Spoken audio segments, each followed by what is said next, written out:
Guys, listen up. As you get older, the best way to continue to look young, exuberant, and vibrant is to continue to take care of your skin. That's why I'm excited to have Teej Hanley as a sponsor of today's video. You heard me talk about them before, and you're going to continue to hear me talk about them because I believe in their products and the positive impact that they have on every man's life. Teej Hanley makes taking care of your skin so easy. They provide you with all the products you need and nothing that you don't. Every box comes with an instruction card that tells you when to use each product, how much to use, and in what order. Lapeef family, I must admit, skincare wasn't always something I always focused on, but since I started using this system, I've seen improvements in the way my skin looks and feels. And you don't have to take my word for it. They have over 5,000 5-star reviews on their website from satisfied customers from around the world. I recommend you start with the level 1 system, which comes with all the basics: a daily face wash, an exfoliating scrub, an AM moisturizer, and a PM moisturizer. In addition to amazing skin, members of Teej Hanley get tons of benefits, including at least 20% off retail price, the ability to customize your box, pause or cancel at any time, and free US shipping. And because Teej Hanley is sponsoring today's video, they're offering my viewers a great deal. Just click that first link in the description and you'll get 30% off your first box plus the free gift. Seriously, that's an amazing deal. Even though it's too early, as I often say, it's never too late. Click that link and get started today.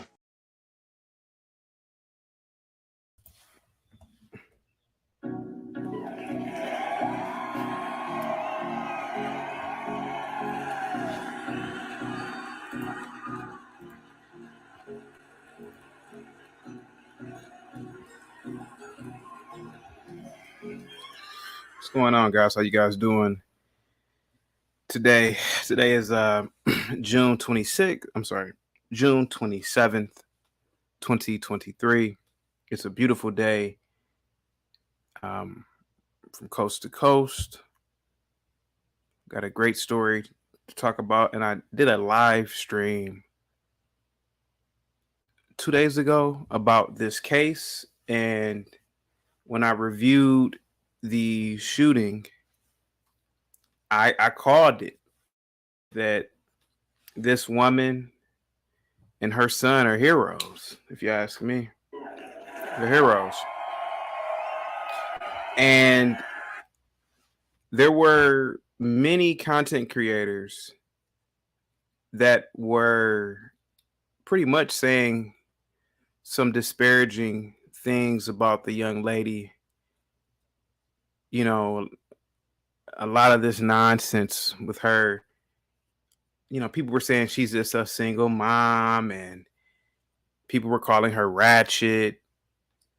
And I looked at her and I didn't see a Boonquisha when I saw her. I didn't see a Shanae when I saw her. And one thing I do know as being the Negro Whisperer is that I know different types of blacks. And I've made it a point in my life. And I've made it a point in my life to study Negroes and study patterns of behavior. And I knew it from what I saw, that this lady was a very well-to-do young lady, very intelligent. She wasn't flailing her arms. She wasn't in his face like this. She actually was about 2 feet away from the guy. And you can clearly see that the guy was the aggressor in this. And I'm going to get into a deep analysis of this situation. But before I do that, I want to reach out to the chat. Salute to everybody that is in the building. Positivity is definitely coming your way. What's up, Angel? How you doing, man? Positivity is coming your way, Angel. To you, man. Let me see. 455 says, CT, what up with the she and her mess? Yes. For the month of June, I'm going to identify as a blonde, blue-eyed, white woman who is a lesbian. That's what I'm going to identify as. a blonde, blue-eyed white woman that is a lesbian. And I would hope that you guys would respect that. And I hope that you would be just as sensitive with addressing me by my chosen pronouns, like you would do your coworkers or wherever else you go in life. So walk on eggshells around me when you call in. Make sure you call me ma'am, because that's what I'm identifying as, a blonde, blue-eyed white woman that's a lesbian. Let me see. Who else is in the chat? We got Bob in the chat. Salute to you, Bob. Positivity is coming your way. Marvin says, hair looks nappy as hell. No, my hair is not nappy. That is your opinion. I have the most unique hair on the planet. The African, our hair is very fascinating. It's very unique. It's very thick and strong. And in my opinion, it is everything what the universe is. Mysterious, deep, wild. Yeah. Yeah. So you may call it nappy. You may give a negative connotation to your own hair, but I certainly don't do that with myself. So that's your opinion. You're free to say whatever you want to say. It doesn't matter to me. Let me see. Cliff is in the building. Cliff says CT is in the building. What a show yesterday. You got me yelling at the exotic dancer. Unbelievable. Salute to you, Cliff. Positivity is coming your way. Miss Best, salute to you. Marriage, politics, and sports, salute to you. Ed is in the building. Positivity is coming your way. Thank you so much, Ed. Salute to you. Rise Girl, salute to you. Positivity is coming your way. Guys, please get you some water. Stay hydrated this summer.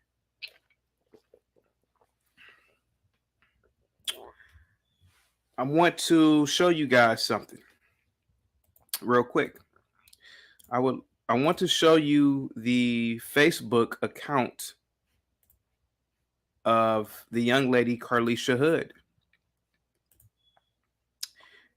This is Carlisha's Facebook. She has a biblical proverb or a Bible proverb at the top. In parentheses, she has proud mommy. She's already had her picture right here. She's not naked. She's not doing anything provocative in this photo. It's actually like an innocent photo to me, if you ask me. She works as a notary public.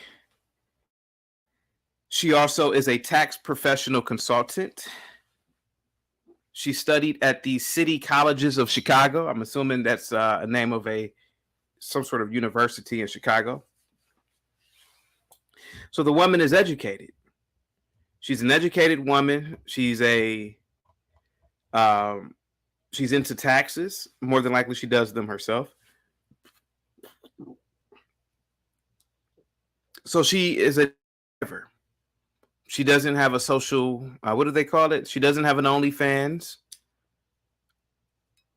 She's not, at least from the pictures that I've seen, she's not doing anything provocative. She's dressed from head to toe in this photo.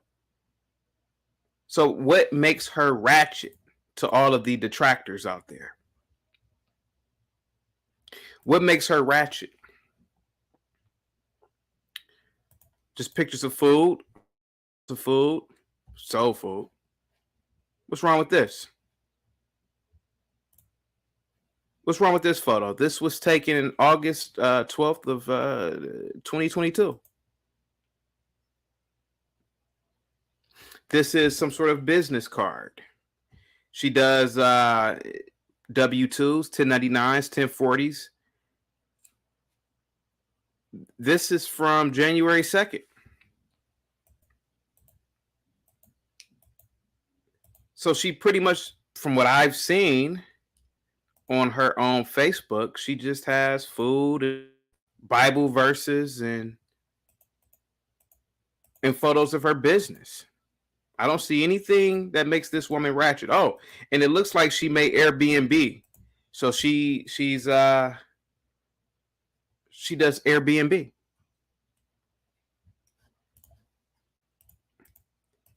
So she does Airbnb. She files taxes for others.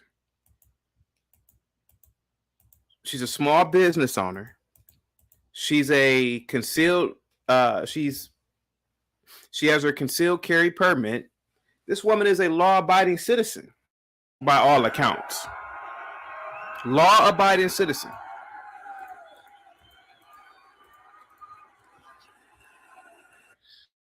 People who were, saying all these things about her, you really should have done your homework and research. But see, looking at her in that video, I already knew that this was a good female. This is a good person. I can't find one provocative photo of this woman. Let me see. And who is this? This must be maybe a niece or her daughter. I have no idea. But I can't find one provocative photo of her. She posts a lot of food videos, I can tell you that. But see, a lot of people the other day were making her seem to be this just bad, horrible person. And that is also a problem in the Communitah. You have to gather facts. You have to gather evidence. You have to use reason.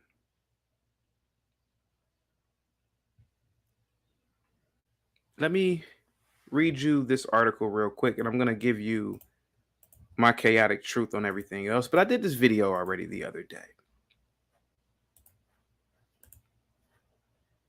This is from Yahoo today. Chicago mother sues city after murder charges were dropped against her and her son. A Chicago mother who was accused of telling her son, her teen son, to shoot a man at a fast food restaurant is suing the city and arresting officers a day after murder charges against her and her son were dropped. I agree. This woman should sue the city for millions of dollars because she should have never been prosecuted in the first place. She should have been held by the cops for a day. I think I don't know if anybody knows the maximum amount of time they can hold you in jail. Please let me know. But yes, a friend of mine a long time ago was in a similar boat. Some Negroes tried to rob him. He killed one of them in self-defense. The police had to they held him in jail for, I think it was like 12 hours until they got everything together. But they didn't press charges though. They knew it was self-defense. Carlisha, 35, was held on $3 million bail after she was charged last week with first-degree murder and contributing to the delinquency of a minor.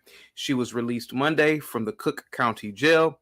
The Cook County State's Attorney's Office said it was unable to meet our burden of proof in the prosecution of these cases. I've experienced pain in my ways that I would never have thought, she said about her arrest. What happened to me was totally unnecessary, which I agree, because I said this the other day on my live stream. Never in a million years would I have imagined being brutally attacked, beaten, and being arrested. Hood alleges malicious prosecution, which I agree. It is malicious, false arrest, and intentional infliction of emotional distress in her lawsuit filed in the Cook County Circuit Court. A cell phone video posted on social media over the weekend shows the man yelling at Hood on June 18th to get your food before being threatened to be knocked out by the guy. He then punches Hood in the face and head several times. Prosecutor said Hood texted her 14-year-old son, who was outside the restaurant, to come inside.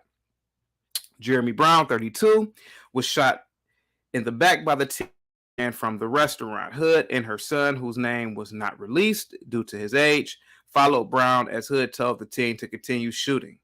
Prosecutors said Brown was pronounced dead at the scene. The shooting was recorded by surveillance video, but not the cell phone video. Officials said Hood and her son later turned themselves over to the police. Prosecutors said Hood has a valid firearm owner's identification card and a concealed carry permit. Her attorney, Ari Williams, told reporters Monday that Mrs. Hood is and has always been a victim, according to the Chicago Times. And I agree with her attorney. Now, let me show you the video, and then I'm going to get into my opinion in a minute. I want to show you the video. This was the press conference. I'm not going to play all of it, but I'm going to play the part where she speaks. I want to first thank the Cook County State's Attorney, Kim Fox, for doing the right thing in dismissing the charges. This is what justice looks like. I also want to acknowledge everyone who has been impacted by this in any way. To everyone who has supported Ms. Hood and her family through this trying time, we thank you. Yesterday, criminal charges of first-degree murder were dismissed against Ms. Hood and her 14-year-old son, rightfully so. Now that she is free, we think it is important that her story is told and that she is heard.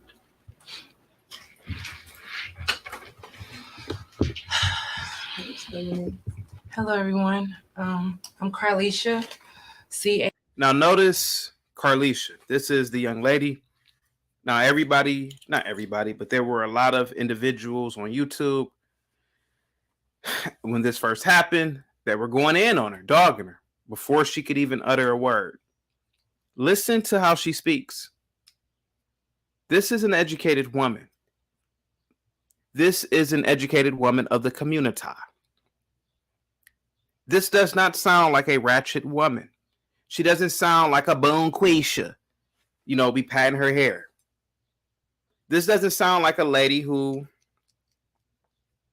starts fights with anyone, keeps drama.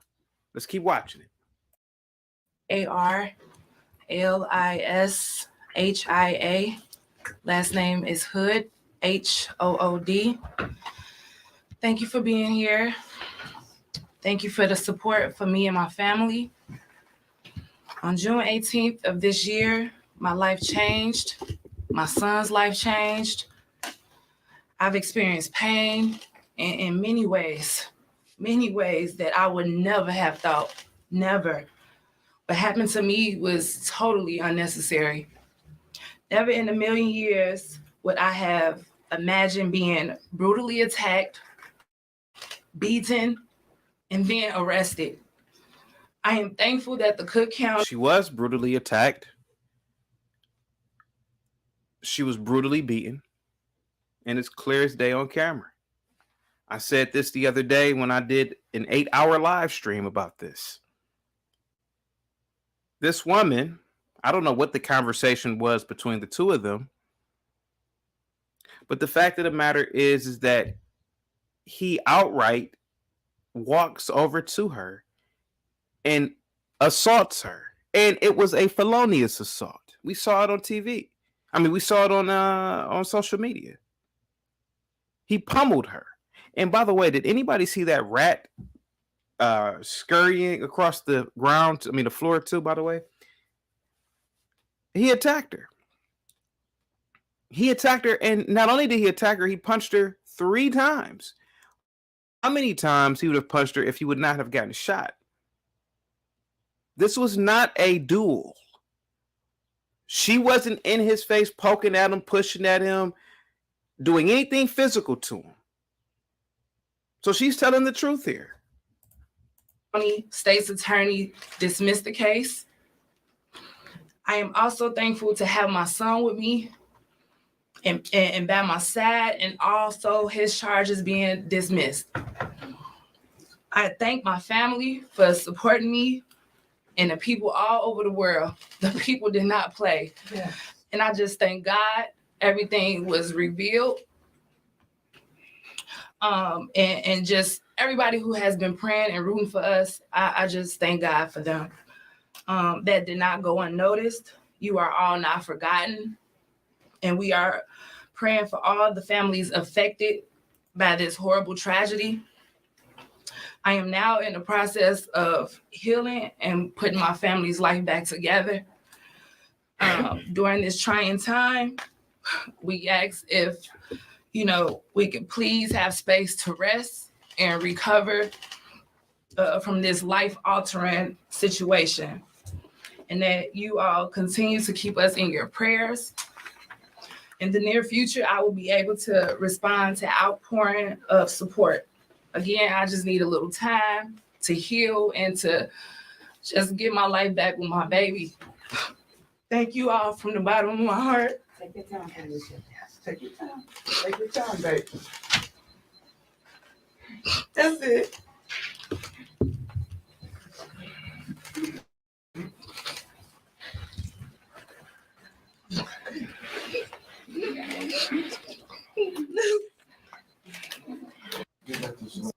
My name is Attorney Brandon Brown. That's BRANDO. Attorney.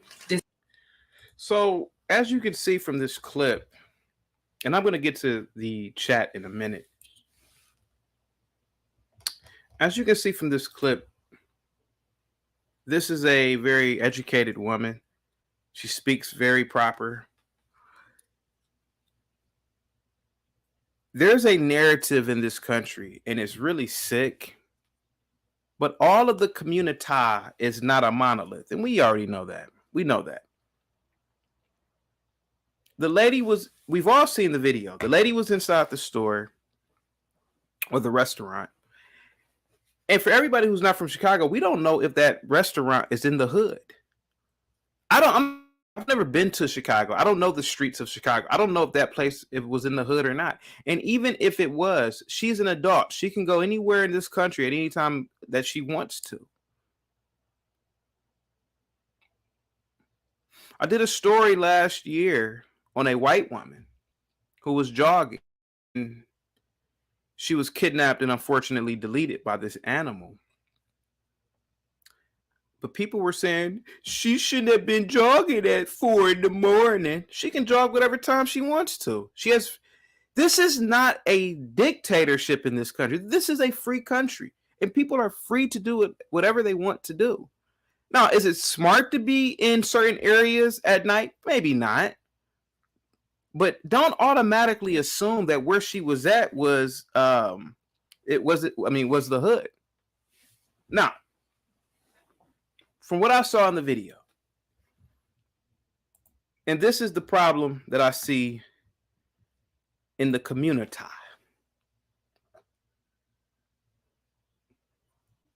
There may have been a minor skirmish, verbal skirmish inside the restaurant.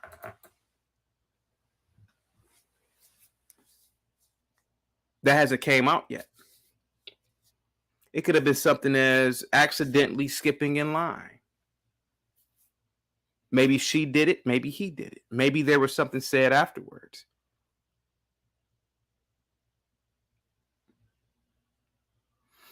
But whatever happened in terms of a verbal exchange should never end in someone putting their hands on you or you putting your hands on someone else. And this is something that I saw growing up in the Communitah, going to school, being around the Communitah, conversations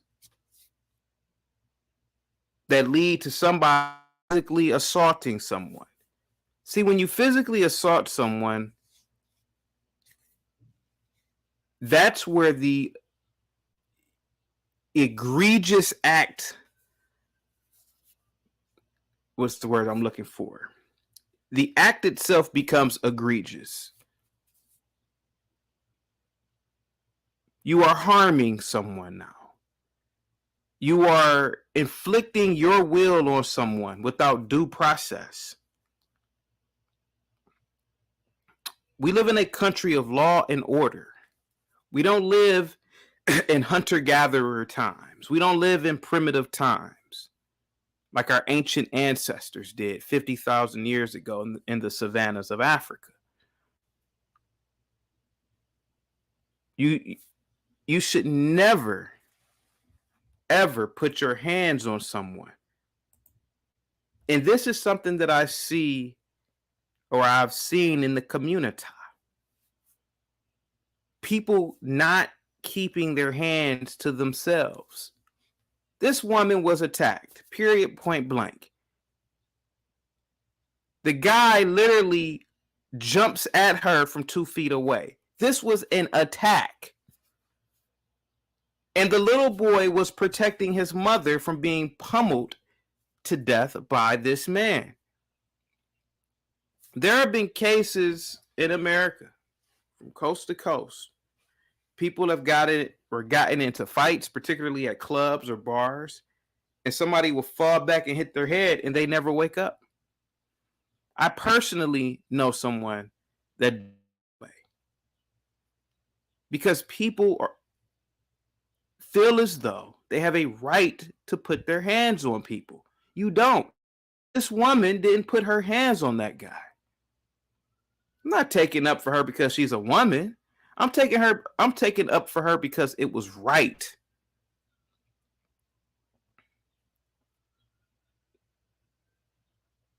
Her son isn't a bad kid either. Her son is a good kid, to be completely honest with you. He's not a thug. He's not a gangbanger. He's not being a menace to society. Her son was protecting his mother. And this whole thing about single motherhood, who's to say that she isn't a widow?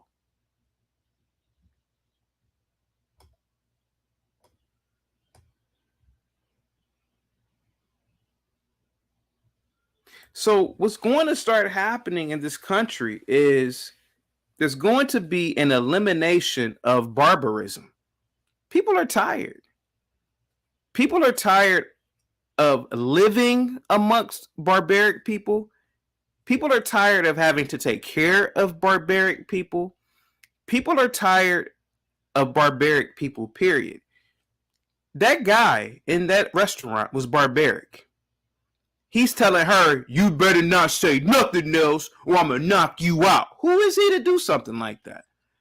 If this was years ago in some hunter-gatherer community, I mean, yeah, maybe he's the alpha amongst the group. But this isn't 50,000 years ago. This isn't 10,000 years ago in some remote, primitive clan. This is a democracy in this country. We have laws. You can't harm other human beings because you mad. You can't do it.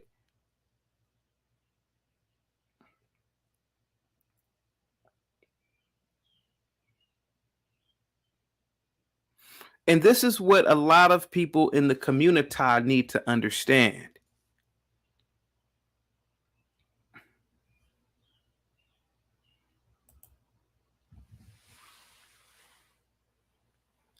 Last year, Tommy Sotomayor was on Fresh and Fit.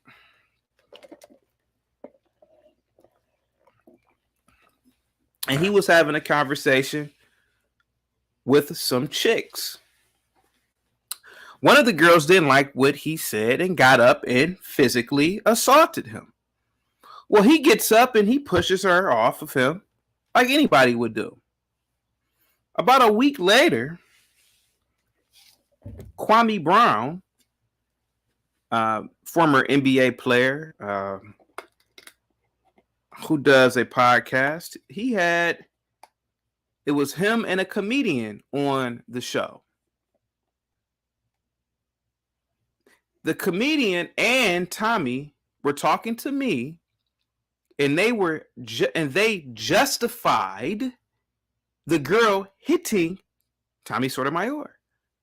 And I'm saying, listen, I don't care if you don't like Tommy Sotomayor or not. What that girl did was absolutely illegal. Now, here go these two geniuses, these two Einsteins. They're yelling at me talking about, nah, you can hit somebody if they talking to you. You can hit somebody if they talking to you. And this is why I've said it before, I'll say it today, and I will say it tomorrow. This is why many male, the Communitah, end up in the penitentiary. They feel as though they have some sort of universal right to physically harm someone when they get mad. That's what children do.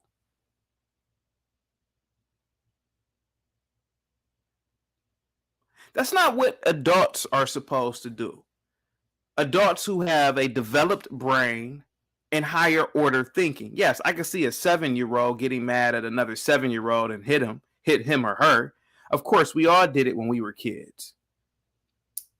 But the thing is that when you get older, you realize that you could damage one. You could damage someone's family. You can damage someone's business if you physically assault someone. It disrupts the community. What if the guy, while punching her, what if her son didn't come to her aid? So what if fumbling her, she falls back, hits her head, she dies. Now this boy doesn't have a mother. Now this boy has to figure out life without the person who is taking care of him. He's not 50, he's not 40, he's not 30, he's a 14-year-old, to be honest with you, child. All because of a punch. This boy may have prevented his mom dying that night, to be completely honest with you.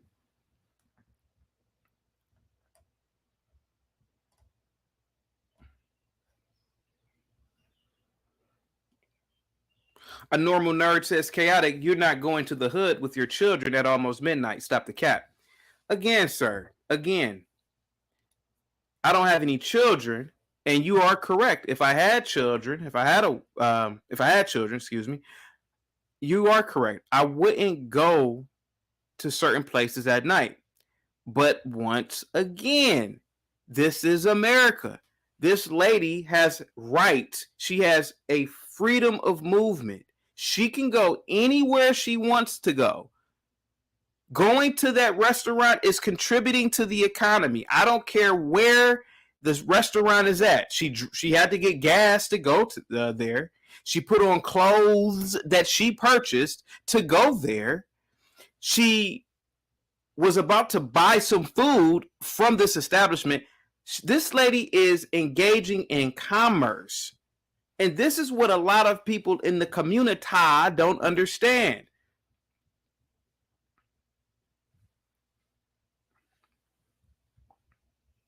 And again, in the video, she's not attacking the guy. Truth be told, it sounds as if she was trying to speak logic to the guy. And the guy is he's probably smoking weed, probably drunk, probably had a low IQ anyway. He doesn't understand logic anyway. That may have been her only mistake, trying to talk to someone like this guy. Not practicing classism is another problem that the black community has, or the Communitah has too. You don't speak to people like that in public. A man who's almost 40, who's sagging his pants, he speaks broken English, probably high as a kite. What on earth was this lady doing speaking to the guy in the first place? People like that you ignore. But other than that, this lady was in the right. And her son was in the right. And she has a right to go to this restaurant, my good sir.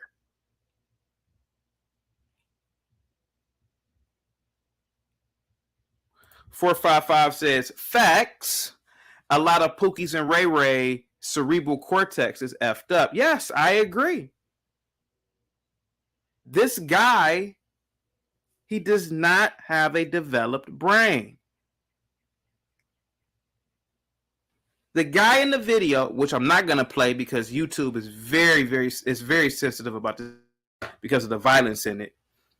The guy in the video, he's flailing his arms. He's yelling at her. He's telling her, don't say nothing. You better get your food. Mama hit you. Mama knock you out.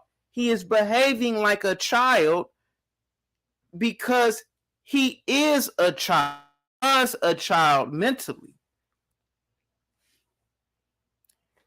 He was 32 and never gave his youth up. Nas made a rap song about this over 20 years ago. Second childhood. 31 and can't give his youth up.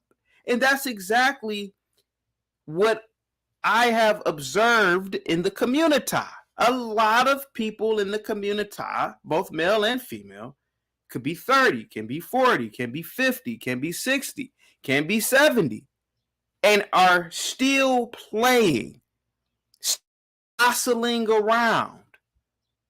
And again, this is why a lot of people in the Communitah end up in the penitentiary. Because you're behaving like a child, but now you are an adult. Your physical being is an adult. Mentally, you're still a child. So a 7-year-old hitting another 7-year-old in the playground can't really cause permanent or even damage at scale. Stop! Pow!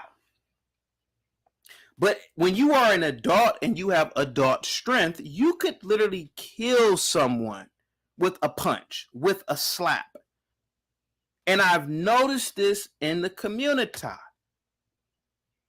People get mad. They start fighting. They start hitting each other, behaving like children.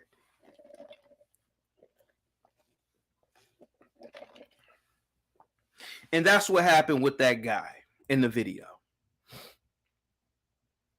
The guy in the video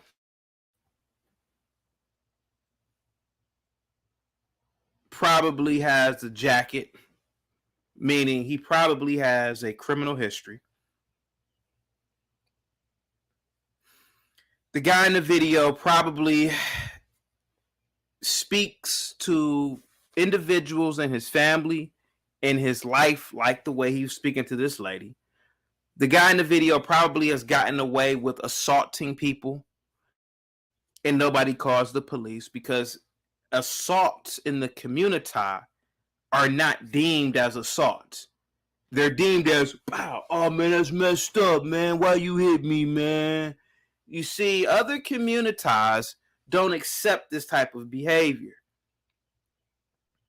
And I believe that this story might set a precedent here, precedent with a C. And I hope a lot of violent people out there learn from this.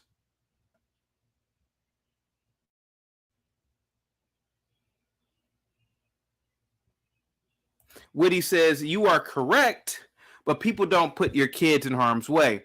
Dude could have pulled out a gun and shot her son. She should have ignored him and left. Yes. Now that was her mistake.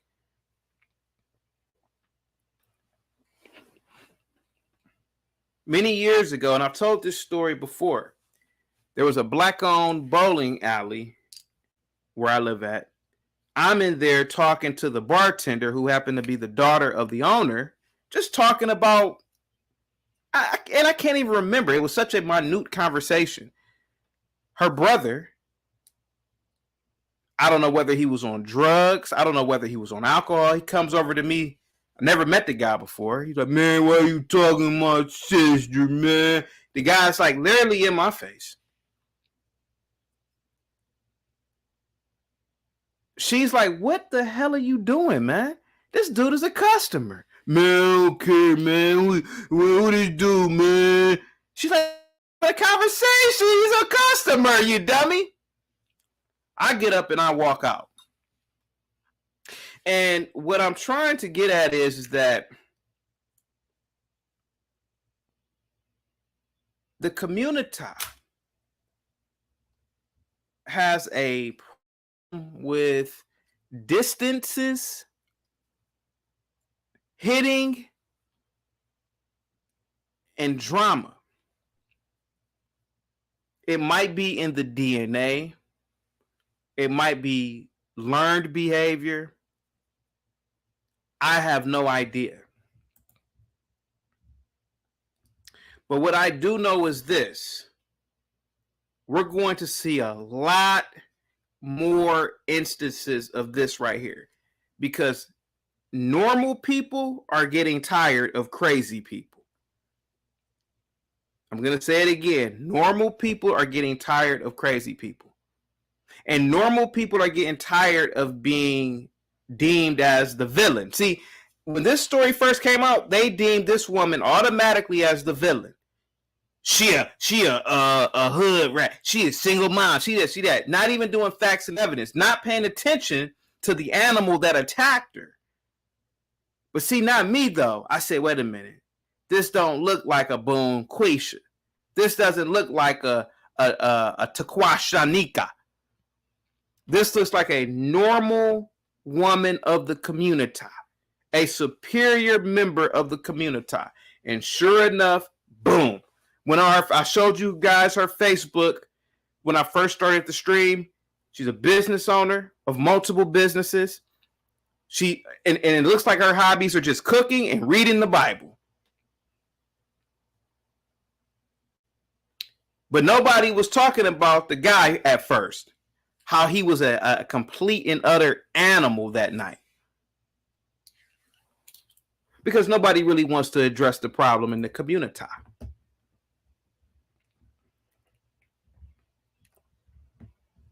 FN, you are right, but I could tell you soft, the woman in your life probably see it too, but keep your money because you making it in the hood if bad times fall. Sometimes power is power, my guy. I have no idea what you're talking about. I can't read Ebonics. Sorry about that. You might have to call in. I don't even know what you're talking about, bro. You didn't use proper grammar. Guys, listen, and this is what I'm talking about here. As men, as women in the Communitah, if you are over the age of 18, even if you're writing in a chat online, you got to write proper grammar. I can't understand this. I don't even know what this is. It's incorrect English. It's no grammar. I don't know what the message you're trying. I don't even know what was your message, FNE. And this is what I'm saying. The Communitah has a problem. And I'm here to fix it. The Negro Whisperer for a reason. I've been observing Negroes all my life. I'm like the guy from National Geographic that's talking, like the narrator. The Negro in his natural habitat is a very interesting creature. See, I'm like that guy. You know what has saved me? Understanding the Communitah. Understanding that, hey, you don't go to this cookout with all these blank words here, shooting dice, smoking weed, and being unproductive.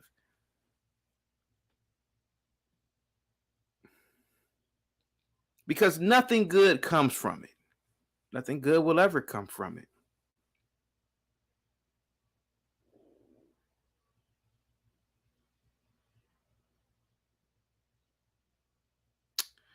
Nothing ever comes from it. But FNE, you might have to rewrite that again. I don't know what you're talking about, bro. I don't know what you're talking about.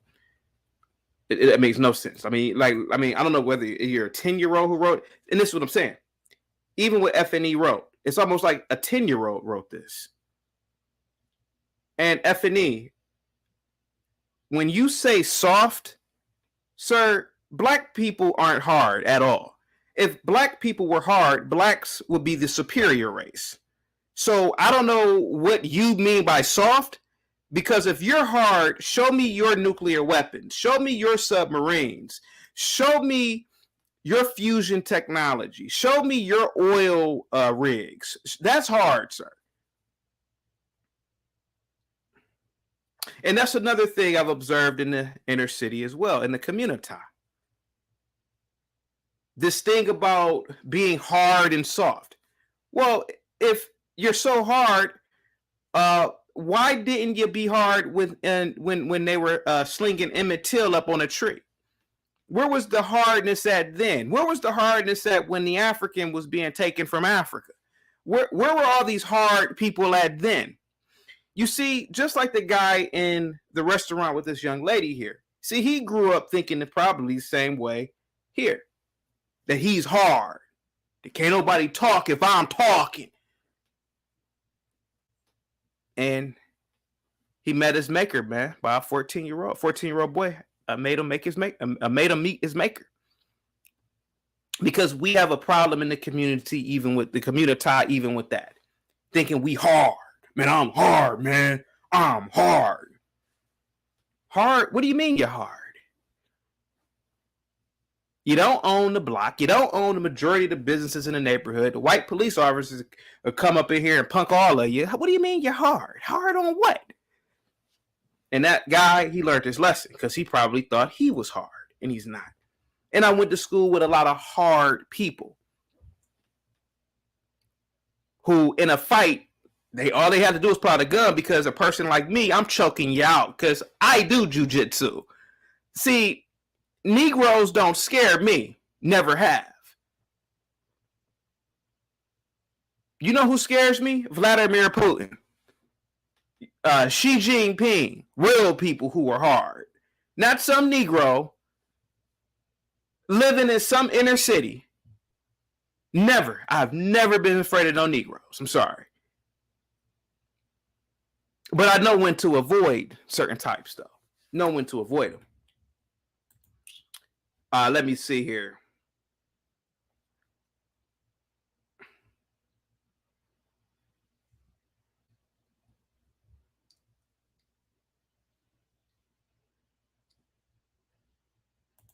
I think black people, yes, of course I would love for black people to have nuclear weapons. Of course, why not? I think that blacks are just as capable as having nuclear weapons as any other people. Absolutely. Absolutely. You put it in the right hands, yeah, definitely.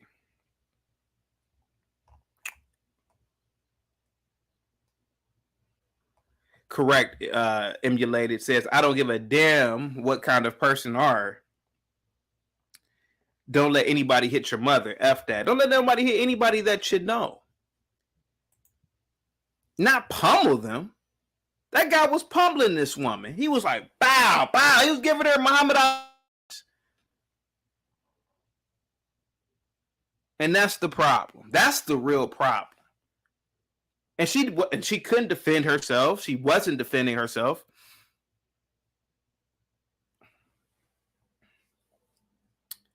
Got to keep your hands to yourself, man.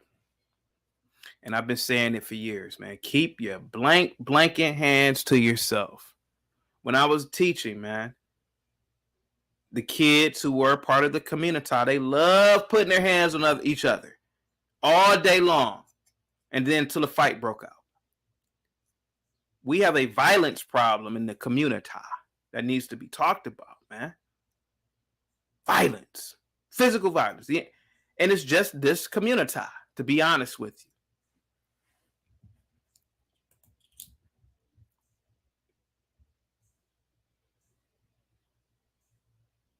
Christopher, never tell people you know martial arts, so you will always have the element of surprise. Yeah, that is true, though, Christopher. But I wasn't trying to, like, showboat, though. I wasn't trying to do that, though.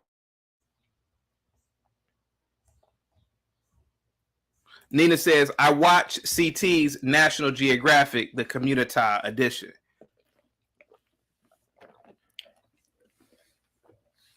Let me see. Ms. Y'all Too Sensitive says, chaotic, I hope you are not trolling, but if you were serious, I'm glad you have a different perspective. The man was acting a damn fool, but the entire blame went to the woman. Yeah, I did. Man, listen, on my own channel, I see you in the back, guys. I made an 8-hour live stream about it. We have a problem, Ms. Y'all Too Sensitive, in the Communitah. And I don't know why a lot of people won't address it. We have a violence problem. And not just shootings, but physical assaults. And that guy in that video, Miss Y'all Sensitive, he wasn't just acting. That's his character on a daily basis. He's probably hit his mom. He's probably hit his uncles. he's probably fought with so many people in his own family. He fights everywhere he goes. So it's just normal to him. It's normal to him. Did you see how easy he just hit her? Boom, boom, pow. Because nobody has put him in check yet. And that day he got put in check. And I don't want to say unfortunately, because I believe it was completely justified. But this poor lady here, you are correct. She was the one that people made out to be the villain. Anthony Brian Logan, who's a conservative like me, black guy, he did a video lambasting the woman at first. And I said, wait a minute, how can you lambaste a woman? We don't even know the full detail of the story. We don't know the full detail. And it's not right. And her being a quote unquote single mother in this situation. And like I said, she could be a widow. We don't know that. Every black woman with a child ain't a single mother.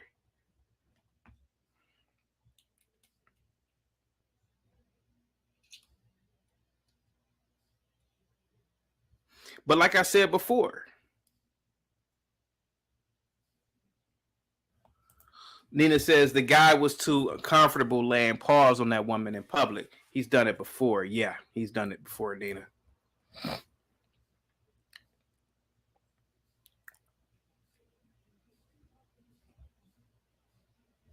He's done it before.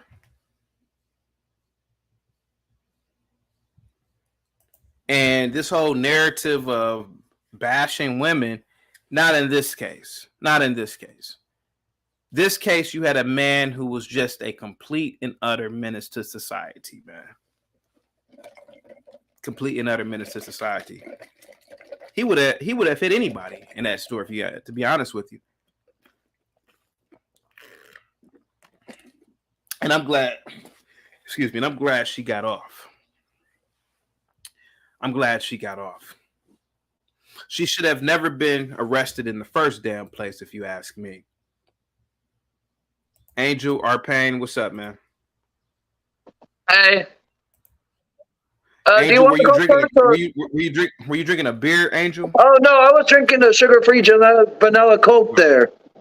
Oh, okay.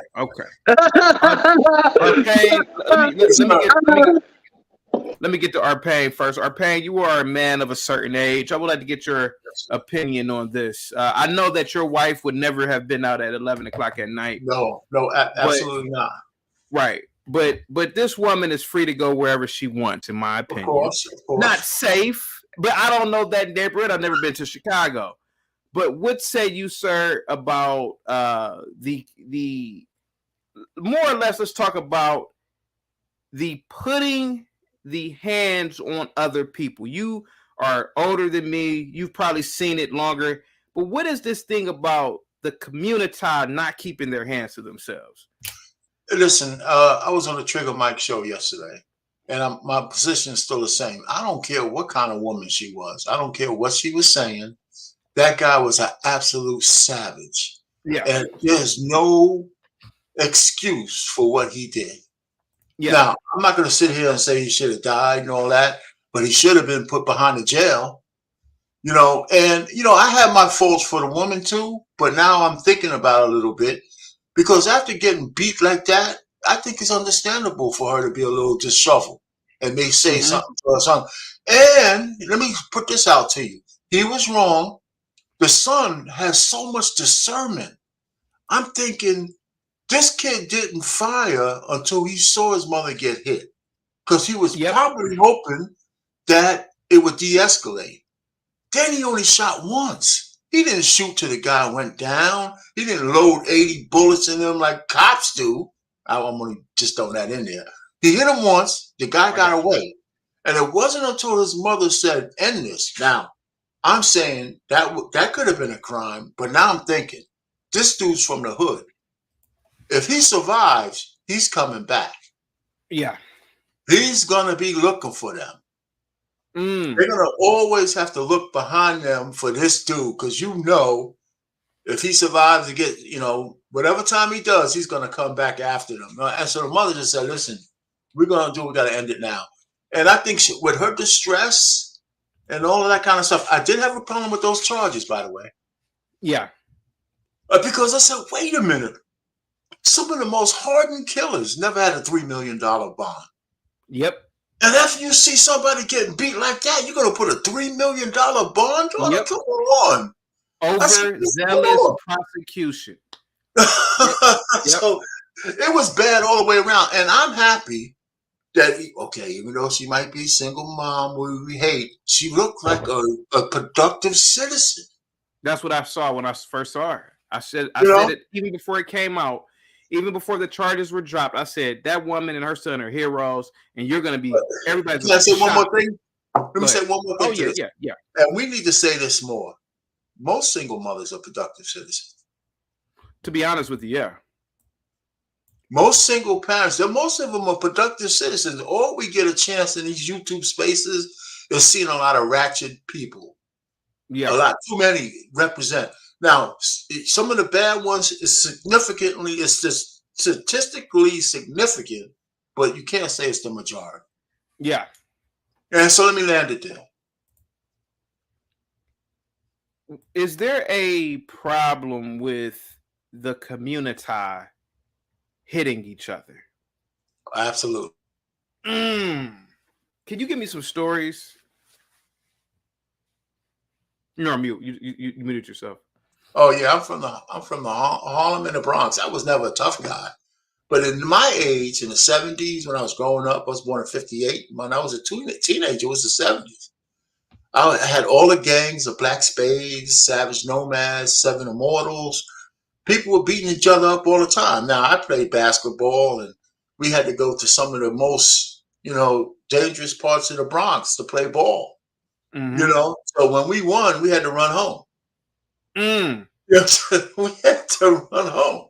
So it was tough, man. You learn a fight a little bit, but you didn't, that was before people started using, weapons. You just but you can get your butt whipped. And a lot of tough guys. There's always been tough guys around.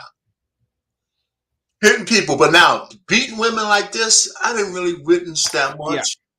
Yeah. I didn't witness that much, but mostly people kept their hands off the chicks and the women, but the women weren't as in your face either.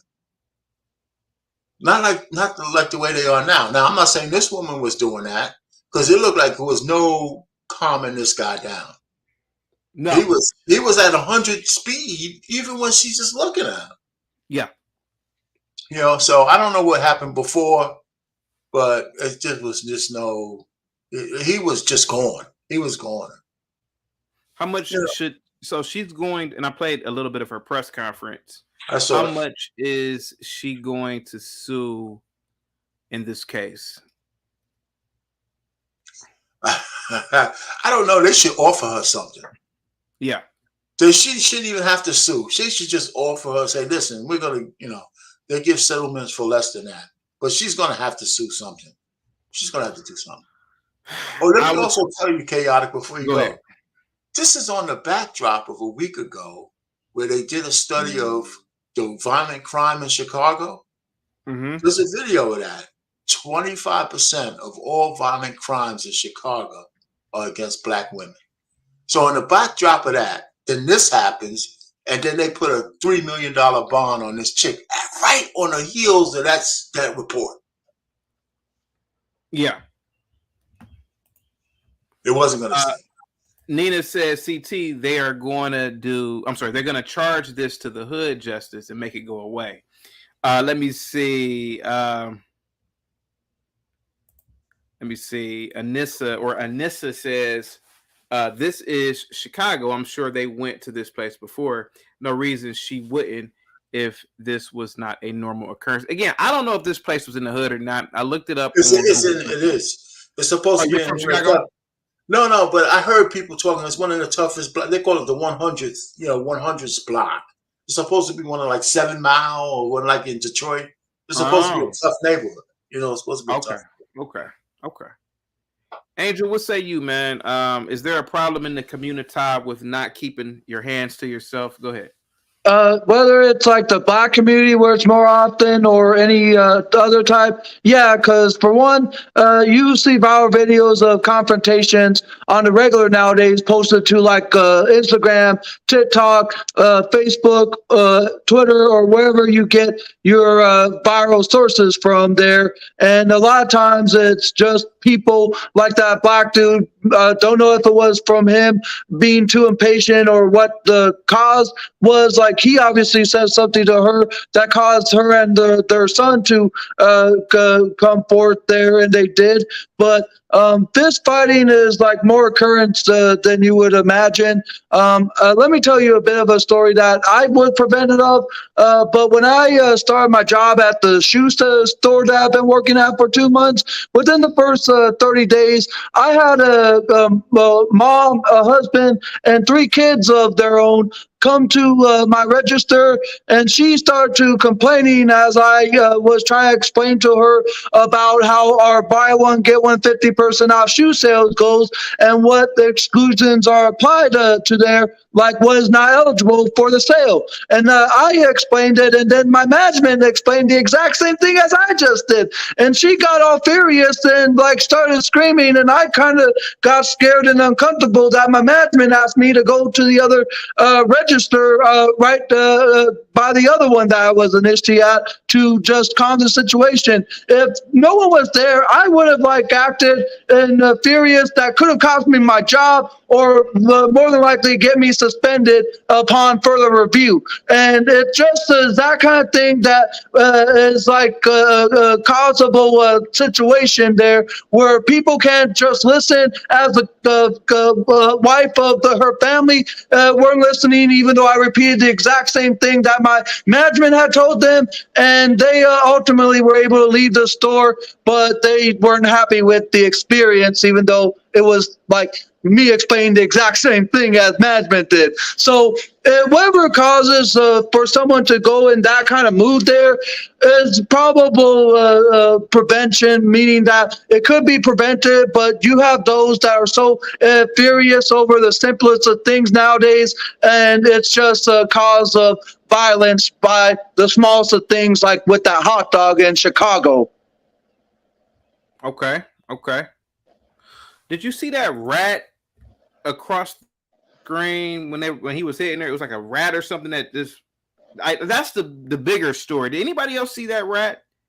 You know, I keep hearing about it. I got to go back and look. Yeah, you got to go back and look, and it's only for like a second, but I swear that is a rat. I don't like the movement. It wasn't like a ball. Yeah, that might have been a rat in there. What do you think led? Because I have my theories as to what led up to the altercation.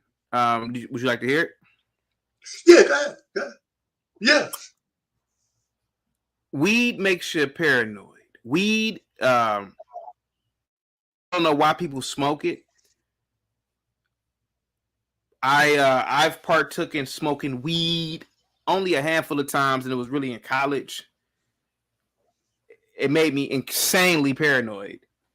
And I could only imagine a lifelong weed. They probably have schizophrenia, paranoid beyond, and unable to reason. So this lady, she walks into the restaurant, and I bet this is what happened. The guy probably was on his phone, or he wasn't paying attention. He was with this girl showing off, and she goes to the counter, and he probably said, "Yo, man, I was next," and she said, "Well, you weren't in line."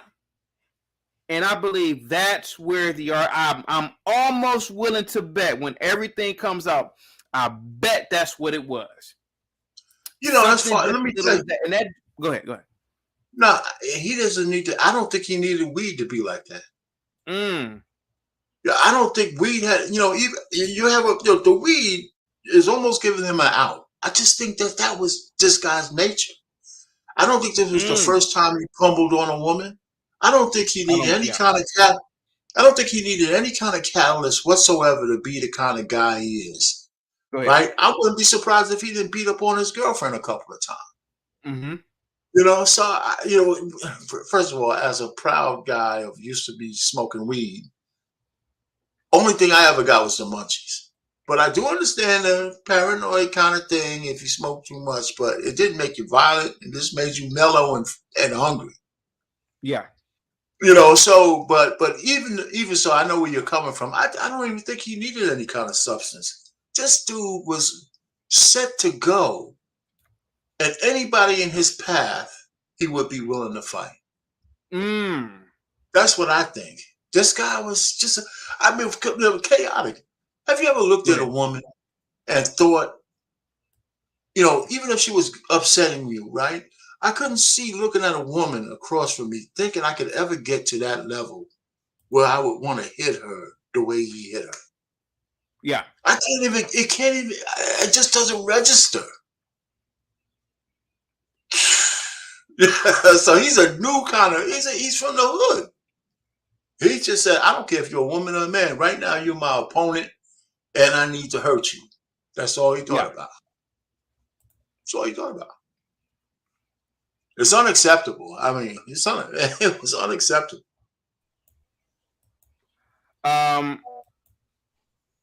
What was she about to order, though? I'm curious. It was a lot on the menu. It was a lot Something on the menu. that wasn't good for you. Yeah, it was a lot on the menu.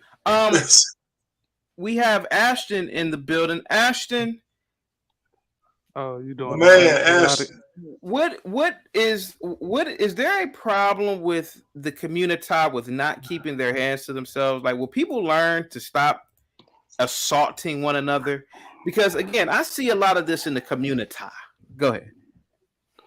To be honest, chaotic, like I get where you coming from, but men don't just beat on women out of nowhere. Go ahead, sir. You got the floor. I ain't seen that be proven or just stated out the blue to this day. Go ahead. I'm sorry. I can't. As much as our pain was on Trigger Mike show, showing that he wouldn't let a woman get beat on, and I actually say, fuck that hoe. Fuck them kids. We gotta watch the language. Excuse me. But I can still say that if a woman is actually in the right, I would step in myself.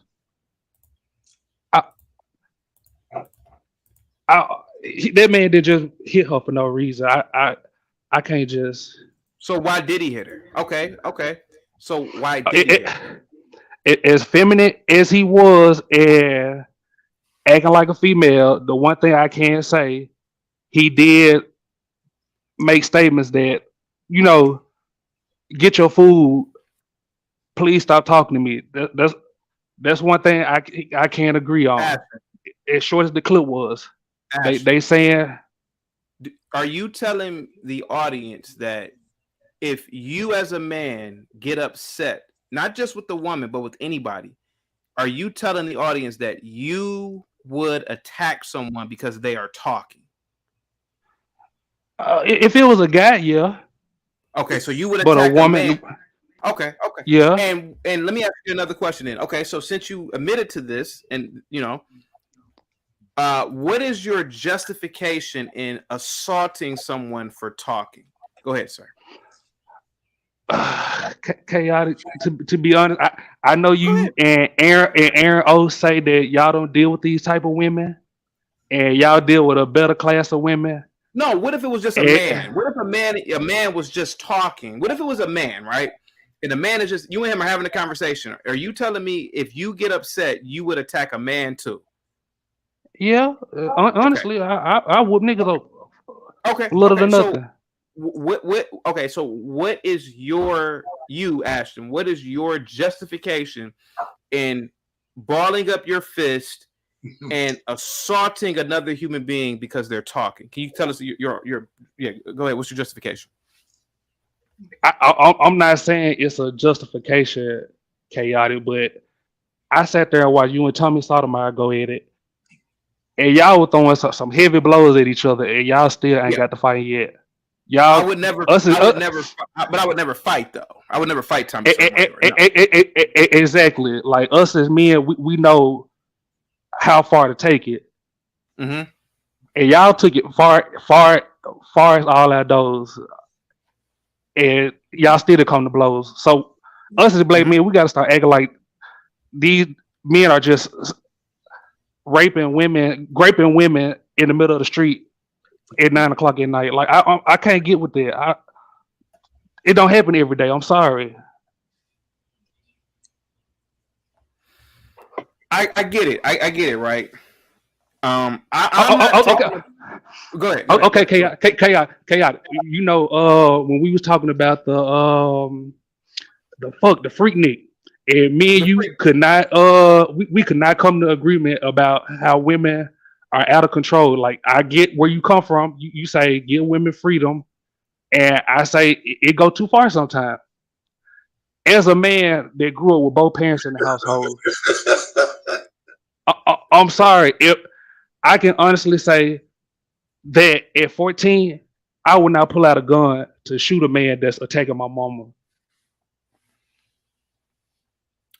I don't would think whoop a his lot. ass, Yeah.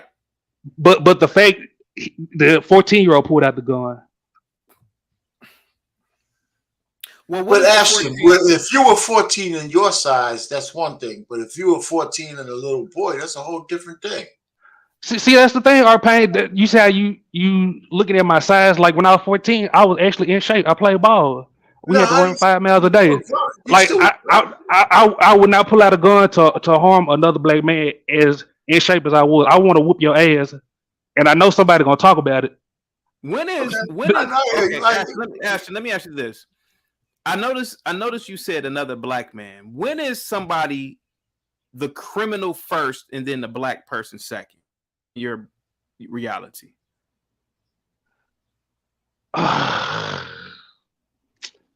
You want me to give you an example, right? Okay, I'll give you an example. In my example, right? Do you know who Charles Taylor is? Pull me up to speed. Charles Taylor was the dictator, or he was the president of Liberia. He's responsible for one of the most deadliest civil wars in modern history. It was horrific things that took place in in Liberia under his presidency.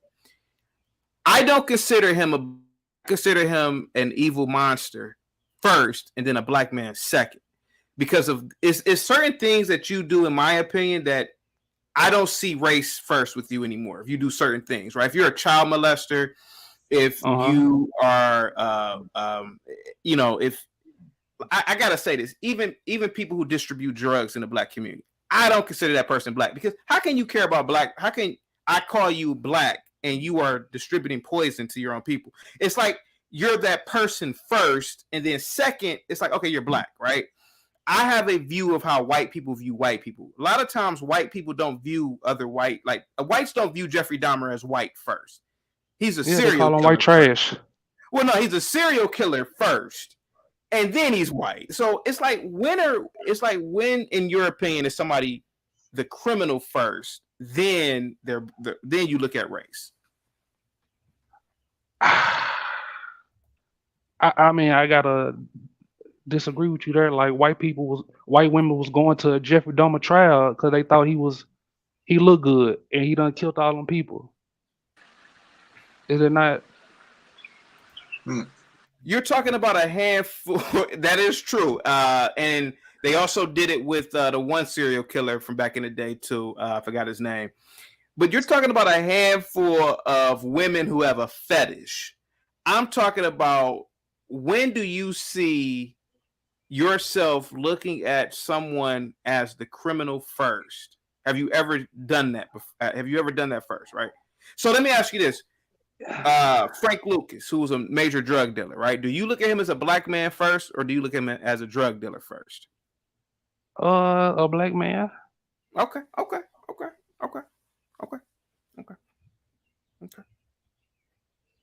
That's just hey, look, you Okay, I get where you come from, but I'm just saying, like, us no, as you have black your own people, opinion. I'm not disagreeing with you. I'm just saying you have your own opinion. I'm not saying anything. yeah, I'm just asking the question. yeah, but I know you on this woman's side, and our pain won't say it, but us as men and protectors, ain't no woman supposed to be out at 11 o'clock at night and your son in the car. He could have got None that of that, food. none of that matters. None of that He matters. I agree with you. I That agree. that is structure. What are you saying? What We Do podcast with the $5 super chat says Ashton Weems or at Ashton Weems. If you put your hands on somebody over words, bro, he's expected to join Uncle Charles and Jeremy Brown. Here goes the thing, though. Are you take away the fact that she's a woman, right? She's a human being.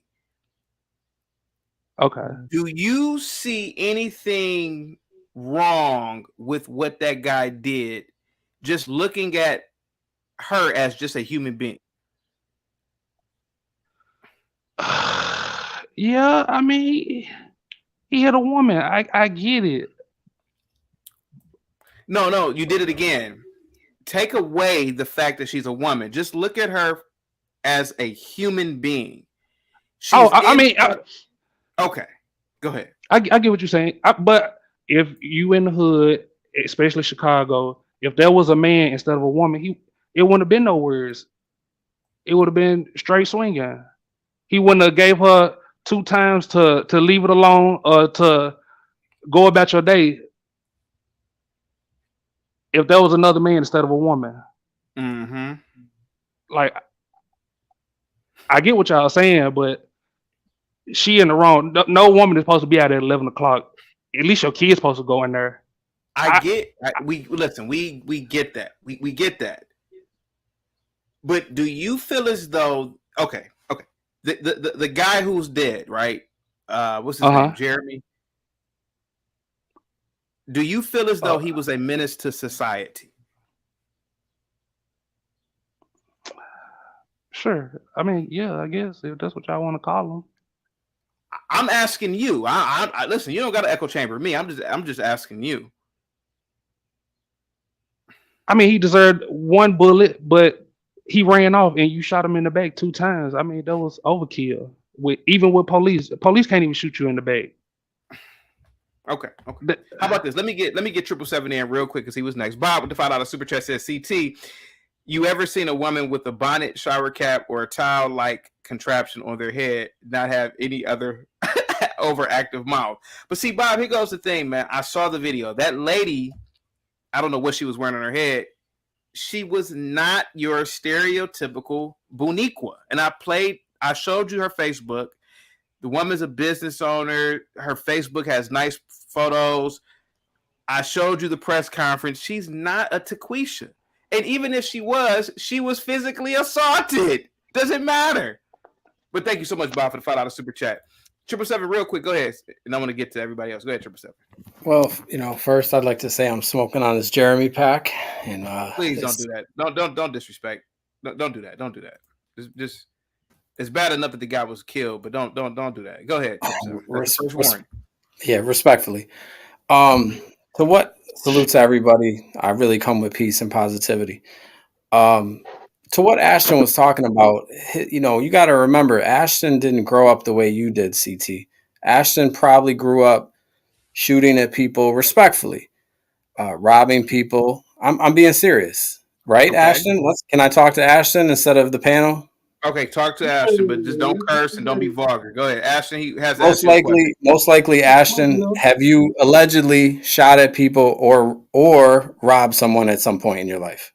I mean, close enough. Yeah, sure. Okay, so I'm not too far off, and I'm not trying to profile him or anyone else. But let's just be honest. If we're gonna sit up here and do a show, let's just be honest instead of lie to people. Jeremy was a man that probably beat women constantly, all his girlfriends, baby moms, ex-girlfriends, and just a random person talking to him. Maybe he just felt like swinging on you, like Ashton just said. You swing on him. And as soon as the lady, Ashton made up a great point. He gave her the chance. That woman could have saved herself.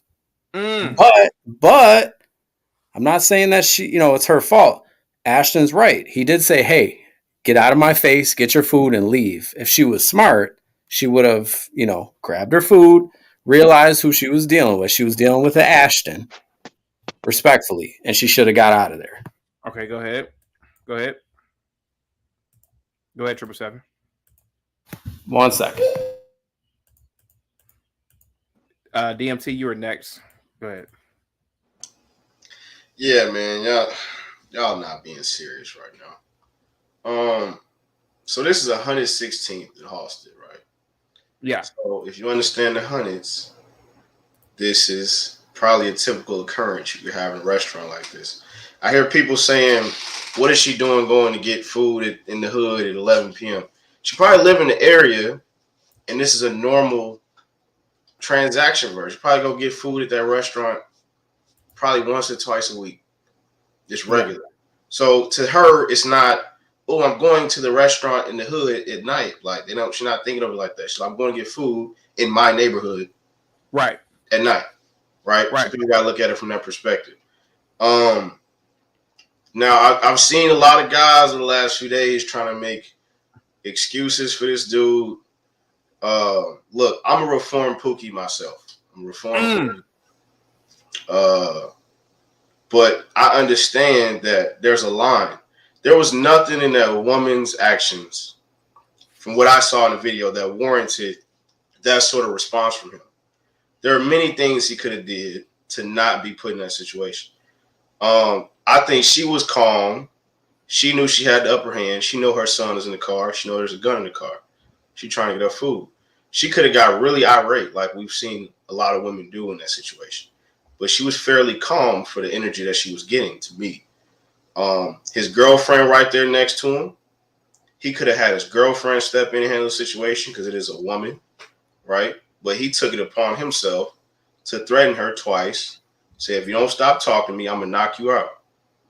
Now, you mentioned weed earlier, CT. I don't think weed gives you that sort of feeling. He might be off of perk 30 or something. He might be off pills. Okay. Weed ain't going to do that to you. If he was off weed, he wouldn't care. He would, all right, go ahead, lady. I'm just trying to eat. He wouldn't even care. But I think people just got to put this in perspective. The neighborhood we're talking about is off Halstead. It's in the hundreds. She knew her son was in the car with the gun. Yeah.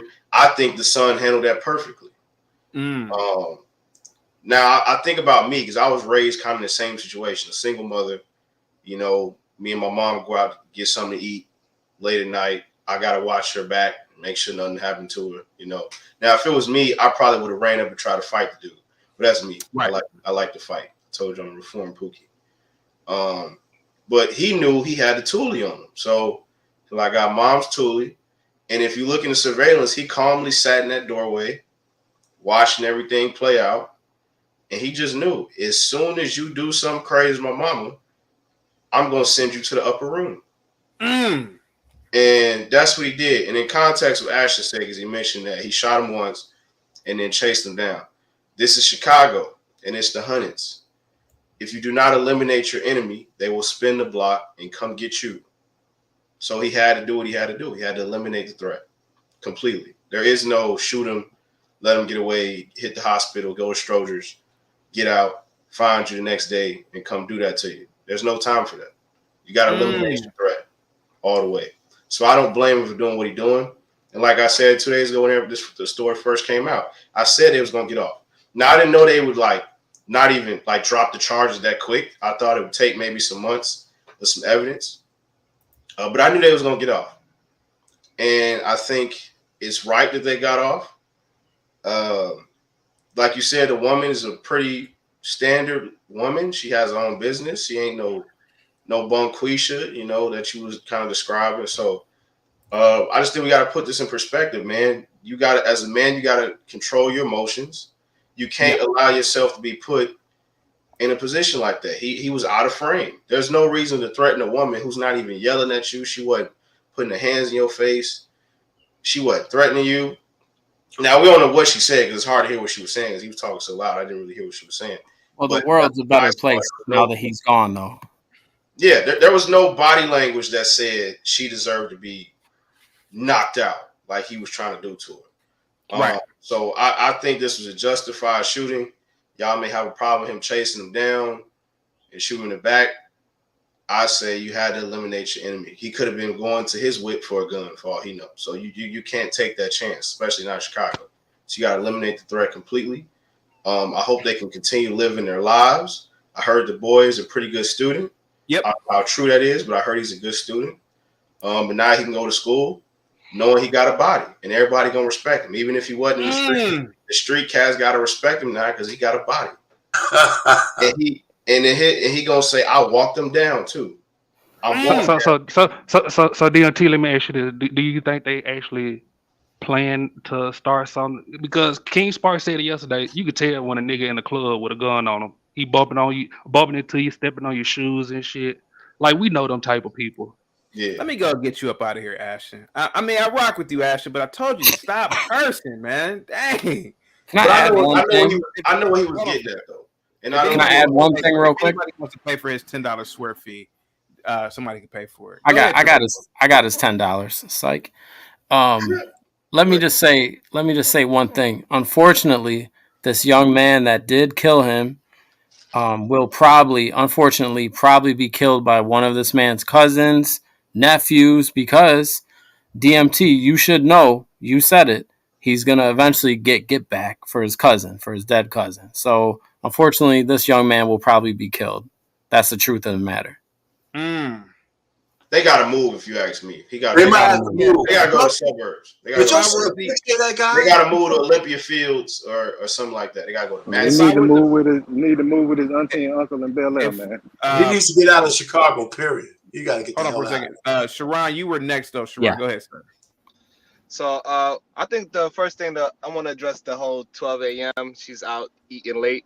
She's probably coming from a Juneteenth party, and maybe the food wasn't good. Maybe it wasn't. That's weird.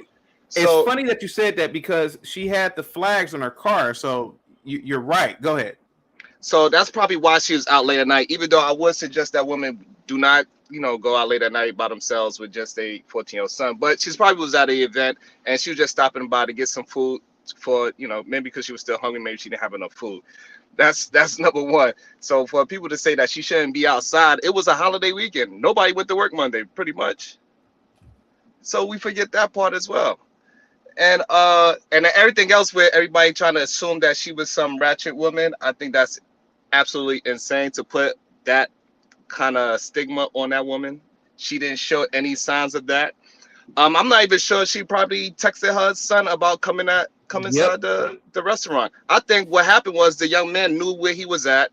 He recognized and he heard the commotion. He see people in and out the doorway, and he understand his mother was in there, and he got the gun and he went to go and assess the situation. And that's why the first thing she said when she seen him was go back to the car, because she was trying to protect her son from the violent situation. And I think if that woman would have turned around and walked away like that man said, he would have punched her in the back of the head. It was no way that woman was leaving that restaurant without him putting hands on her. I got to ask you something real quick, Sharon. Give me 1 second. $5 super chat from Bob says, Sharon is the human... it's blocking me. Oh, here it is. Sharon is the human resources director of the Northeastern Division of the Blood Gang. Rashu with the $5 super chat says, Ashton doesn't realize us legal gun owners are the most responsible people out here possessing a firearm. We de-escalate problems, not start them. And yes, that woman was a concealed carry license holder. Sharon, is there a problem of not keeping hands to oneself in the Communitah? Did you grow up? Did you go to black schools? I did, and all day long, Negroes would just hit each other, and it matriculates into adult life. Go ahead. Is there a problem with not keeping? Go ahead. I think it's a problem definitely with rough housing in our neighborhoods for sure. Like everything we play rough. Even when we see somebody that we know and they don't see us, we'll say something very vulgar to them, like, "Hey, you BA." We'll say something very vulgar to get their attention and make them turn around, like, "Hey," and then we act like, "Hey, what's up?" So that is something that is definitely how we are very aggressive.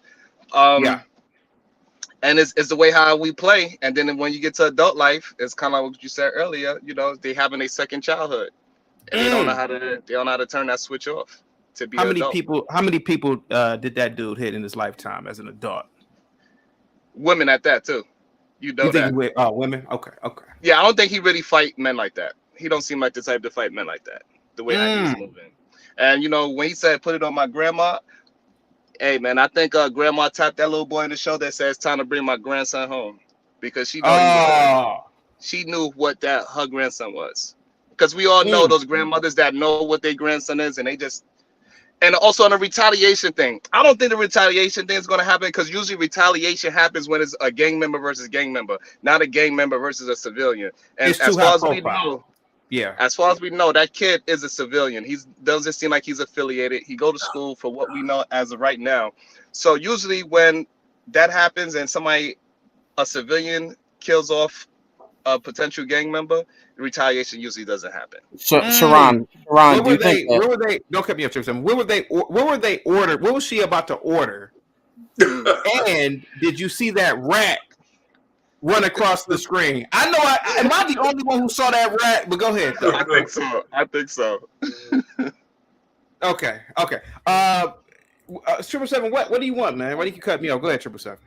Do you think a 16-year-old that's in a gang is gonna have some type of respect for someone that killed his cousin 2 weeks, 3 weeks prior? No, he's not. He's gonna get his name, just like we all know the kid's name and his mom's name, and he's gonna find him and he's gonna hunt him. He's gonna hunt him down, like the terrorist animal that he is.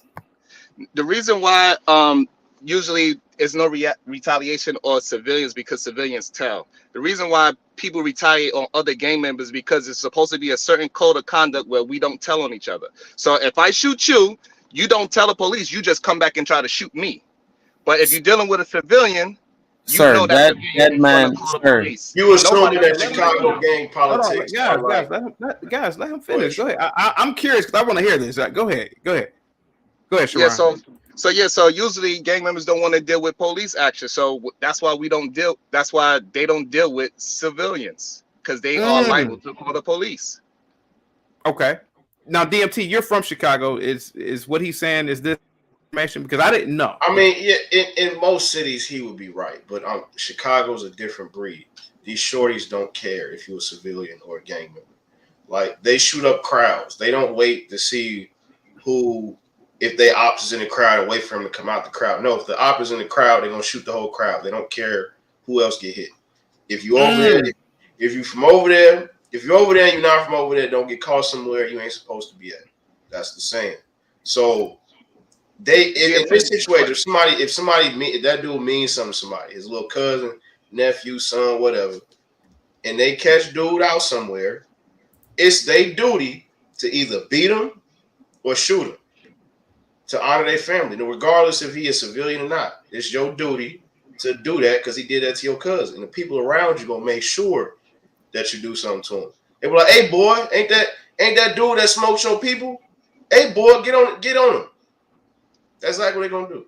So it don't matter if it's civilian or not. They gonna handle Why it. do Chicago Rilla and Amber cap so much about Chicago DMT? Let's be honest. Because they neutrons, they civilians. I mean, look, Chicago ain't all bad. I'm not gonna get up here and talk make it seem like Chicago is just a demon city and it's the worst place in the world. That's not true. It's a beautiful city, but we know how things are. Rilla has been able to grow up in a way to where he's been able to sidestep a lot of the nonsense due to maybe what he was active in.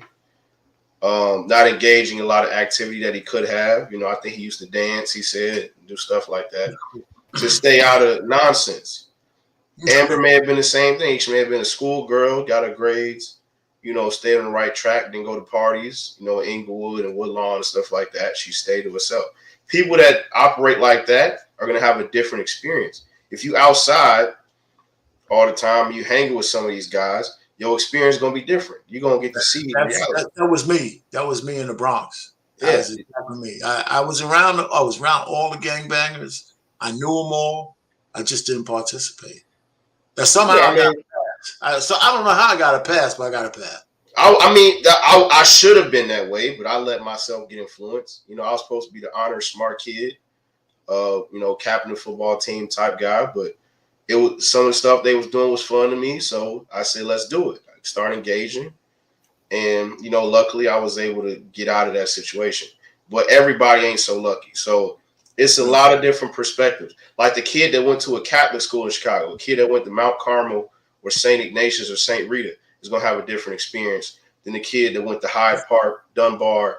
That was me. I went to Catholic school. I went to Catholic school for 12 years. That was me. So you're right, man. I can co-sign all of that. I can co-sign all of that. Let me. And then Rilla's era wasn't that bad. I think Rilla came up in the 70s and 80s. 90s is when Chicago really became like bad when it came to shooting, and then it took off again in the drill era. So it's just different experience for different people, however you grew up.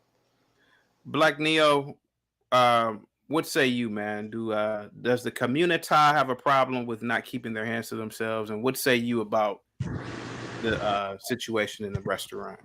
Man, of course we got a problem with keeping our hands to ourselves, man. Look, keep it real. It's only one reason that you should put your hands on anybody. And everybody know what that is, right?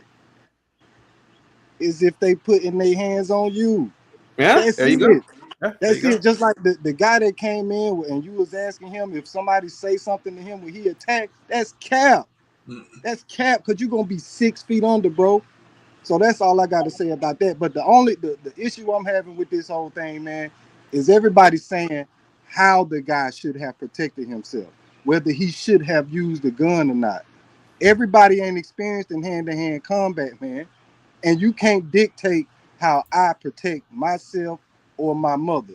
If I decide to use some dumbbells and go upside his head, that's what I did.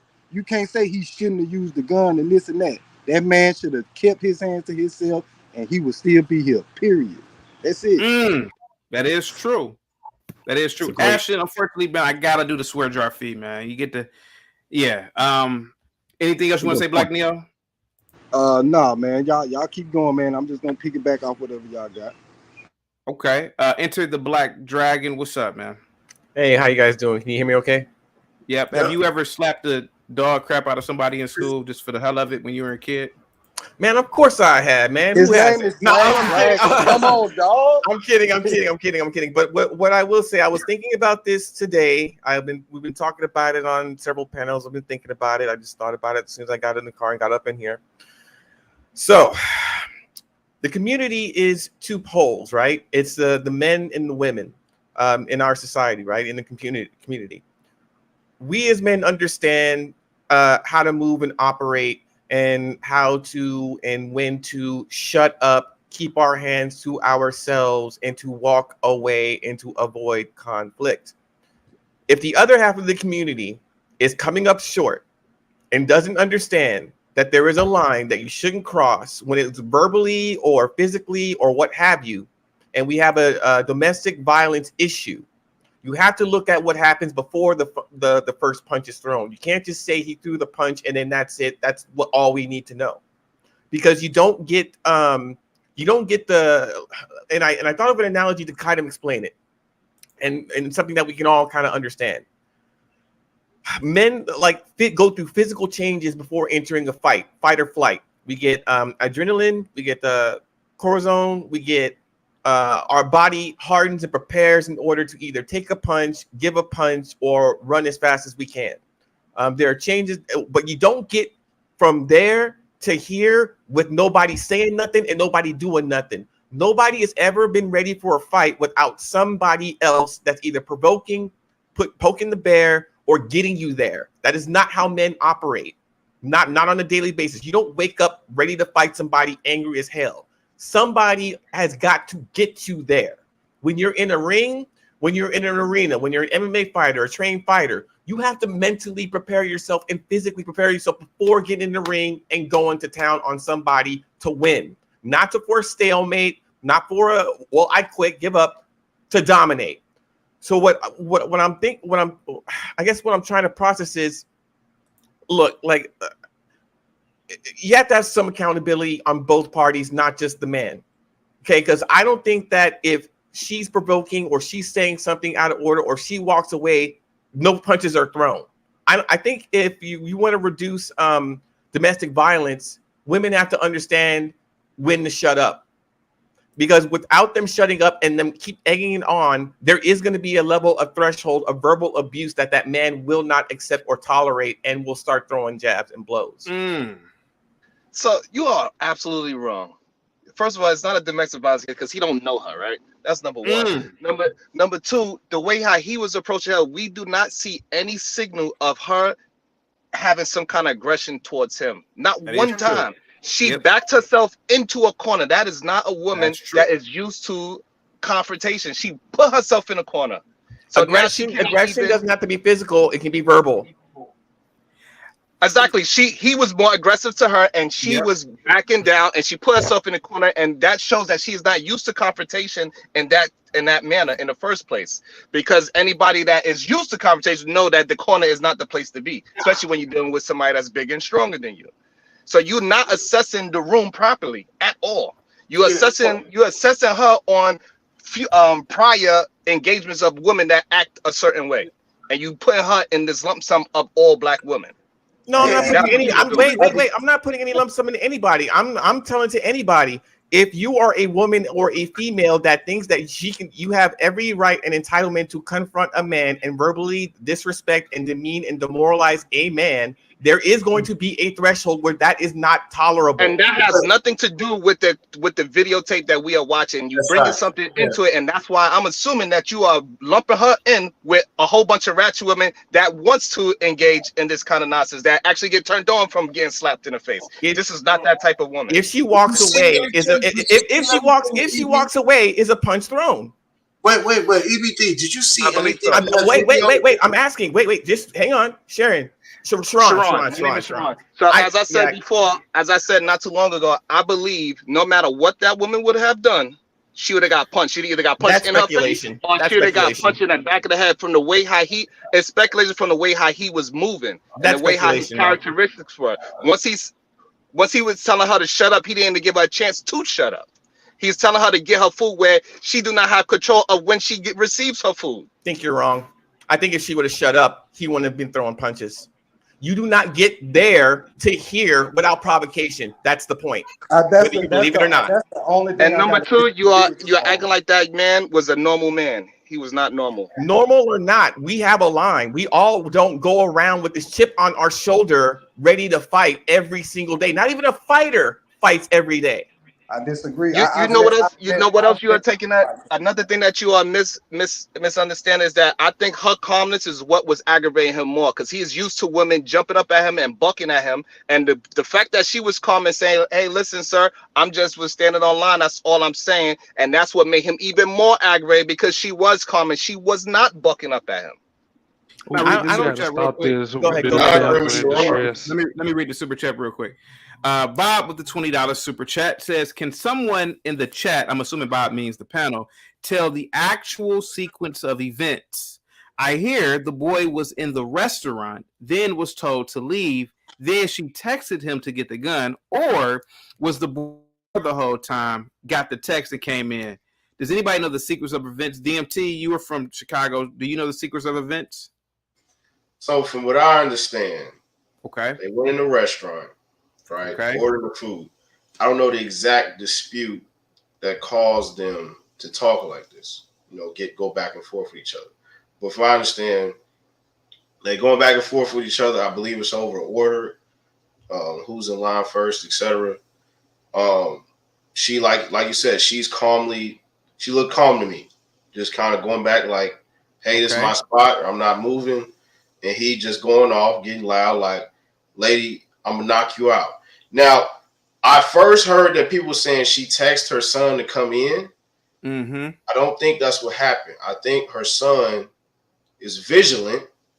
He's a son husband. He's a mother raised male. He's vigilant of his mother. He know what neighborhood they in. He in the car. He knows it's a gun in there. He probably hears yelling inside, so he come in the doorway.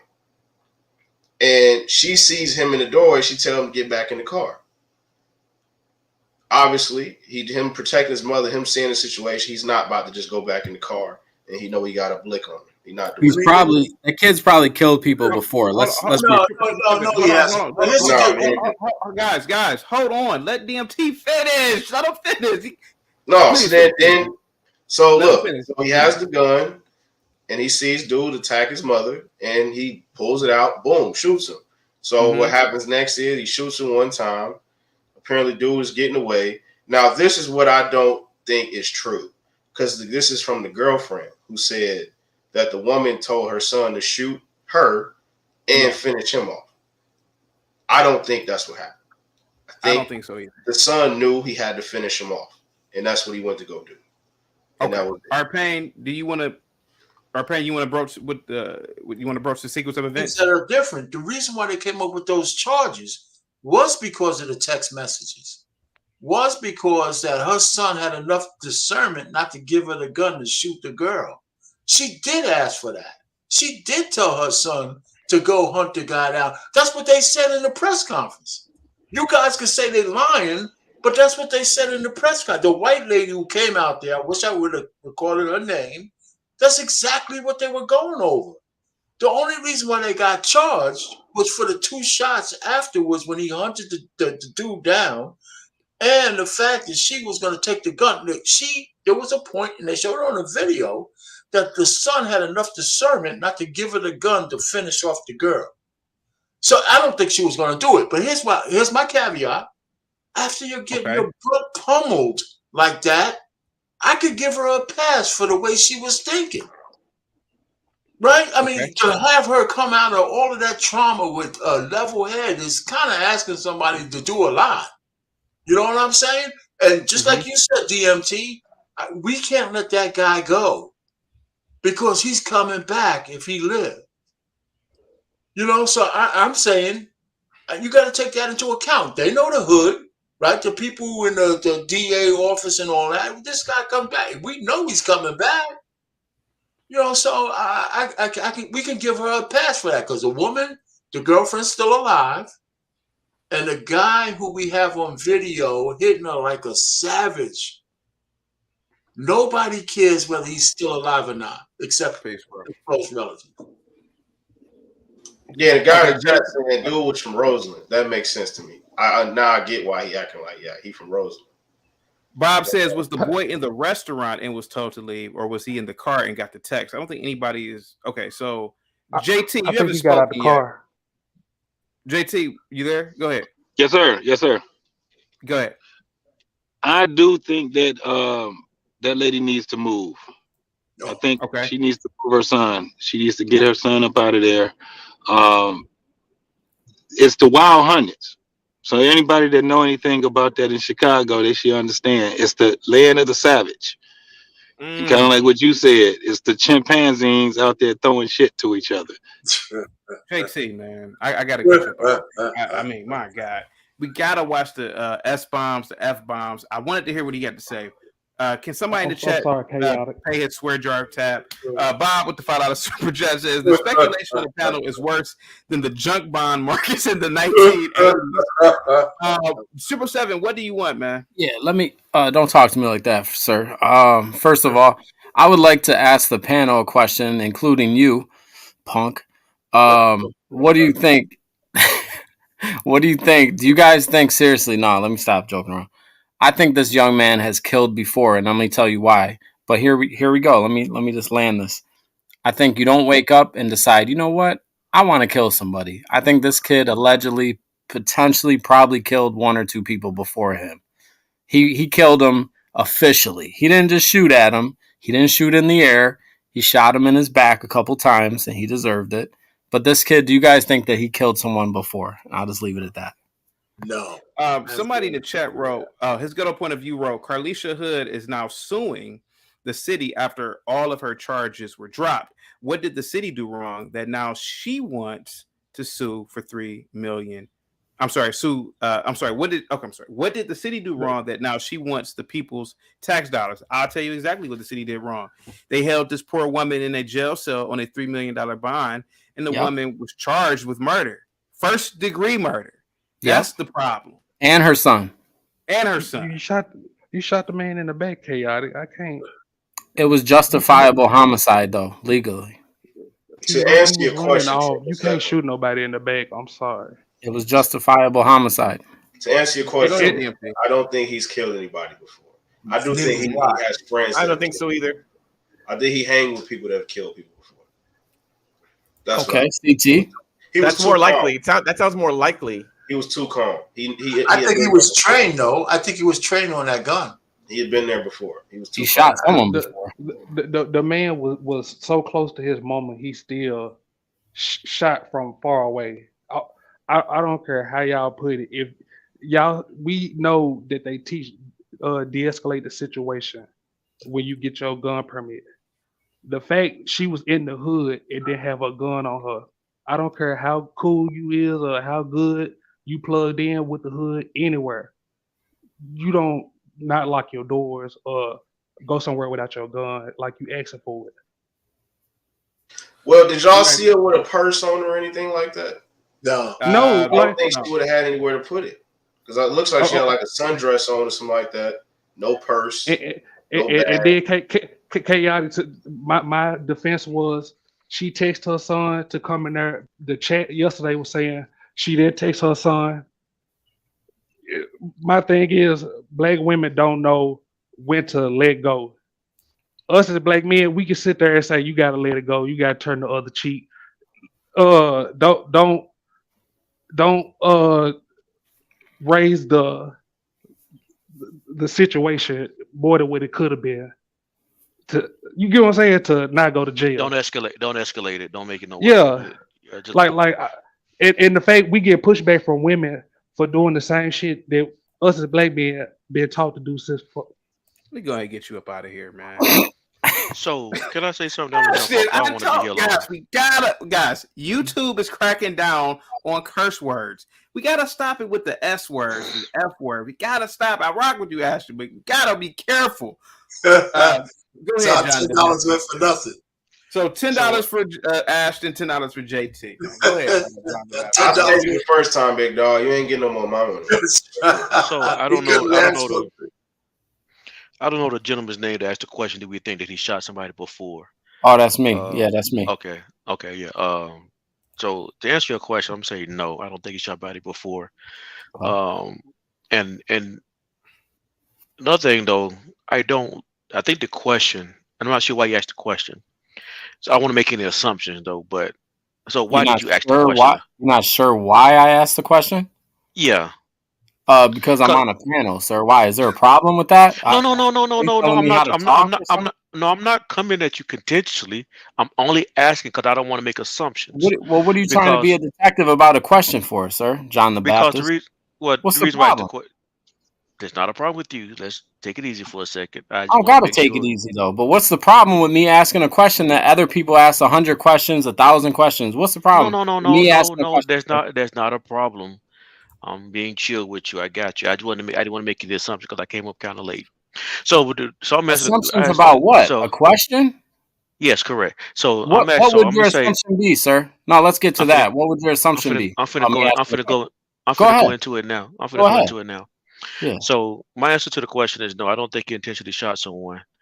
And I don't want to start painting a light in this young boy that he was a terrible kid, because I haven't heard any evidence that he was a terrible kid. If there's evidence out that he was a terrible kid, then I would be more willing to entertain the question that they could have shot someone.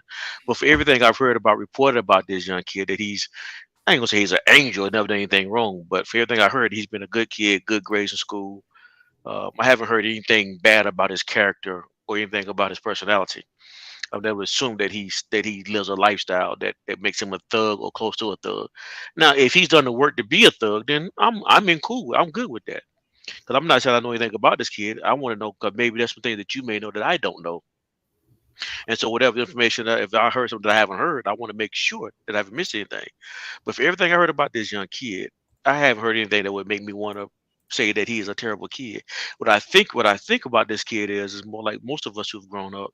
Well, in my situation, I'm not going to, like, I know him, but most kids who grew up with a mother who's like this, or whose mother puts you in bad predicaments, I think he's lived a lifestyle that made him more aware of life than he should be at 14. And that's nothing to do with him. That's just because his mom put him in an environment where he had to be more aware. And so now he probably handles a gun. And I'm not saying that there's a lot of 14-year-old white kids that handle guns. What if John the Baptist, Go ahead. what if his mom was widowed? God. What if his mom was widowed? Yeah, it's like this. It's this automatic assumption, and I see it in the chat that she's just a single mom. What if she was widowed? Like, what if she was married and became a widow? That could be an assumption too. I mean, that could be Also, I'm judging her being a. I'm thinking I question her mother skills when she told her son to bring the gun in that situation. Okay. Could she be a widow mother? That could be a true story. I'm not questioning if she would be widowed. I'm questioning you telling your 14-year-old son to bring the gun in instead of you leaving the restaurant. Yeah. Okay. That's all I'm questioning. Good points. His ghetto point of view. What's up, man? Hey, peace to the chat, man. You guys is over here killing it as usual. DMT, All Pain, Enter the Dragon, 777, John the Baptist. This is an amazing panel. You guys are definitely holding it down. Peace and love to the chat. I was just not to switch the energy too much, but just piggybacking off of something I was asking DMT in the chat. Like, how is it not child endangerment to leave a loaded firearm in the car with a minor? And how is it also not child endangerment to have to wrestle a firearm from your child? What if she would have deleted him while wrestling the firearm from him in the heat of passion to try to delete the lady? We'd be having a whole different conversation. The gun could have been locked up.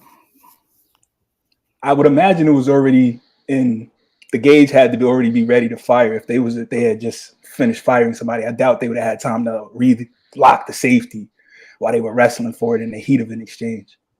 Well, they weren't. It was open, but you said why wouldn't it be child endangerment? Why was a gun in the car like that? That was my first question, and the second part of it was why would it also not have been child endangerment? Because they dropped all the charges, even endangering the welfare and like contributing to a minor doing menacing behavior. Why would those charges be gone when she had a firearm in the car with the child? Well, with the teen young man, and then she also was wrestling with a firearm with him when she wanted him to shoot the lady. Well, that's not a crime, wrestling with your son over a gun, but that's not child endangerment, bro. No, because the child wasn't in danger. He wasn't in danger when they're wrestling over a gun that's loaded. Well, let's go back to the fact that she had a loaded gun. That sounds kind of crazy. Let's go back to the fact that she had a loaded gun. She has a permit to carry a loaded gun. It's there, though. She has a permit to do that. Now, I don't think it was a wrestling match. I think they were wrestling over the gun, sir. Because the son had enough discernment not to give her the gat to go and delete the woman. And so that's why he said they were wrestling, though. I think this is all outcome based. This is all outcome based. The fact that the woman is still alive, it gives her brownie points. No matter what she said, I think we have to give her some grace that she just got her face pummeled by a guy.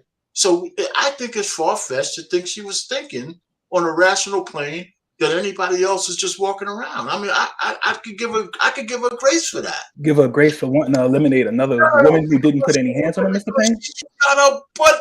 She just got her head banged in by a crazy ass man. So her ego. That's not good logic, though. You're talking about ego then. So her ego makes it okay to eliminate other people? It's not perfect logic at all. Let me say this. Before y'all told me it's not logical. Have you ever been in a fight? Yes, I have. I've been in fights several times, and I never thought to kill a random woman that was not touching me by standing on the side. Let me finish.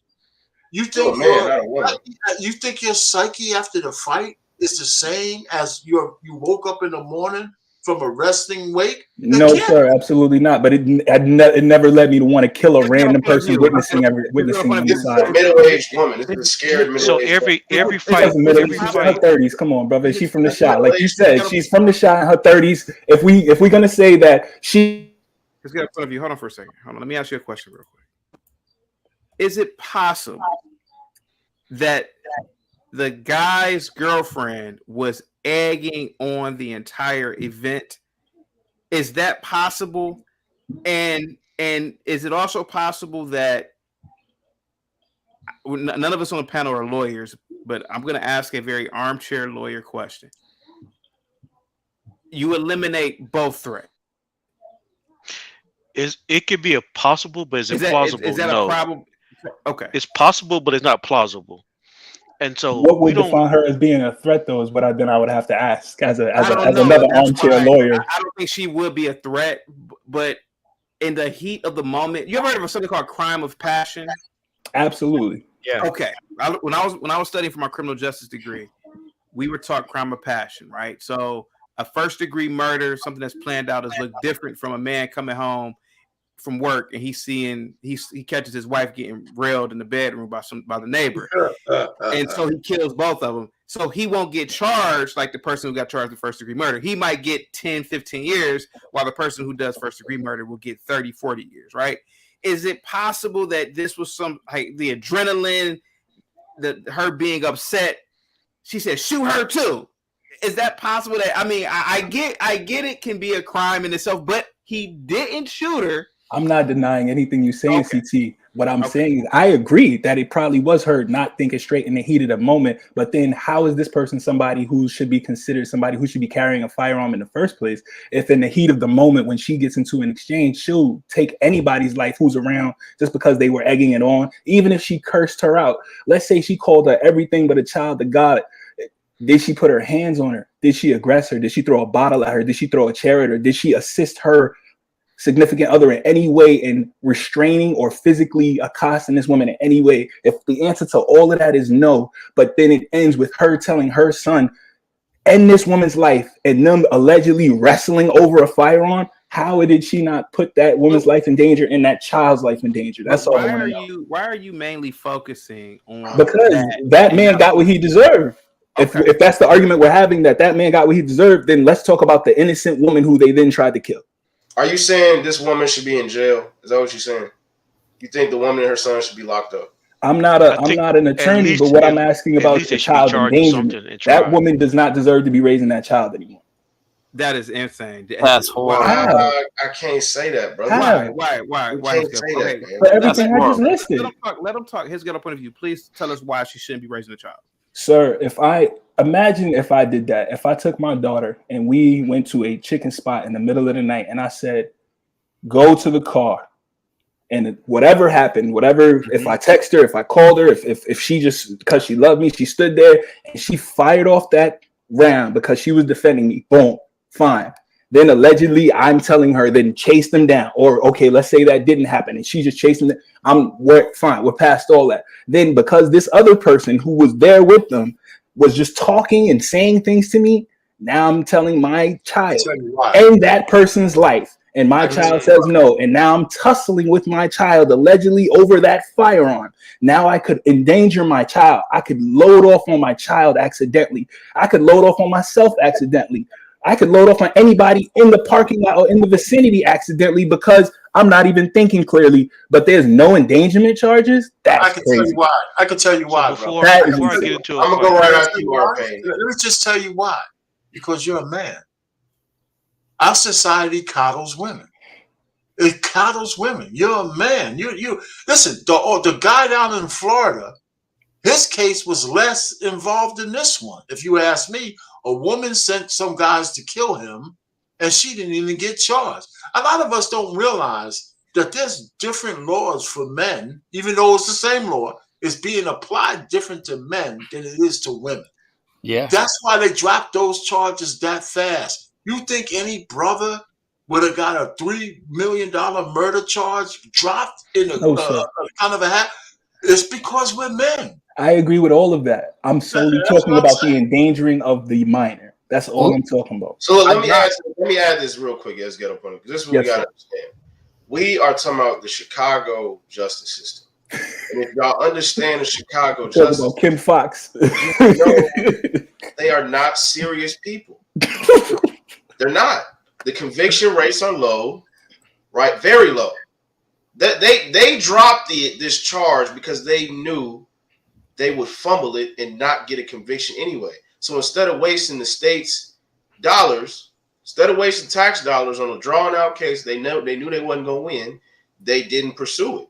Now, if you arguing that this woman could have been charged with endangerment in a real city that took crime seriously, what would happen is the boy probably would have got off. with self-defense, right? And the mother would have been charged with either second-degree murder or child endangerment or manslaughter. She could have got either. It's not endangerment though. He was 14 years old. No, they can still charge with that because No, they can't. I put it in the private chat. You can see the law. It's not against the law what she did. He was 14 years old. I'll read He's that. not. CKJ. So regardless, he's not supposed to be handling. I want to speak out. I want to speak out to the young man. After your. And I was going to just add real quick, CT.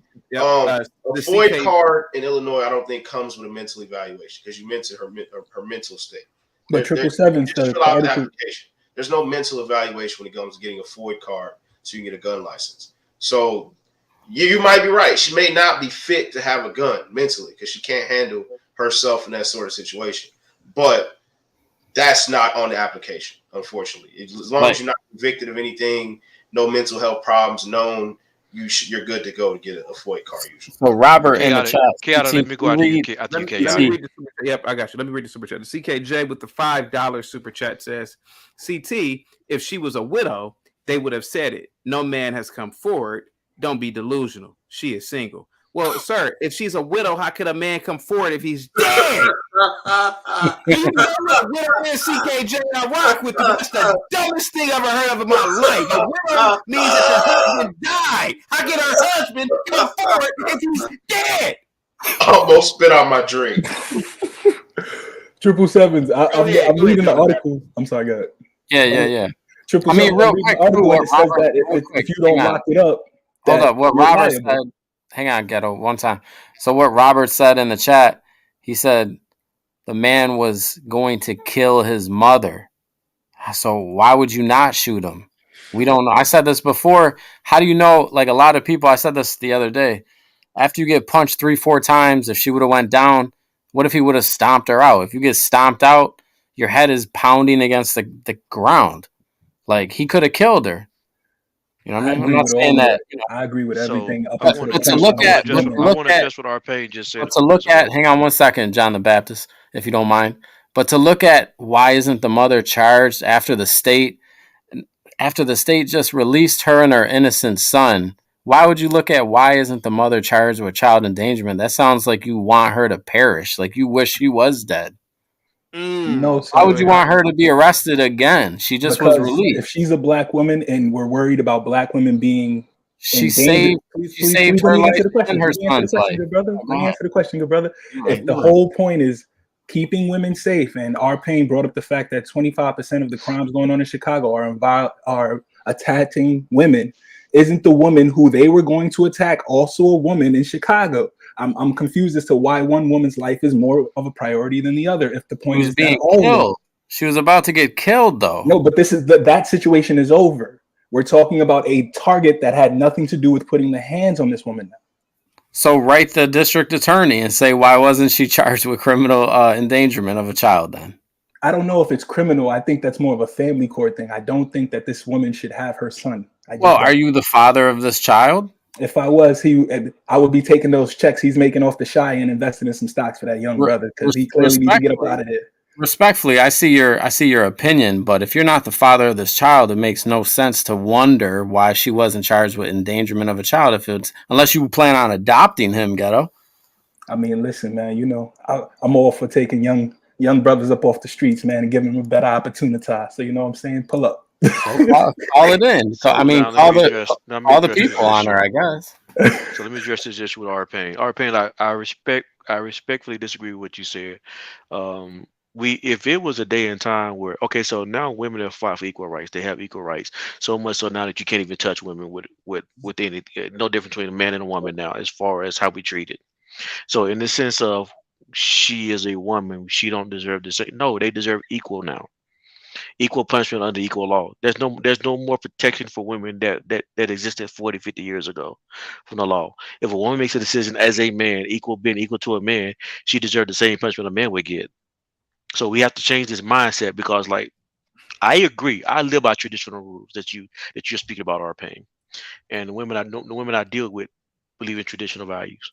But when a woman no longer believes in traditional values, she wants to be equal. The law, we shouldn't treat them. We as men shouldn't treat them as with traditional values. We should treat them as equal. I don't disagree with you, but that's how we want it to be, but that's not how it is. That's how we want it to be, but that's not how it is. Black men in particular, and men in general, because white guys dropped the ball on this, by the way, by letting it get this far. These guys conquered the whole world, and now the women rule the roost. How the hell does that happen? But anyhow, all I'm just trying to say is the laws are the same for both of us, but they are not metered equally.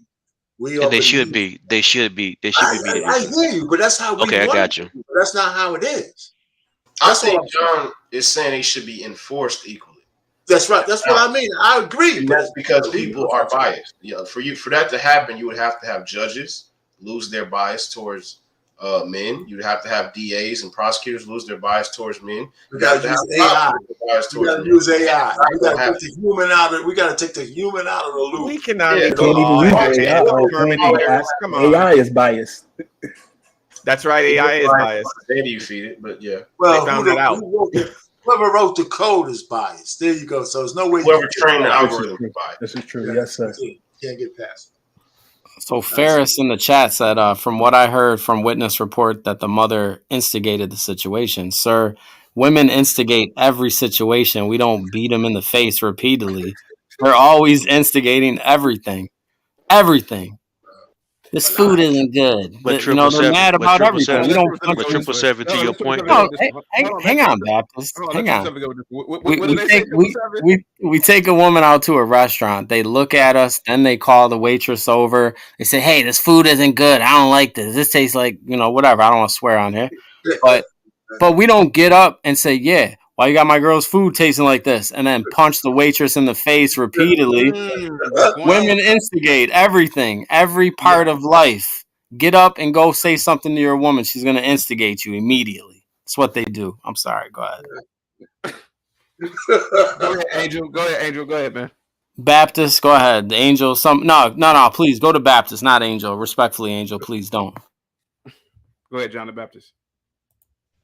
I'm good. Y'all go ahead. Like how you instigate stuff there, 777. Like you instigate arguments amongst people who just are giving their honest opinion. But yet you think you don't instigate stuff yourself there, man? I mean, come on. You sexualize every conversation that is being said about. I'll go back to the whole, does your neighbor has tits scenario there if I have to. Until you stop sexualizing stuff and creating situations, you are instigating stuff that you may not realize there, 777.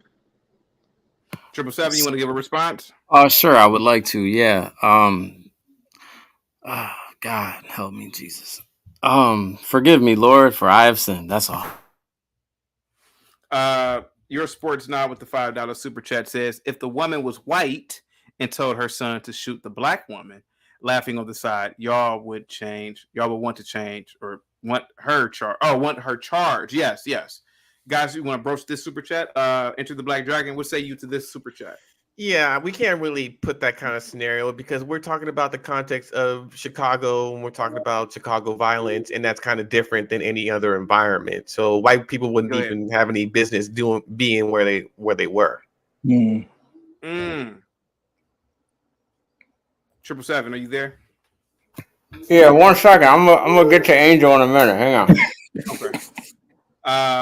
Do you guys agree with Enter the Black Dragon? Do you agree that whites would never have been there in the first place? What I wanted to say to the issue was, I really think we not to talk about race in the situation. No, just talk about the situation. If anybody that's saying situation, my opinion does not change in the situation. I don't care what race it is. The situation is what we're talking about. Race is irrelevant to me in this conversation.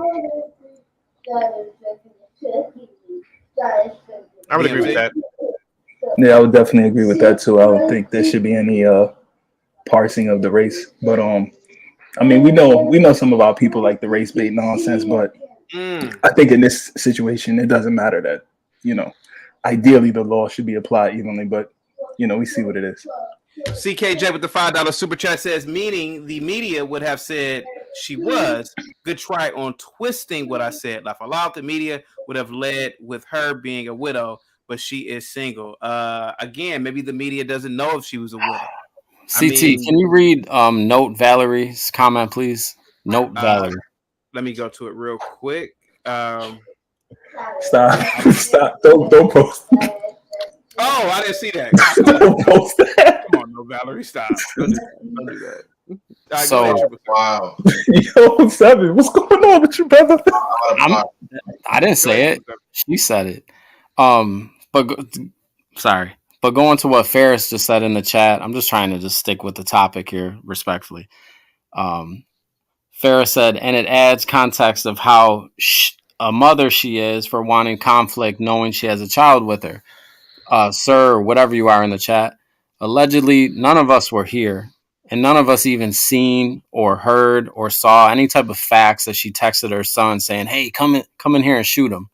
So you can't just make up stories and say she was egging her son on, talking about, oh yeah, come in here and shoot him. And then the girlfriend said, allegedly, oh, shoot her too. We don't know what this mother said. She was probably scared for her life. She just got punched in the face. Have you ever been punched in the Angel? Have you ever been punched in the face by a man? Nope. Okay, well you should. But so respectfully, people need to get punched in the face. This woman didn't deserve it. She didn't say nothing. I see a lot of people in the chat saying she probably deserved it. She probably egged him on. How do you egg somebody on to get punched in the face? She didn't do nothing wrong. She probably said, excuse me, something like that, and he snapped on her. It's not her fault. She didn't order a hit. They tried to say that this woman ordered a hit, like she was a mafia member. She ordered. That's how it came on the news. It's a disgrace. The Chicago Police Department should be sued for $10 million, not $2, $10 million. 777. They had the text messages. Did you see them, sir? Did you see them? Wait a minute. Hold on for a second. I'm not attacking you. I'm just asking you. Did you see the text messages, sir? Let me answer the question. You can't believe what the white man tells you. Well, okay. See, now we're going somewhere else. The lady got on national TV and said why they had those charges because they had the text messages. So now, whether I believe them or not, I could agree with you. I didn't see them, but they're not going to show them to me. Come on, that's not a good question. So it's not like they made them up. They came up with these deletion charges for a reason. Now, did they jump the gun? I would agree with that. And they removed them because when they added the rest of the stuff and the circumstances in there, it probably should have never been charged. And it also tells me because of Chicago, somebody put that press release out without talking to the top dog. Or the mayor got the top dog on and ripped her a new one. And the mayor said, so there's some stuff behind the scenes that got those charges dropped that we may never know the exact reason. But there was some shenanigans. There was some daggone back and forth going on. I told you they're not serious people, Arpain. So CT, you have a career in criminal logistics, correct? I worked 2 years and I was a probation officer. I wouldn't say a career, but I worked as a probation officer. Yeah. Okay. So charges stem from. So when you're charged with a crime, this is the order that they come from. The charge comes from the arresting officer. So if the arresting officer charges you with something, that's boom. That's right there. That's your charge. Now, if they were overcharged, then this would be an easy case for their defense attorney to beat. Like most people are overcharged when they first get arrested. You'll be arrested for something. You'll argue with the police officer. They'll charge you with something for that. That'll get dropped. They were overcharged on all these charges. I agree. What if she would have been indicted? My bad. Go ahead. See, and that's what I'm saying. Like a case like this, like what if she had been indicted? And I feel like this is more the reason for her to sue. Arpain, anybody want to answer that one? What if she would have got indicted? Well, if they put her in jail, right, and she got charges, wouldn't the judge have to be involved already? No, it's so what happens is you get charged, and then the prosecutor who set the bill sends a bill to the grand jury. The grand jury can either give you a true bill or a no bill. If they give you a true bill, then the prosecutor can indict. Well, what I'm saying is somebody had to set the bail. You don't just set. The prosecutor sets the bill. The district attorney. The DA. Prosecution. Yeah. The district attorney. All right. So my Does question anybody want to is, pay for Ashton's swear jar fee? Still in the back, but I mean, unfortunately, I asked him, but he can come back if somebody just pays a $10 swear jar fee. Go ahead, 777 and Mike. Go ahead. So justifiable homicide is when he shot the person, whether it's in the back, the neck, the face, doesn't matter. It was justifiable homicide. He was protecting somebody that would have been killed, allegedly. Allegedly, we don't know. She might have just took the punches like a champ because she didn't go down. So salute to her. But he was overcharged. So was she.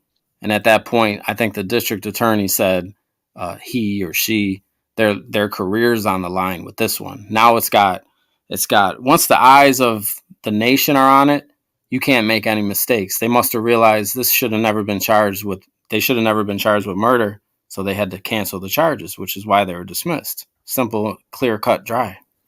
From what the tape that I saw. So my question is though, okay, so they were overcharged, right? If that's the case, were there charges that would have fit better for the crime if there was a crime that was committed for the action that was taken, I guess? I think it would be discharging of a firearm in a public place. I think that would probably be the one thing that that the young man would be arrested on. Discharging a firearm in a public place.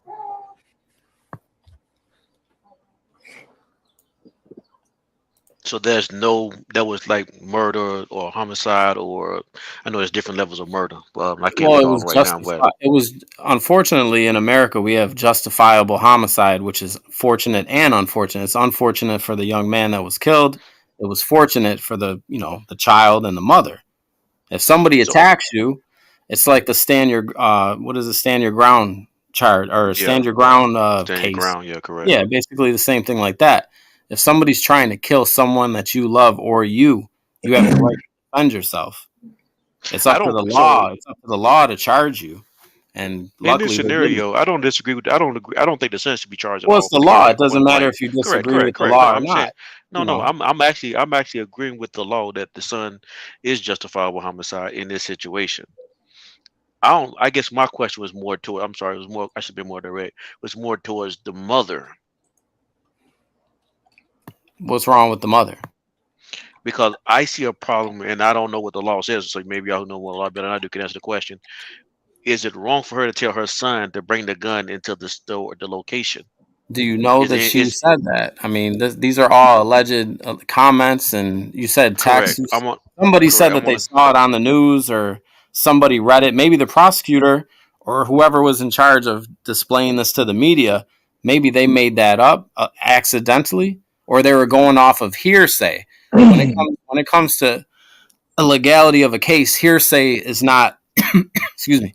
You can't bring up hearsay in court. It just gets thrown out. But that's what you're correct. I'm with the way the story was reported and the way people talked about it. You're correct. It is hearsay. I was working up on the assumption that it was someone in law office that seen the text. That's what I was looking at it. Now, if it's been verified that no one saw that being sent in the text, then yeah, you're right. It's hearsay. Even if she did, now that I think about it a little bit further, even if she did say, "Hey boy, go get the gun and come in here and save me," or shoot him, either way, the judge and the district attorney decided this was justifiable homicide. So even if she said, "Hey boy, come kill him 100 times over," it was still justifiable homicide, and they're not guilty. I was watching the tape, and it looks like there were witnesses there. There was one person that was recording, and I think there were two other people. There was an older black gentleman in line. So I think we're like, as time goes by, we're gonna get all the finite details of what was said before, during, and after. And I think it's all finished though. The child's already free, and the mother's free. You can't be. There's also another thing. What is the name of it? You can't be charged with murder twice. Double jeopardy. Double jeopardy. Yeah. No, I'm not saying about charges. What I'm just saying about are the details that we don't know. That's what I'm saying. So hold on, 777. You can't be charged twice, or you can't be tried twice. You can't be charged with murder twice. You mean for the same incident? So I'm confused. I thought double jeopardy. You can be charged with murder 100 different times, but not from the same docket or case. For So that are matter. you saying? So are you saying there's no other charge that can be brought up at this point in time? No other in. So all the cases were dropped. So if there were any charges that they wanted to Okay. add to it, it would have been Too already late. added I along with. got you. No, it's not too late. It is too late now because then all those charges will also get dropped because they should have never been arrested in the first place. That's the reason why their attorney will eventually get paid from this. I think also like murder charges. I think what is it? Premeditation and intent. And I don't think that's what you have here when you have like a physical altercation. I think it's more protection and defense, which is If this was a white child, because this is the real the way that we should be looking at it. If this was a white child with a white mother, right? And even if the assailant was also white, I believe that the mother and the child would be they would have an investigation at the precinct. They would do about an hour or two, maybe a couple hours, and then released on their own reconnaissance back home. So for these people to be charged with murder right off the rip when they found him, the district attorney dropped the ball. Yeah, and that's why that's why the mother is going to sue. Correct. They were both innocent. Yeah. Did you see that rat in the video running across? Now, where I missed that. They only played seconds of it, so I'll rewatch it again, or maybe there's another stream where that happens. But from what I saw, they showed him. I think they were showing him saying something, and then he just leaned in like with a haymaker. Yeah, like on the second punch, you could see like this disgusting rat just, See, I only saw one punch. They didn't. What video I did? There's like a small clip, so I gotta look it up. But I'll look for Ninja Rat. Does anybody in the chat or on the panel want to pay for Ashton's swear jar fee? It's just $10. Let's 777. Do you want to pay for his swear jar fee, sir? I normally don't ask, but I think it should. I honestly, after he did it once and DMT paid and allegedly someone else paid, I think it should be raised to 20. I think it should be raised. I think it should be raised to 20. Okay. No, just 10. Hey, that's on him. He Respectfully swore for the channel. Shout out to the Lapeef Network. Shout out to CT. You gotta watch his mouth. 7. Would you have ever? You're white. You're kind of like you're Italian. So would you have ever went to that location at 11 o'clock at night with your child? You know what? At 6 o'clock, that's it. That's the cutoff for that spot. I'm sorry, son. We're not getting any chicken today. No, it's past 6 o'clock. So respectfully, once the sun goes down, we ain't going to town. What y'all don't realize is that could have happened at noon. It wouldn't have. At nighttime, we know what goes on at night. This man had a couple shots of Hennessy. Daytime, all the time. This young man had some Hennessy late night at a party. He went to go get some chicken and decided on beating a woman over and over in the face, sir. Rashu with the $5 super chat says, "Yo, CT, that rat may have actually caught that body after watching it about 10 times." Yeah. Guys, go ahead. That was a fat rat, man. I don't know how people miss that rat. Hey, man, can you put that? If you saw that video somewhere, can you put that in the back check so I can check it out? Yeah, let me see. Yeah, sure. Yeah, can you do it for me, DMT? The fact that mom's is taking her son to eat at a restaurant with giant rats is why she should have a child taken away. What are we doing? You not once have went in on the guy, on the moped guy, the guy who got killed. Why haven't you gone in on him? He's attacking this poor innocent woman, but you haven't really went in on him. Why go in on the mom and say all these horrible things like she should get her child taken away? She should get a child taken away because that's the truth. I think because of her level of cachet, and like you were saying, she might be an educated woman, she might be a businesswoman, she might even be a person who donates to political campaigns out there. She might be a little plugged in, so she feels she's a bit above the law, above reproach, and she's using that political network of hers to her advantage right now. rest in peace to Kent Fitzsamuels, he said it all the time, PhDs with ratchet outcomes. Like, we're allowing these women, just because they have higher intellect and higher jobs, to have the same exact scenarios happen with them and their children. We see all of these crazy things going on in PG County right now in Maryland. That's an affluent, woman-dominated area with women with tons of money, and women are out there killing their mothers and barbecuing them. Like, we're acting like but that's a one-off. no, sir. We were literally talking last week about all of the violence going on in PG County, Maryland. But you mentioned hold on, mentioned a specific thing, and that's not going on all the time. Right, but that was three women. That was three women on doing violence toward each other.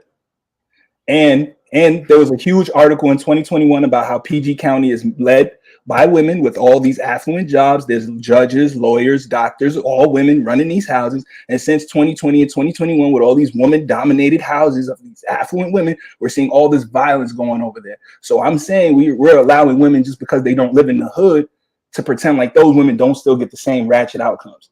I got an idea, CT. How about we ask the panel individually, sir?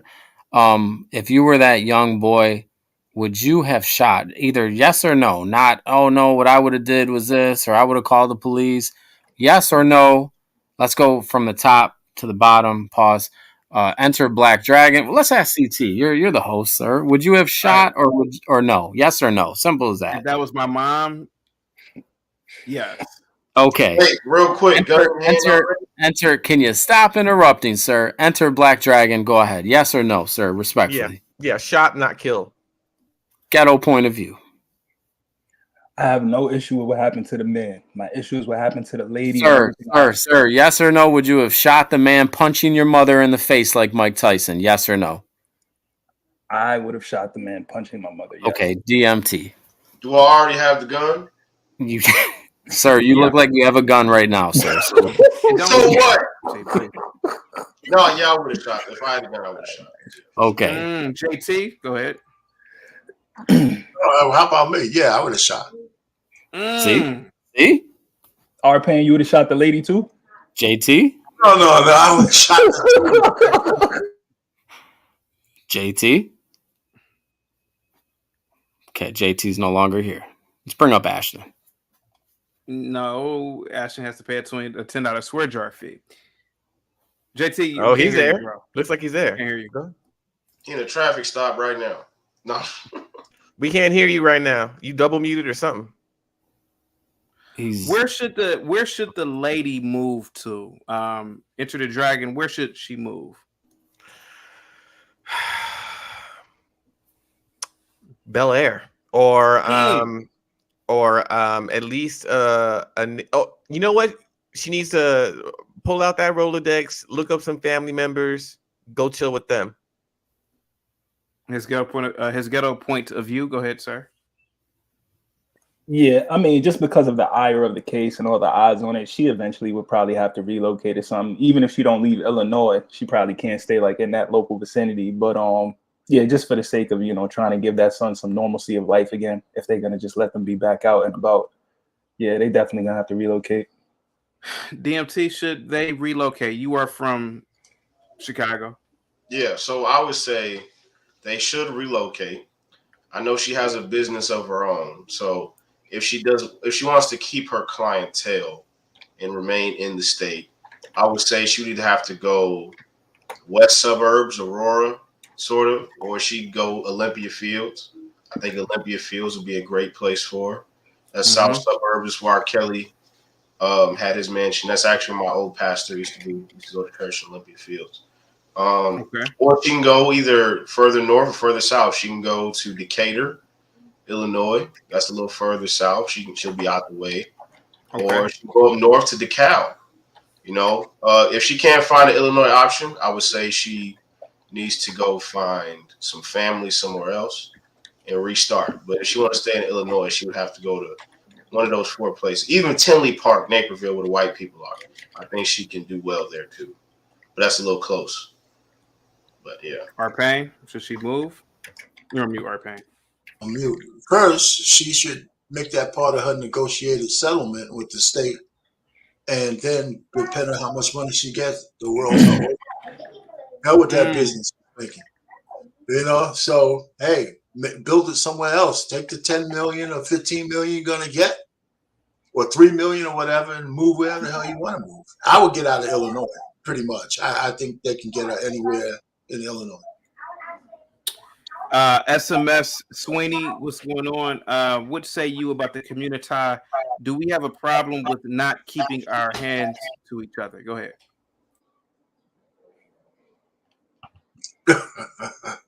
I don't know what's going on, man. Who's going? Hey, can y'all hear me now? Oh yeah. Oh, there he goes. Yeah, it's JT. No, that was the other guy that you was asking. This JT right here. Yeah, we hear you now. No, the question that was asked was earlier when I would have did it exactly like the 14-year-old. I would have shot him. No doubt. Yep. Good answer. Number one answer, sir. So everybody said shoot. Absolutely. Even Well, CT. I think in that situation, every situation is different, right? Assuming that my mom, for some reason, would have been out at that late at night without my father and was being pummeled, then obviously. But if somebody, you know, but I feel like if a man just pushed her, right? I think that most people would recognize that as a lethal.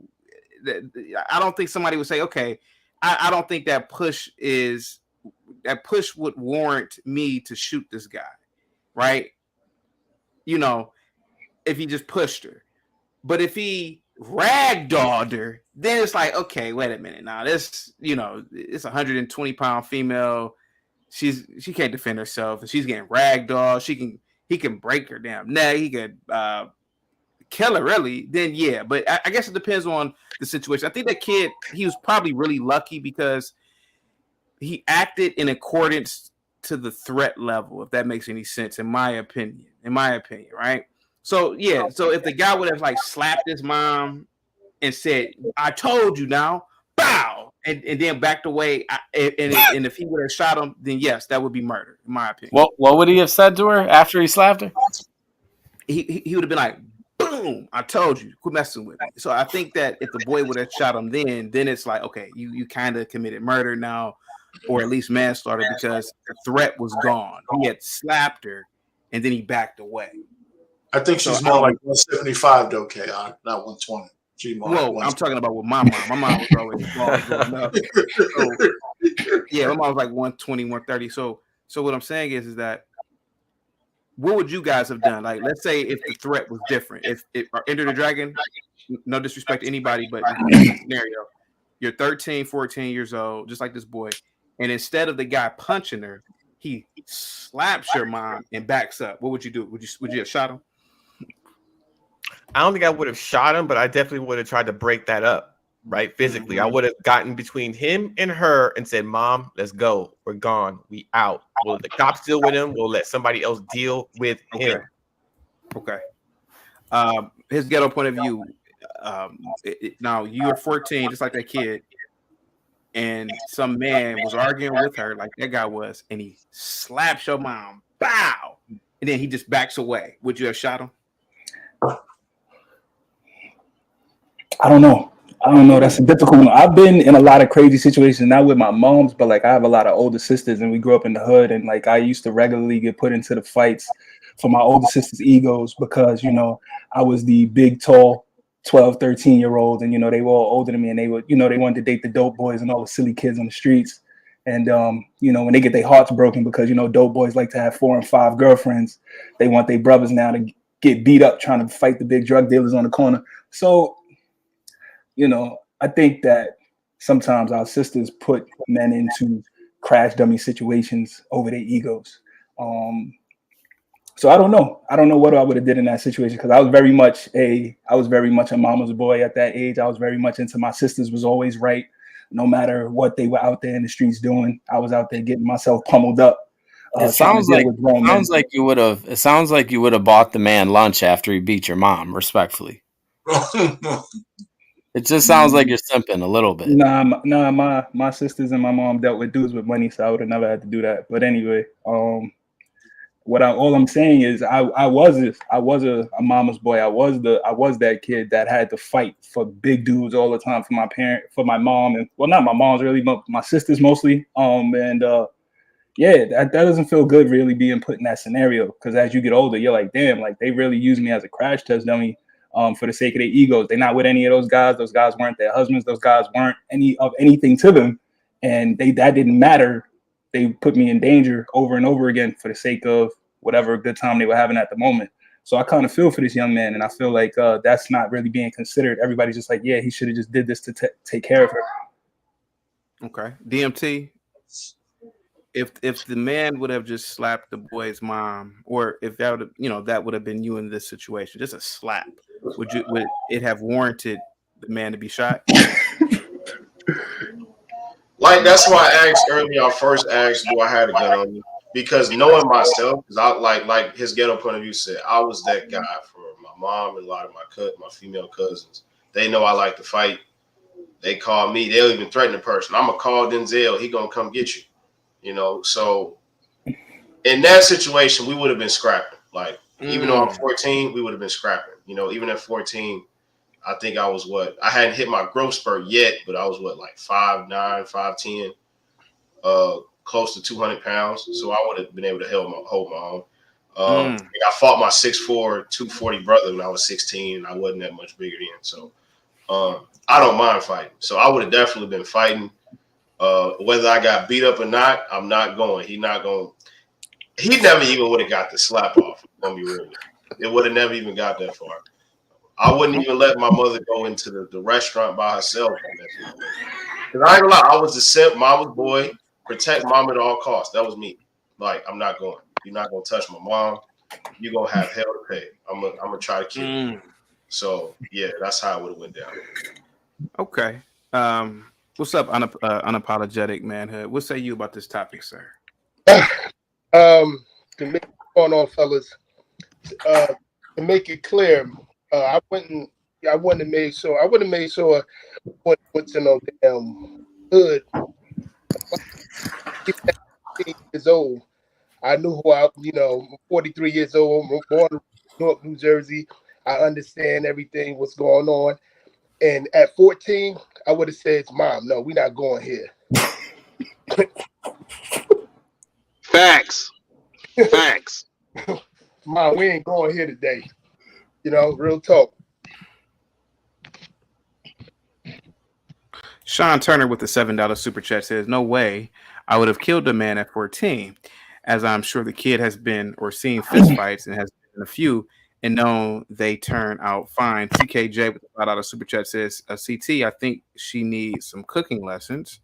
And Bob with the $5 super chat says, you men come from a different world. Any fear of jail? Anybody want to answer that? Nope. Yeah, I've been there. When mama put that battery in your back and wind you up, you're not thinking about any consequences. You just think about going gung-ho and trying to protect her ego. Facts.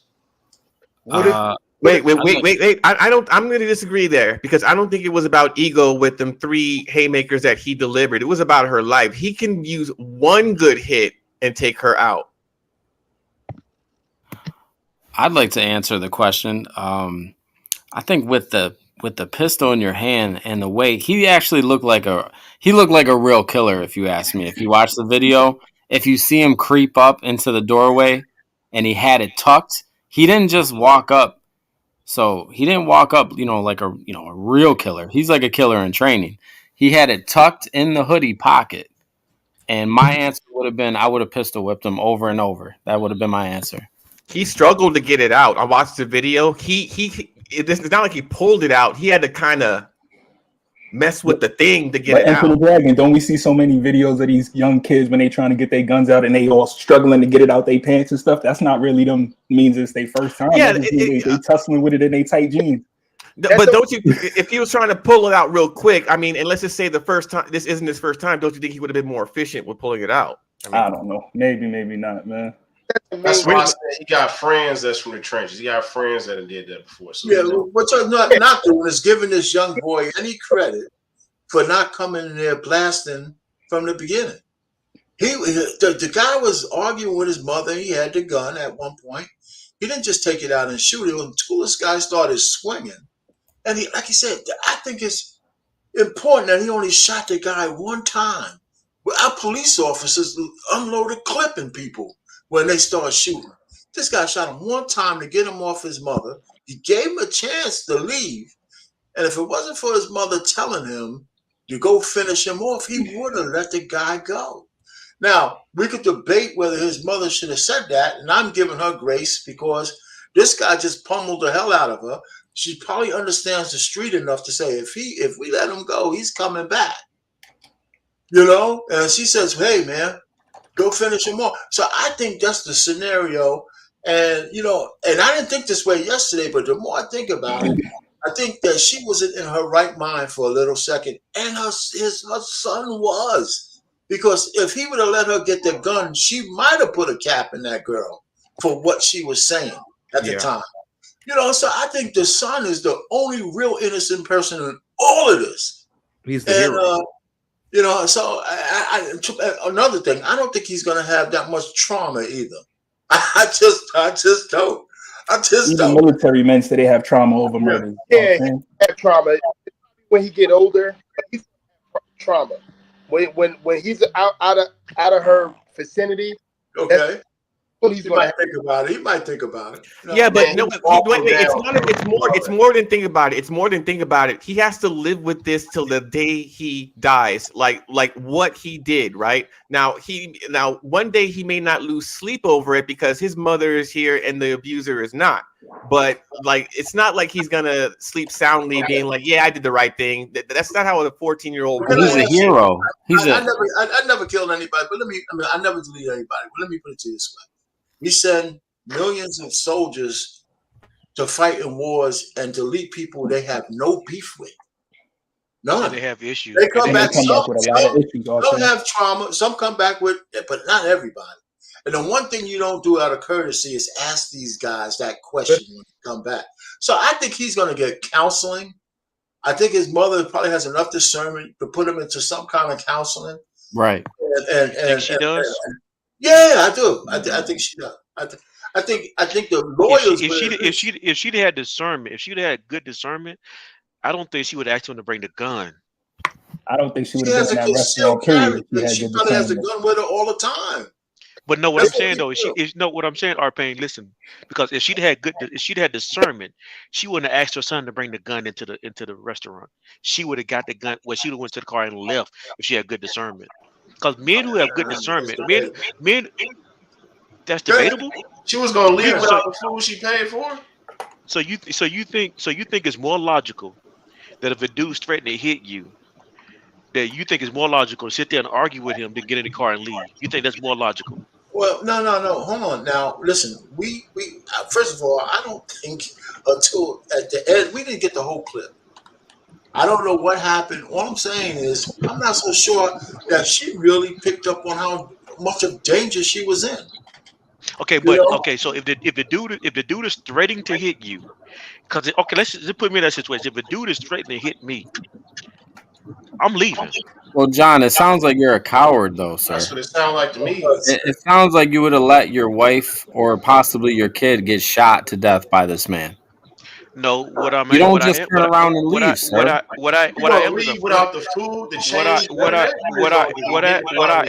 I am is a 49-year-old man who's lived long enough to know that when something's about to go sideways. Well, you lived that long being a coward, sir. You should have died younger. There are some things I will fight for, and there's some things I won't fight for. I'm not fighting for a hot dog, bro. Your wife got punched in the face 3-4 times. What would you do? Say, come on, baby, we gotta leave. You missed. See, you were so ready to talk. You didn't listen to what I said. Well, what would you do? What would you do? Listen. Well, what would you? No, I'm asking. What would you do though? Hold on. You would leave. You sound scared. Hold on, bro.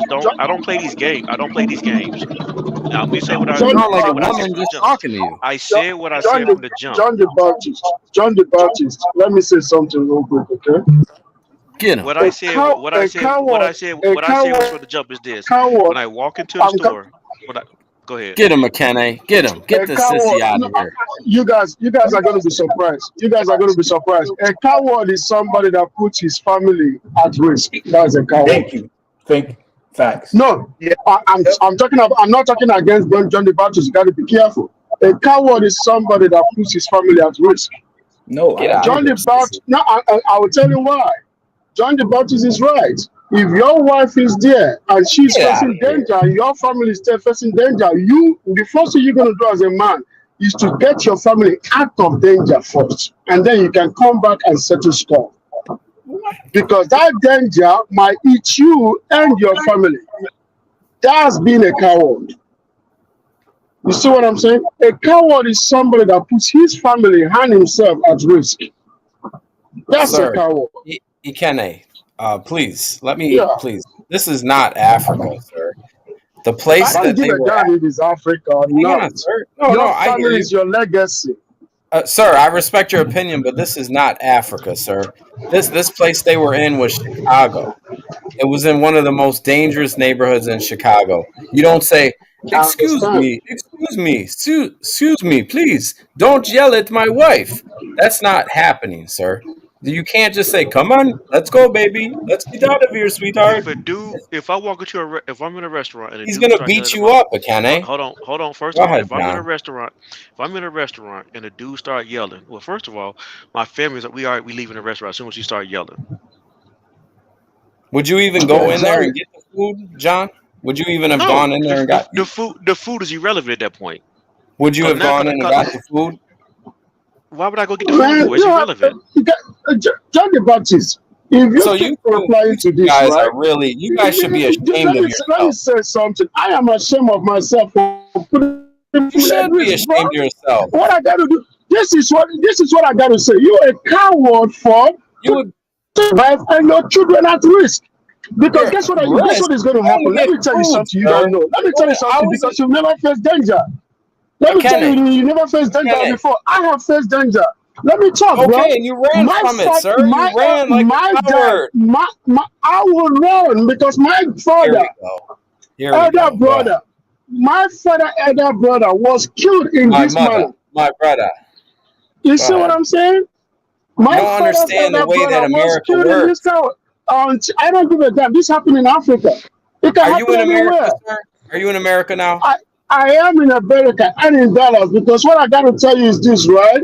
A coward is somebody that puts his family at risk for his ego. What I got to do is to take my children, my wife, and put in safety. Once they are in safety, then I come back and deal with that idiot. Sir, you're not going to come back. Sir, you're not going to come back. Sir, hang on. You're not going to come back and deal with him. You're going to get your wife. You're going to drive fast as hell away from there, and you're never going to come back. That's your opinion because cowards like this is the reason why Chicago is what it is. Because your ego makes you not to back down in face of danger to save your family. You don't know the value of family. That's one thing. I know the value of family. I'm not going to put my family's life at risk over my ego. It's never going to happen. I don't care if that man slapped me 10 times.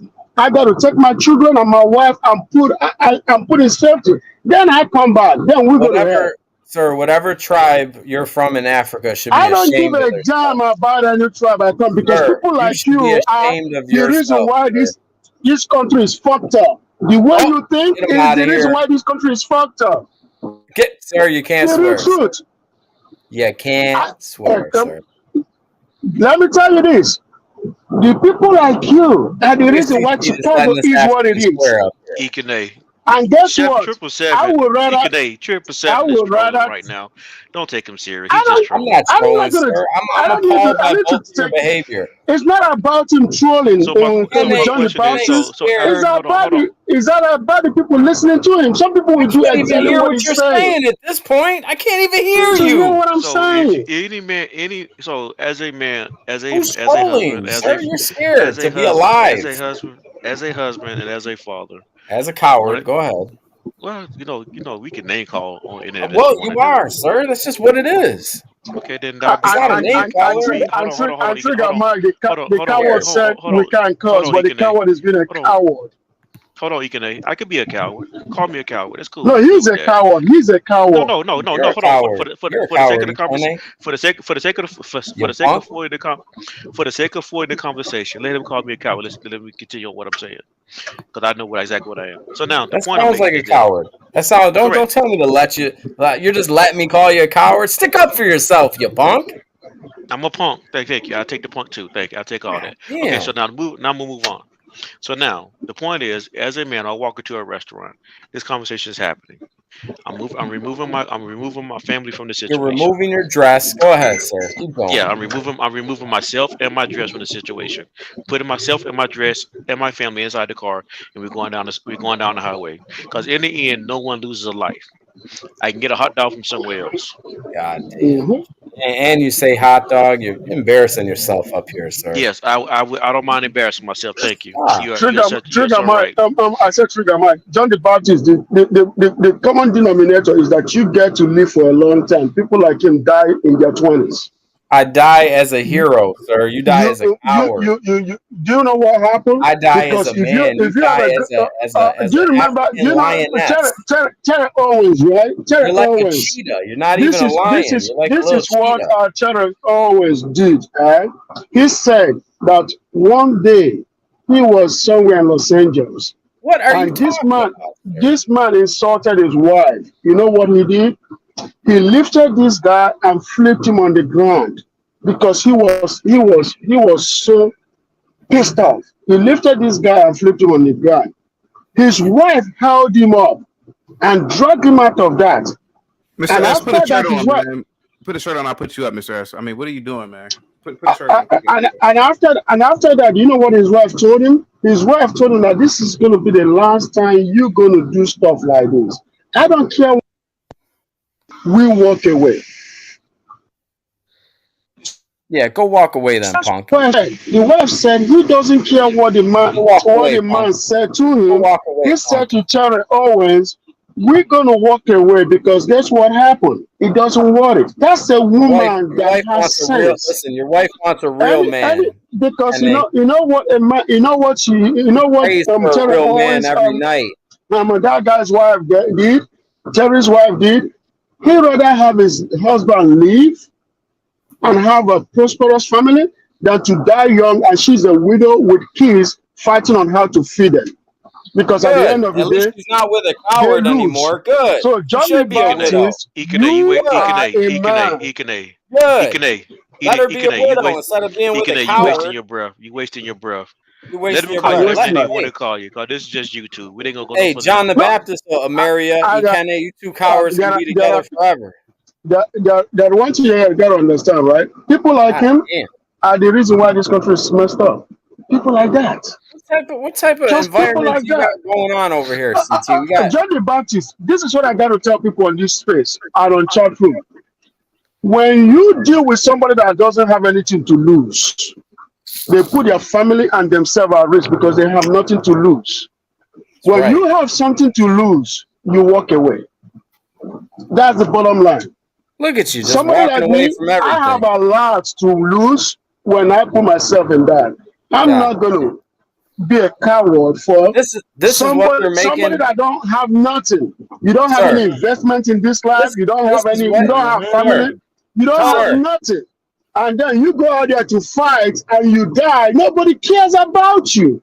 Because you don't care about yourself. You have nothing to lose. Hold on. But if you look at being a somebody coward that is okay then. Okay, got it. Ikene, 1 second. Yeah. Hold on, Ikene, Well, 1 be second. scared for your life. Be a coward. Be a 777. woman. Dress up as a man in life. Okay, got it. 777.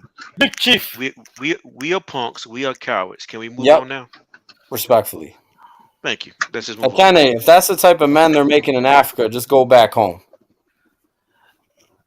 All right. So now we're punks and cowards. Let's He's move a on. big chief. It's crazy that I gotta agree with 777 on this. This is crazy. Thank you, sir. Respectfully. What? You say that again. Y'all sound like some cowards, man. These Who's two a coward? sissies are up here with this little dirty, dusty. You're praying on a dusty rug, boy. Get down. Get out. You don't even belong in this chat. Listen, let me ask you a question. Who was your? Do you know your father? What was his You name? can't afford. You What can't was your afford to father's name? swear either, Mister You're, S. you're talking like as if your Don't father swear, was not coward. about. Because you're What's too your broke father's to pay name? the fee. 777, you see me. You know why Sir, I'm on cam I'm right not now? going to argue, sir. Wait, is You know I'll why I'm Mr. on disrespect S? you cam if right you want. now? You want me to Is that disrespect you? I You know Mr. will. why S? I am on cam right now? Do you know why? I'll Do you know why? disrespect you if you want, sir. Ask for it. Do you know why I'm on cam right Go now? ahead, sir. Ask for it. Let me see your face, You boy. fake dusty praying to Muhammad. You ain't even got nobody to pray to, boy. Muhammad don't even want you, boy.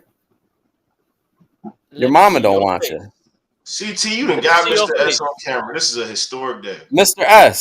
S, say a swear word. You can't afford it. You Bitch punk. ass You live in a nigga. hut. You're a bitch ass Mussolini. I'm gonna pay 30 Hey, now. watch your mouth. I heard that Wait, first thing wait. you What did said. he I just say? smack you. What'd he What did say? he just say? CT. What did he just call me? I heard what he called you the first time. Wow. You ain't even black. That's crazy. Wow. Just loose at the mouth, man. Hey, charge him $50, CT. That's what's in his heart. If That's you think $50. about it, that's what's in his heart. That's why he said This it. is a black channel. He ain't getting away with that over here. $50, CT. Yeah, that's at least a 50, right? Lapeef, I apologize for that. I don't. DMT, I'm sorry, you were saying what now, DMT? No, I'm saying it sucks that I have to agree with 777. Listen, man, I get you got to pick your battles. You know, every battle ain't meant to be fought, but y'all can't just be out here cowering when a threat shows its head and you just want to run to the car, leave your money, leave your change, leave your food. You like, what are you talking about, bro? If I'm in a situation where I paid for food and there's another customer, somebody antagonizing me, and I feel threatened, that is not going to lead me to leaving the situation, leaving my food, and leaving my change and just getting in the Right. car. Now, maybe I'll say, okay, look, I'm not dealing with this. It's too long of a wait. Let me get my change and my money back. Then I'll leave. But I'm not just going to run away like a coward Right. and not get at least my change back. Like, y'all Okay, crazy. so Like, what are you talking actually not okay, so let me go in detail. That's all I was Because I don't saying. what I don't do is I don't do this back and forth over what 777 was doing. So of course what I'm gonna do is end the transaction, remove my feelings from the situation, and I'm out of there. That's all I'm saying. I don't do this back and forth on YouTube because none of y'all, this is not that important. So the point I'm making is, yeah, we're gonna end the transaction. No longer talk to this gentleman. As long as he doesn't approach me, we good. Now, if he approaches me, it's a different situation. Well, he punched your wife in the face, sir. I said to you when I took over the scenario, and I said when I walk into the restaurant, before anything happens, if he starts talking, I'm in the transaction because I'm not Sir, going to. who I'm not raised going to you, go. though? Respectfully, I'm being serious. I'm not trolling. I'm not trying to hurt your feelings. Who raised you? Irregardless who raised me, I A have my own woman? principle. Irregardless who raised me, I have my own principles and standards that I live and move by. No one moves me off my square. Well, this man My moved you principle, off your square because you just my ran and got no, your food and ran to the car. my principles and my standards are based on what I say my square is, not what you say it is. Okay. So are we Yes. fighting for the other, or are we fighting for the family? Like the point seems like it's I was changing. going to ask the same question. You know what I'm saying? That's what's going Because on. my thing is, I'm as a man with wisdom. Before when I see it happening, I'm de-escalating off from the point because it's not just me at risk. I have my wife and kids at risk here, so I'm going to de-escalate. If I can't You're already de-escalate, at risk. You're already at war I'm with someone. again. If you learn to stop interrupting, you can get a lot further in life. I don't have to learn nothing from you, sir. You're a coward. You don't have to. I would be a coward. You Thank you. can't teach me anything, sir. Correct. You're right. You coward can't teach you right. You're right. I'm a coward. So I'm a Yeah, coward. I would never want to learn from a coward, So sir. now, That's why I'm let me. glad that I had a Now let me man move raise on. me, sir. So now let me move on. So now let Yeah, me go move on. ahead, So sir. Please we move understand on. I'm a Go ahead. coward and a punk. So I the mean, point you are. is, You let your wife get beat up in front of you, sir. That's the story you're putting out here into the world. actually, if you listen, You if you pick learn her to up off listen, the floor, and then you drag her to the car, and that's that. if you learn to listen, I said it's not going to happen because my That's wife the is not story. getting. You pick her My up, drag wife her is. into the car. Go My ahead. wife is not getting hit in the face. It's never getting to that You point. already got hit, sir. What would you do? How about No, that? I'm saying it's not. I'm saying it's Let's never stop getting playing to. little games here in front of all these other men on the panel. Your wife gets punched in the face. What are you doing, sir? Stop playing these fairy tale games.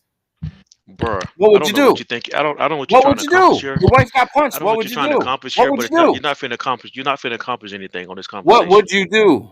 You're not finna accomplish anything on this What conversation. would It's you not gonna go do, your though, way. sir? It's not What gonna would you go do your if way, your young wife man. gets Young man, punched it's in not the gonna go face? your What way. would you do? Chaotic. You can ask another question. We Exactly, can you move on. coward. What would you do for a contact bar? He wouldn't do anything. Just Correct. go I up to wouldn't do this it. man and punch his wife right in the You're face. He's not gonna 100%. do You're nothing to 100%. you. You're 100% correct. I You're sure 100%. am. I'm not going. I sure You're am. all right. I'm not going to do a thing. You're right. You're an unrighteous young man. Correct. You're 100% right. You're a cowardly heart. That's who built I you. am. You You're were right. designed with a cowardly heart, and I feel Correct. bad for you. You're correct. You are correct again. I feel bad for you. You should. Thank I'm you. gonna leave you alone now. So a lot of Thank you. women in the chat agreeing with 777, and it's mind boggling because they want a man to go out the window for them, and I don't even think they really understand. Step 777 is saying your wife. He's saying your longtime girlfriend, your kids. He's not saying just you illegitimate as women. To be honest with you, you know what I'm saying. So that's the difference. I'm not going out the window for no woman, especially a woman that's acting brolic in a restaurant, a ghetto restaurant at that. So I'm definitely not doing that. I'm gonna be honest.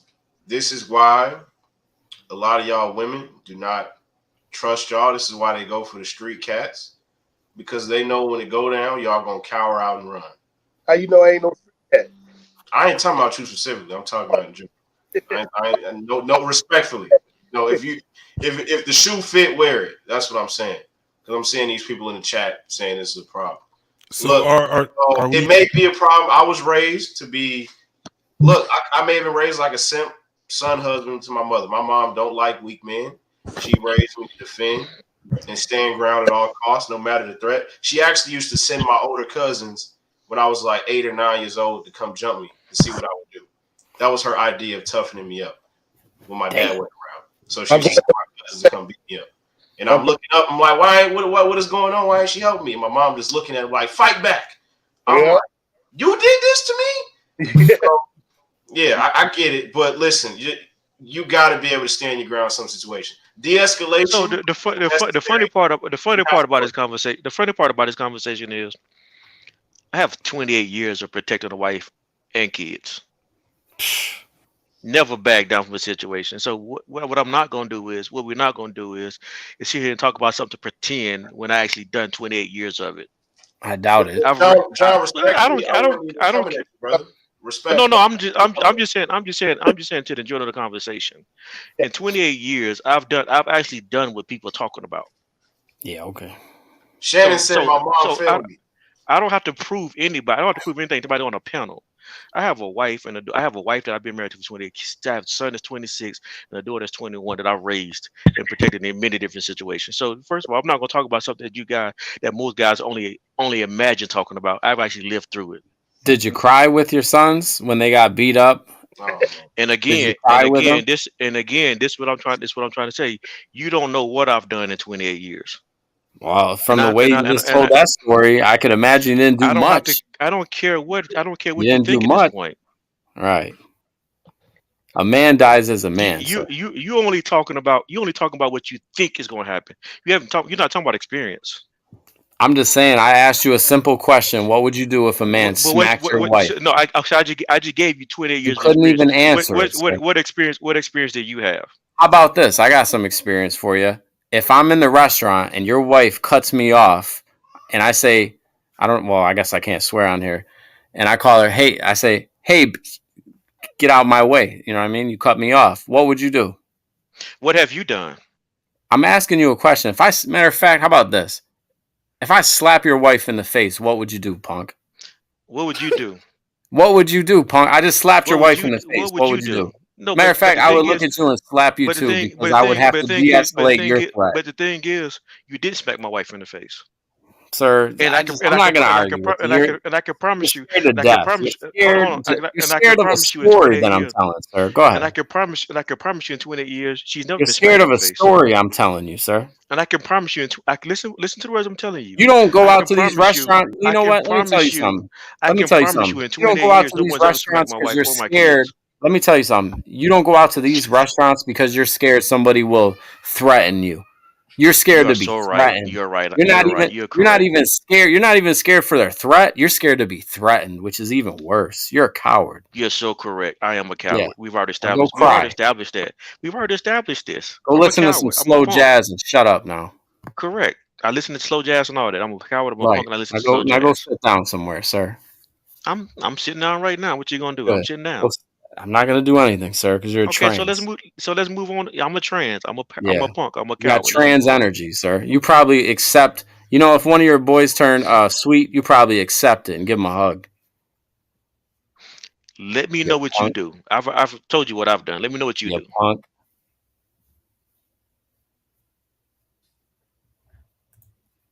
You punk. Okay, we've already established that. Get out Now of what here, you gonna punk. do? I'm What's done with you, next? punk. Okay, what's I next? just want an answer. What would you do if your wife got slapped? That's all I asked for. See, it's not the question that you ask. It's the Describe to the demeanor. fellow punks. Describe to the fellow punks what they should do, sir. What should the It's fellow not. punks in the chat do? It's not the question that you ask. Come on, It's the baby. de- Let's it's the go home, demeanor. baby. It's the We don't need demeanor. any It's the problems, demeanor baby. and the lack We of don't respect need that you this type have. of problem, baby. Let's go. You see, he's angry. You punk. Okay, you cool. Come on, we gotta go quick. Come on, JJ, get in the car. Don't go in there. Mama's got a bloody nose, busted lip, punched the wife in the face, and you're gonna say, "Get back in the car. What are you doing? You see the man's angry." You sucker. Raising two girls. You ain't raising two sons, you're raising two daughters. They need a father, sir. Break up with your wife. Divorce her. You said you were with her for 28 years. Divorce her. Let her find a real man. Send her over here. Send your wife over here. Let her be with a real man so she can see what life is. God. Disgrace. That's why I asked who raised you, you goddamn disgrace. I can't be up here on a panel with you. Mr. S. Get this dirty Arab up here. Hold on for a second. Mr. S is Get this paid. filthy Arab. I'm sorry. Be careful, man. Mr. S is paid £20 to rejoin the panel. I'm going to drop the link again. 777, please go ahead, man. You got the floor, man.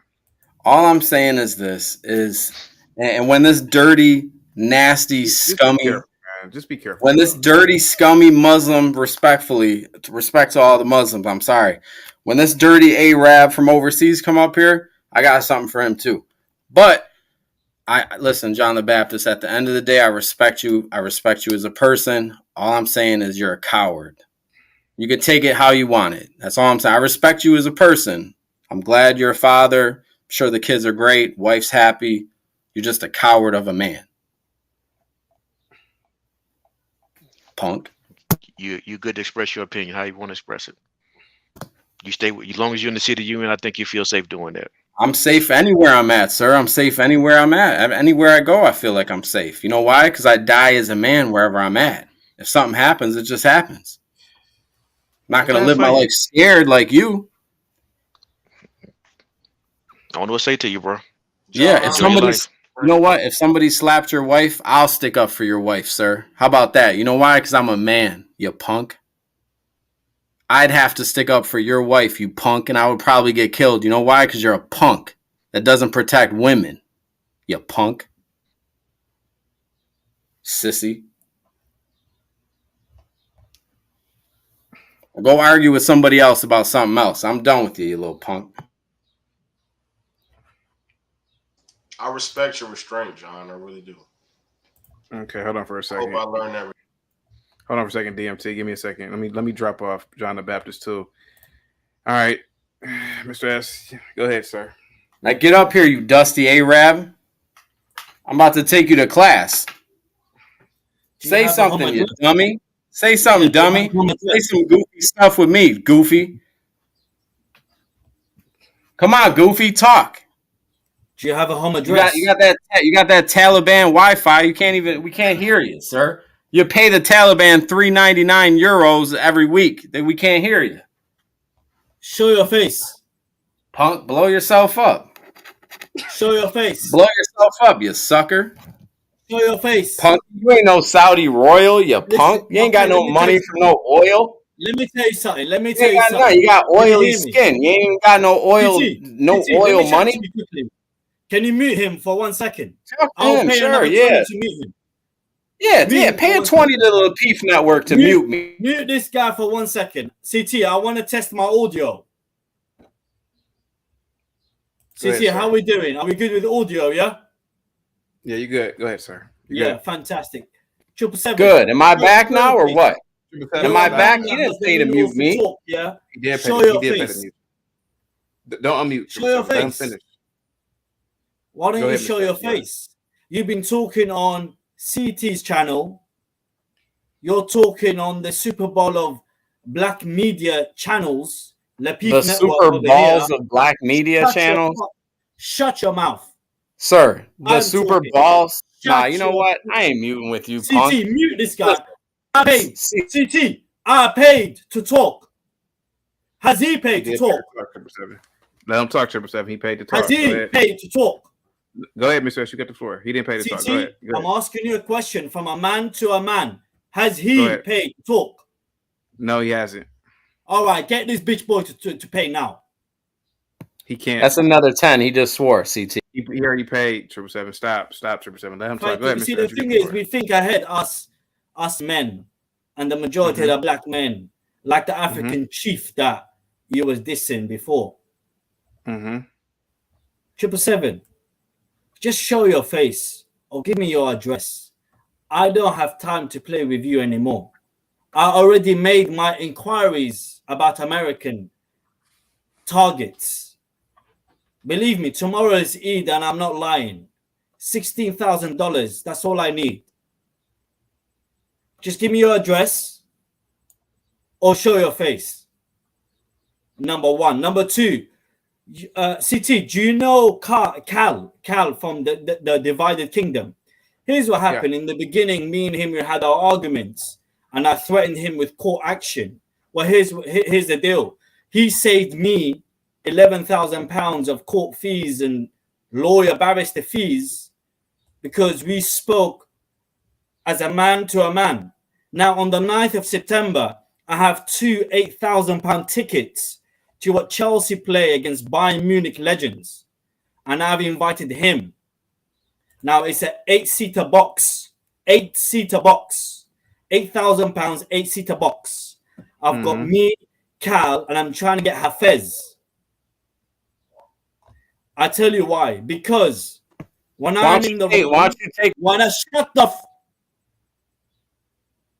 when I'm in the wrong, as a man, as an Arab, my duty is to say that I'm wrong, to learn from mistakes, to remedy the situation, and to move on. This little boy here does not show his face, does not pay. He states that he pays, but he adds up all the figures that other people have paid. Yeah. And then says he's paid. He's a carbon copy. He's trying to be you, CT. He's trying to be you, unfortunately. He tries to copy your monotone. Yeah. Tries to copy your soundtracks. But I'm not here to hear any shenanigans about carpets, sand, Allah, God, religion, alcohol, any. If he's got a problem with me, I will send him my address. We good I will now? pay for him. I will pay for him. Come to London. I will pick him up from Heathrow Airport Terminal 5. I will take him to a park. I'll knock him clean out and I'll shake his hand like a gentleman. That offer is there. Or he can give me his address. I'll give him my email address. He can give me his address. How long I'm muted for, CT? How? Go ahead, Mr. S. He can give me his address. I can't come to America, unfortunately. I will fail the ESTA test due to my. You see, when I talk, I like to walk my talk, you know. And unfortunately, the police get involved when things turn sour. So that's why I can't go to America. But it's only £16,000. You see, Russian lives cost double than American lives. That's what I found out in the Onion Network. Onion Network is the dark web. 16,000 here. St. Petersburg, Moscow, 32. 777, I'm not here to talk to him. I would like to talk to everyone else. I would like to talk to the Chief Ekene. He's got some great points that even I, as a young buck, can learn from. He has lived more than me. What does that mean? We can't be dumb. Anyone who's lived more than us, what do they have? It begins with, wisdom. But when you've got a man, a white boy, uncircumcised white boy over here. Pause. Over here. He comes hey, on CT, I get him now or what? What's up? He comes on a black dominated channel. We understand, CT. You let all the milkshake flavors come onto your channel, your specific channel. Mhm. But this is Lapeef's network. Yeah. This is part of the Super Bowl with your Dennis Sperlings, with your Obsidian Radio, with your Dr. Umar Johnson's. Mm-hmm. This is the Super Bowl, channel for the Black Manosphere. This guy at least needs to show his face, pay his way. What did Kevin Samuel say? You have to walk with your wallet. It sounds like you want to suck him off, Mr. S. Talk to me like a man, little boy. It sounds like you want to suck him. Talk to me. The thing is this, right? Let me say something, Mr. S. Shut up, punk. You can't say nothing right now, Mr. S. People like this, hey, right? hang on, Africa. People Shut like up. this. CT, This is mute what this happened. guy. CT, mute They this don't guy. like. They can talk.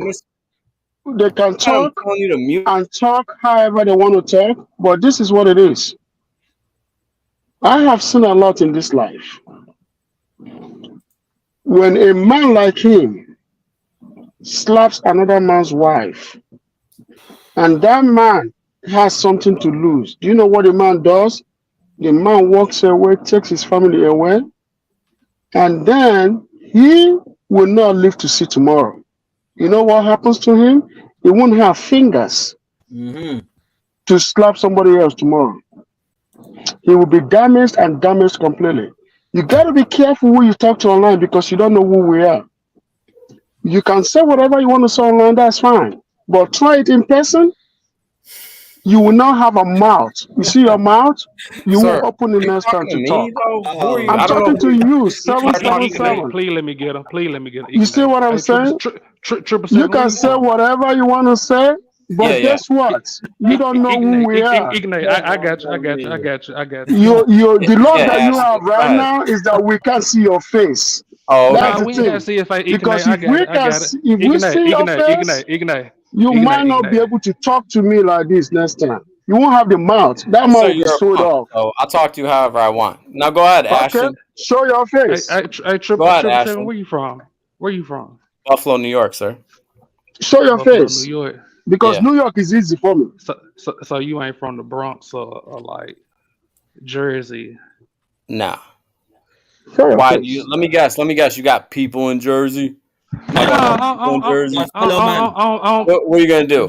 My fellow man. Jersey. My fellow Jersey black ran too man. high for me. I could be honest. My I don't fellow like going black everywhere. Mr. S, you please. My fellow please. black man. Go ahead, Ashton. Talk. My fellow black man. Get this Italian baguette over here to put himself on Mr. camera. S, you said you got American Get target, this sir. You're not in no cheeseburger here terrorist group, to sir. put himself on camera. You're not in no terrorist All group. Shut of up. us are men. We Mr. talk. S, You're gonna fly somebody out, sir. Mr. S, you just said you're gonna call the police on somebody, but now you guys are okay with them. Shut up, Well, Mr. no, S. Mind your I never business. get Go ahead, them. Ashton. So Ashton, go ahead, sir. Talk. Like I don't think you get it. It may happen in New York. I get whatever you're trying to get across. So what do you want to do, sir? A real black woman don't get hit in her face. I don't understand if you get. I don't know where we're going with this. What happened? A black woman that.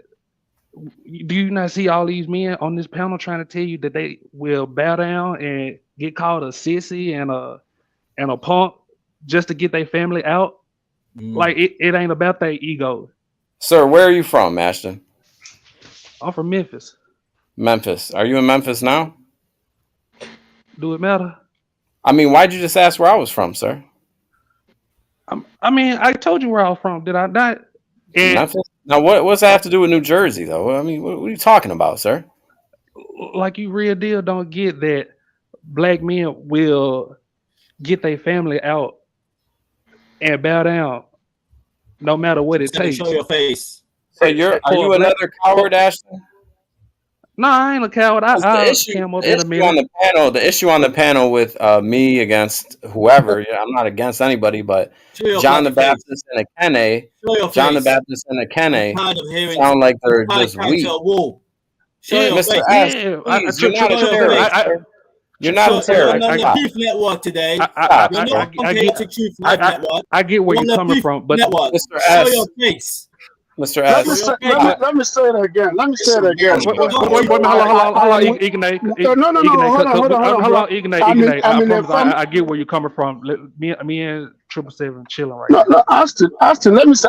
There's something that he said. Just give me a second. You always do this. You always do this. Go ahead. We were just chilling and you just butting in. Like 777. I don't understand what you don't get about black men. Like they protect their family. I'm not trying to get anything about black men. I'm trying to tell you that I'm a man, period. So why you here? I'm a man, period. So why you here? Yeah, so the fact that it was no black, it was no husband or boyfriend in sight. If you don't care about the audience that watch Lapeef Network, if you don't care about the audience that look forward to chaotic Mr. S, you're simping for black men, sir. It's a bad look. No, one second. You're simping for black men, period, sir. I mean, you look like a today I lost someone very dear to me. Good, I'm glad you lost him. Good, I hope you lose him again in the afterlife, sir. Hold on, sir. I hope you lose him again in the next life, sir. He's not under the ground yet. Good. I hope he is under the ground. I hope he goes under the ground, sir. Yeah, lose him again after he dies. Y'all up here real emotional. Hold on, Mr. S, because you all the way across the country. You all the way across the country. Lose him again. No, the thing is this, right? 777. Like you talking real bold. Matter of fact, it's not going to show you talking real bold. Anton, he's never going to show his face. But this is what I want to say. If somebody comes and I'm in a restaurant with my family and the person slaps my wife, this is what I'm going to do, bro. Let me say the story. I don't want to hear your fake stories. I'm going to take my family. I don't want to hear it no more. I'm going to take my family. Yeah, you're going to take your family and run and hide and call the from police. that place. Okay. Guess what I'm going to do? I'm never going to call police. But this is what is going to happen to that individual. Very good. Very good. This is what is going to happen to that individual. That individual will not live to see tomorrow. Yeah, sure. I promise you that. If you touch my wife for no reason, I will never put my family at risk. I will take my family and leave. I'm not going to be the one to touch you. You're never going to see my face. But I know you're never going to live to see tomorrow. That I know. All your hands, your joints will be broken. Is it that you're going to be crippled? Is that a get well soon letter? But you will never have a hand to touch somebody's wife again in your life. Is that a letter? A get well soon letter? What brand is this, my son? I don't care what that is. I don't care if that's your mother's dead ashes in there. I don't care. Box before? You gotta be careful how you threaten people's family. I tell you why you never see this sort of box before. I tell you why. He's a bloody peasant. You got a bootleg Louis Vuitton box? Okay. Yeah. Go to Chinatown. I feel like you white. Oh, my son. Go to Chinatown. You didn't pass the test. You were supposed to say that brand. You can get that online, sir, for $100. But anyhow, let's put this box out of the way. Hey, you know what you could do? You could put that dead family member of yours ashes in that box after they die tomorrow, sir. How about that? You know what? Put them in that box. 777. Hey, will they fit in that box? You can use that box as an urn. You talk like as if you have your How you like that? How you like that, sir? Ready to give. Goofy. Do you have that available? Make fun of 9/11 on this show, sir. You talk. Didn't you make fun of 9/11? 777, you white. Ashton, stop saying my name at this point, Ashton. I don't even want to hear you address me, period. What's your name again? You ain't got nothing to say to me, Ashton. I don't know you. What's your name? What's See, your name? I know you don't know me, but all right, so that's the it. fact What's your I'm name? trying to show you No, I don't got nothing to that I say to would you, Ashton. What do you got to say? What? 777. You're the a fact white boy. You shouldn't be on think this platform. I would let my mama get hit in the face by Okay. you. Nah. What are you Nah, talking about? no way. If he hit any black woman, brother, listen, I'll kill him, innit? And then I Sure say, you will, Yeah, Mr. like the simple fact you if think he hit, we playing listen, with you. anyone hitting Mr. black S, women, Mr. S, I'll have sex anyone with your hitting black mother while women, you're in the other I don't room. care You about your wouldn't do race. anything. You would put Listen, your ear to the wall, sir, and listen to me smash my out friend, your mother. Okay? my friend, I have the money to get That's rid what of you. I'll do. Okay? I'll I have the play money to Muslim get rid of music you. while Like, I'm what are you talking smashing your about? mother, okay? My friend, I'll play her music my while I'm friend, in the other room you're with your talking to the mother and you guy wouldn't do nothing that's about on it. dark web And that then has no choice and to then get after himself that, paid. I'll take your Louis Vuitton shoes, sir. Then I'll take your Louis Vuitton shoes. Get it. Okay? Okay? You're a Baby, terrorist, sir. You're a beautiful fake boy. terrorist, which is You're a even beautiful boy. funnier. You You're a don't even beautiful got boy. the heart to blow yourself up, sir. You're a You're a beautiful good boy. for And nothing, in having prison, you are nothing. the first one to bend over. You're a Mr. I know. Nobody having If person. all of Sir. us were in prison with you, This channel all of us declining. here, Shout out to I you, am telling DB. you be picking up that soap so quick. Sir, you be Oh, sucking yeah. everybody off if you were in prison, okay? Oh, yeah. Me. What's going on, Black Thoughts? How you doing, man? Anyhow, like I'm doing all right, CT. How are you? Pretty good. Did you want to broach the topic about the woman in Chicago, the mother? Yeah, there was some information that came out. To be honest with you, I mean, whatever happens to her, happened to her. I'm not concerned with those people. I came up here to have a word with Mr. S because every time I listen to him, he has attacks on black men. And I'm trying to understand what's his disdain with black men. Let's do it. Was that question for me? Yes. Go ahead. Repeat that question, if you don't mind. What is your disdain for black men? Nothing. My only disdain is that you guys don't put your socks up. Well, see, that's false, right? And here's how we know this. Now listen. You Here's don't how we know know, what I sir. meant by that. Because you're not Sir, in England. Oh, sir, darling, sir. finish. I gave you answered the question. I gave you the time to speak. Now you're going to listen until the floor is yours again. So here's the evidence that you're lying. The last time you got into a back and forth with 777, you brought up black men. You said, oh, 777, let's talk about how these black men are this. Just now, you're arguing with 777. You say, oh, these black men this, right? And so for 1 second, I said, maybe he thinks 777 is black. And in further listening, then you say out of your mouth, yeah, this Italian white man, or whatever you said. So you know that he's white, and you constantly keep interjecting black men. That shows disdain. So again, I ask, what is your disdain for black men? Who was talking now? Was it Black Thoughts? Yes. Right. Black Thoughts. I appreciate your statement.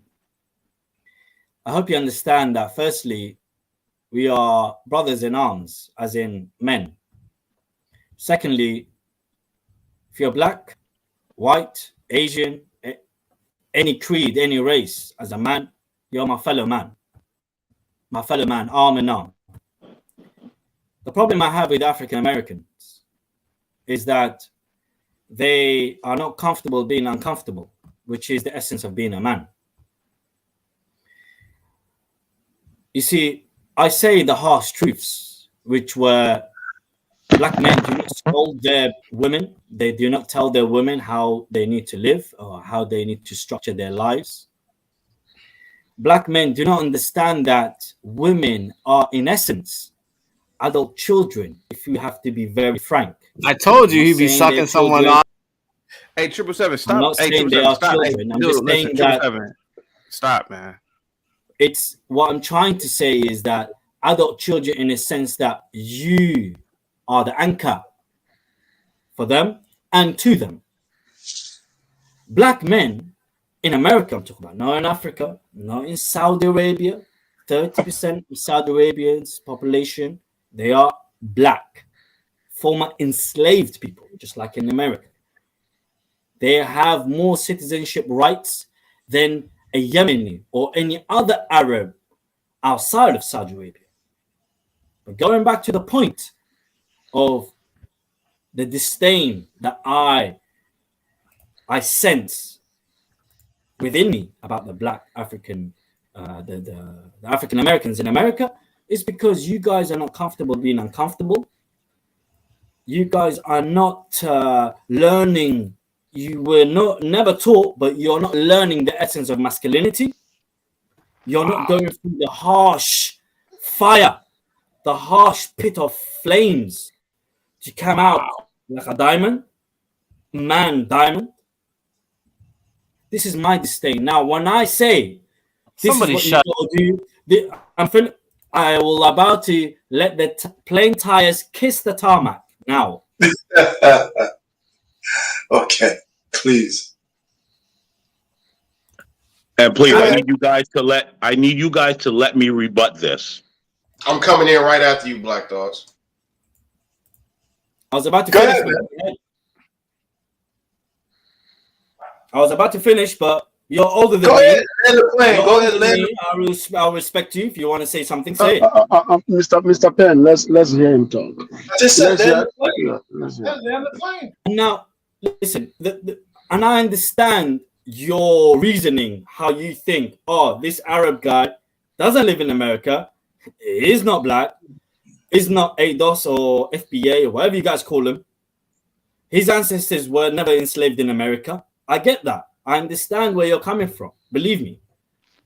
When an Arab is trying to tell you from a bird's eye view of how to conduct your ways, is like a son telling his mother how to conduct herself to be more feminine. It's just like, who are you to tell me? I understand where you're coming from. This stubbornness in your brain was ingrained by decades of the mothers ingraining it into your DNA. They say there is environmental traits, and they are what? Genetical traits. This is part of the environmental trait, not willing to listen to different opinions. Now, if an African like Chief Ekene here, Egwenagu, if he said to you what I said, believe you me, you wouldn't tell him, oh, you have some disdain. You wouldn't. But it's because it's coming from an Sir, you must not know who I am, do you? Well, you must not know who I am as well. Okay, so I listened to your babble. Hold on.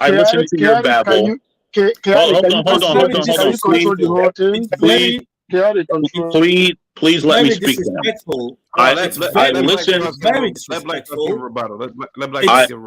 It's very disrespectful. You will rebuttal. Let me just say, Mr. S, it's very disrespectful to say your babble.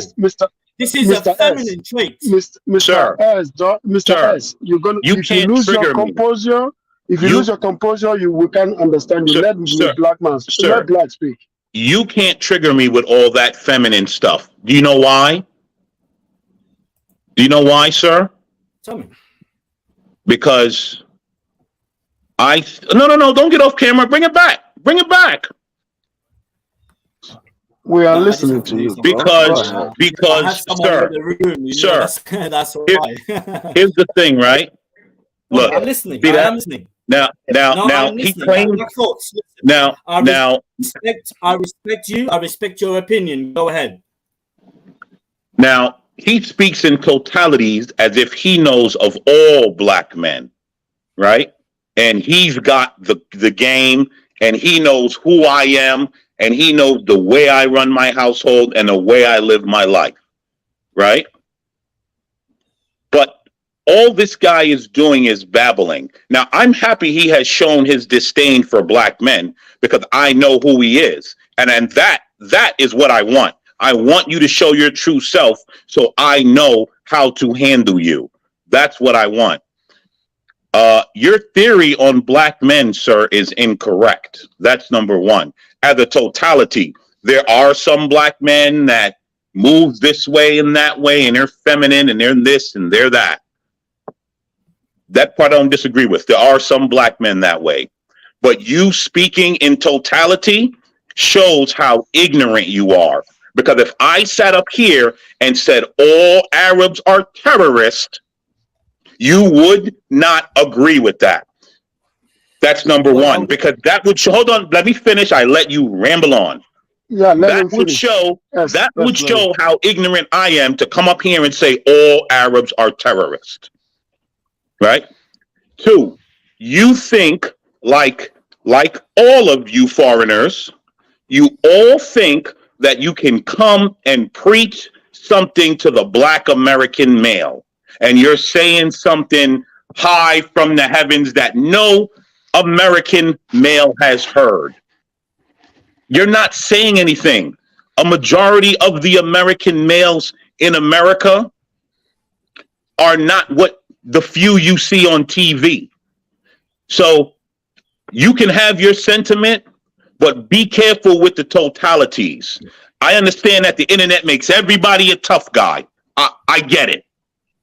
But be careful with the totalities because it just shows your ignorance. And the more and more I listen to you, the more I see how ignorant and how much disdain you have for black men. What's your definition of disdain? I mean, I've listened to you. First of all, disdain can come in many forms, so I can't necessarily pin it down to one word. Because disdain comes in many Mr. forms. Penn wants to speak. Mr. Penn wants to speak, CT. Go ahead, Arpan. I do, but I wait my turn. Somebody said they wanted to speak before me. That's fine. Go ahead. Mr. S, have you? Somebody in the chat want me to ask you: have you ever read the Willie Lynch book? The what? Sorry, I beg your pardon. The Willie Lynch book. No, I have a book portfolio, but that's not part of the collection. Tell me, well, is it a good book to read or? I believe it's somewhat propaganda, but also it has a lot of truth in it as well. But it is a good book to read. But the first one, I don't by I forgot her name, Michelle something. I mean the second one, the last one, it's horrible. But the first one, yeah. Could you do me a favor? Could you write the title of the book in the private chat so I could write it down and. Hey, unapologetic. Can I go now? Once you write that down, let me go. First of all, let me just say this. First of all, I don't disagree with some of the shit that you just said, Mr. S. I think that there's too many. Arpan, sorry, buddy, man. That's a swear jar feed, bro. Go ahead, guys. Go ahead. I just wanted to ask Mr. S, because I know you've done it on CT's channel a few times. Why are you so comfortable using the N-word? Because we on Lapeef today, right? This is a black channel. CT may not consider it a black channel, but this is indeed a black channel for black people to talk about black issues. So why do you feel so comfortable calling 777, who's not a black man, you call him a B-inner, because I'm not trying to get the swear jar feed, but you know what you said. Why do you feel so comfortable saying that, number one? Because I have black African ancestry in me. I have African DNA. You listen. You would never say that in any other circle. So you can trash that argument to the side. And please answer the question, guys. I ain't gonna lie to you. I said the N-word in front of certain guys. I don't even like Africans, and we had a fight over it because they thought I was some Caucasian-looking guy. But then after we had the fight, after we scuffled, we shook hands after because that's the British way of doing things. and I had to kindly remind them, look, you know, if I say it, it's because I know what I'm saying. It's because I've got that blood in me. Even if it's respectfully. I'm not saying it is. Even if it's I just hope none of y'all 1%. believe that That's argument why I say. because he would not say I'm black. Like I got that Asian in me somewhere else. Respectfully, I don't care who gave you a pass. Before you go, before you guys go forward, let me say one thing real quick, okay? In the 9th century, right? Middle East was mostly Africa up until the 16th century when the Europeans invaded. So they did colonize North Africa and some of the Middle East. So they do what they call whitening. The whitening of the stuff that happened for 200 years.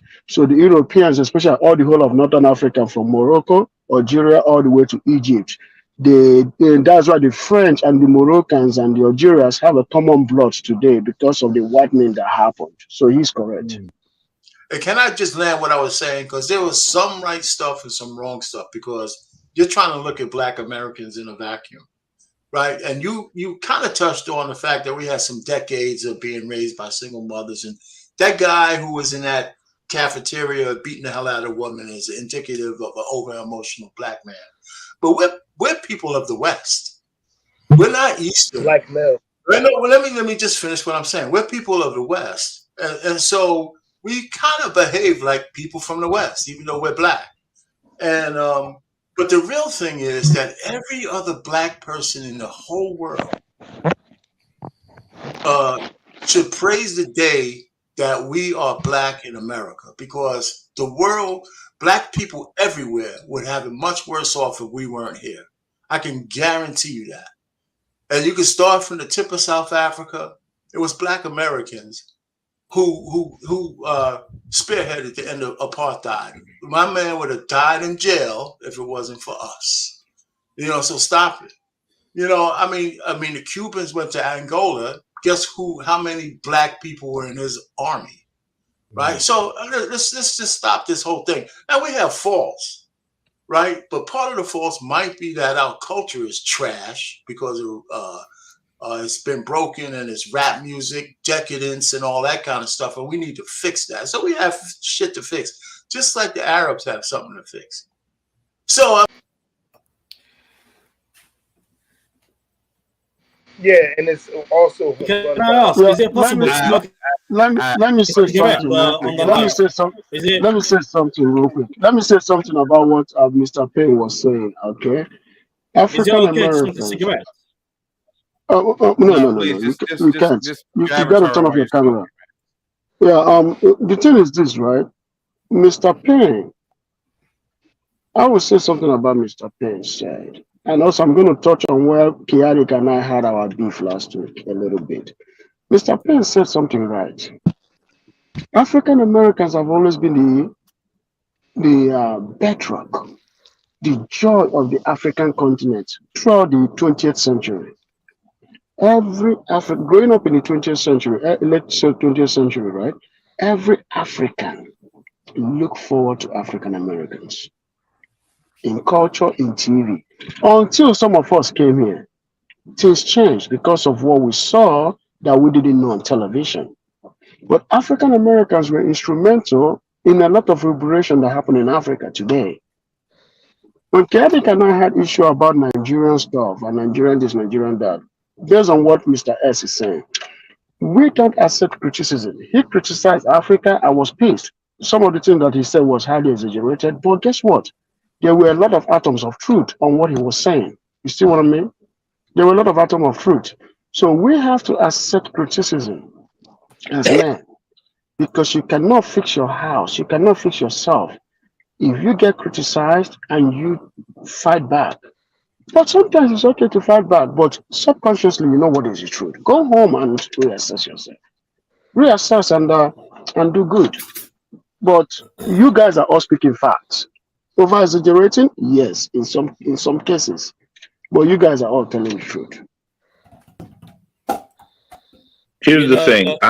I personally, and I can only speak for me. I can't speak for everyone else. As far as criticism, anyone can criticize anyone based on facts, exaggerated fallacies, whatever, right? What Mr. S is doing is not criticizing. If he was solely criticizing, I would have no problem with that because I'm not above criticism. Now, what he's doing is showing his disdain for Black Americans, which is fine. He's allowed to have that. Absolutely fine. But again, I've watched for a while. As soon as people start showing their disdain for Arabs, all of a sudden he has a problem. When people start criticizing the Arabs, all of a sudden he has a problem. If he's going to give criticism, guess what he has to do? Because he's talking about who a man and how a man and what is a man and what is a woman, asking all these questions. Here's the thing, sir. Don't try to give criticism if you can't take it, because that's what being a man is. If you're going to give it, you're going to take it. And every time it comes around to the Arab countries and their ways being criticized, he gets very emotional, displaying a female trait. No, I don't. I do not actually. I enjoy criticism. I like it when it's an even kill. I enjoy when African Americans criticize the Arab community. But here's what I don't do. I do not cuss African Americans. I do not cuss white Americans. I just lay out the flaws, i.e. meaning the symptoms of the pain. I lay out the remedies and the expectation time of how long you'll take to heal, like a doctor. You see, I'm not a young man. I'm nearly pushing 30. I have enrolled myself in the University of Life from the age of 14. Did you say, hold on, excuse me, you said you're not a young man, you're nearly pushing 30? That's It's a grown man. That's false, right? That's false, right? You're lying on that one, right? But my thing He's a grown man. Just take it like that. Let's go. my thing is that you when you talk about the mental part, I kind of agree with you, but you did get a little sensitive, a lot, by even threatening the 7-7 want to go to his house and stuff like that. That's completely going off the rails. Like he's might be clowning you, whatever, but that's unapologetic, man. Your mic is screwed up. I'm gonna have to kick you out. Then try to come back in, okay? Your mic is a little choppy. Just come back in, okay? Yep. Go ahead. To answer that fellow man, the answer is very, very simple. Firstly, he is correct. He is right. I went above board with 777. I shouldn't have threatened him, which is correct. This is right. I am a man. I will take criticism on the chin, no problem. But unapologetic needs to understand that 777 did not waver in his insults. He did not blend his insults with intelligent argumentative points. He has always been hidden. He has always insulted me. It's absolutely fine. However, eventually when a dog is backed to a corner, the dog will bite. At least with you guys, you will criticize me. I totally respect your criticism, your opinions. You guys majority of you guys are older than me. I've seen more life than me, have more wisdom than me, even though our bank balances may differ. Your wisdom is priceless. 777 does not bring wisdom to the table. He only brings his, what do you guys call it? Second Amendment. His skills of freedom of speech to insult and to cause and to incite hatred. I don't incite hatred. You see, the pain that the African American feels in America, I feel the same pain. And I tell you why. Because we share the same gender. Just like women. When one woman has a heartbreak, she talks to other women and they all feel the same way, and us masculine men feel the same way. The disdain I have is the inaction of black African Americans, not black men. I have no disdain for the African black man. I have no disdain for the African DNA'd Asian or Middle Eastern man. It's just the black Americans. You guys do not want to again with the totalities. You guys don't. I'm generalizing here. Mr. I'm S, Mr. generalizing. S, no, I'm I not saying that's disagree. you. I disagree. No, Mr. S, I got to interject here, okay? I disagree with you. The reason why I'm going to disagree with you is this, right? My wife is African American. A lot of my friends are African Americans. A lot of my friends are Nigerians, are Africans. They are all good people. If they are bad people, they won't be friends with me. Okay? I won't be marrying one. When you have a relationship with an African American, these are very good people to the core. Are there a problem in every society? Yes. Just like I've always said here, all you guys know me. I've always said that in every single family, there's always one crazy human being, right? It's natural. But the thing is that that crazy human being has the loudest mouth. 16%, less than 16% and less than 20% of African American men have kids out of wedlock. Not 80%, not 100%.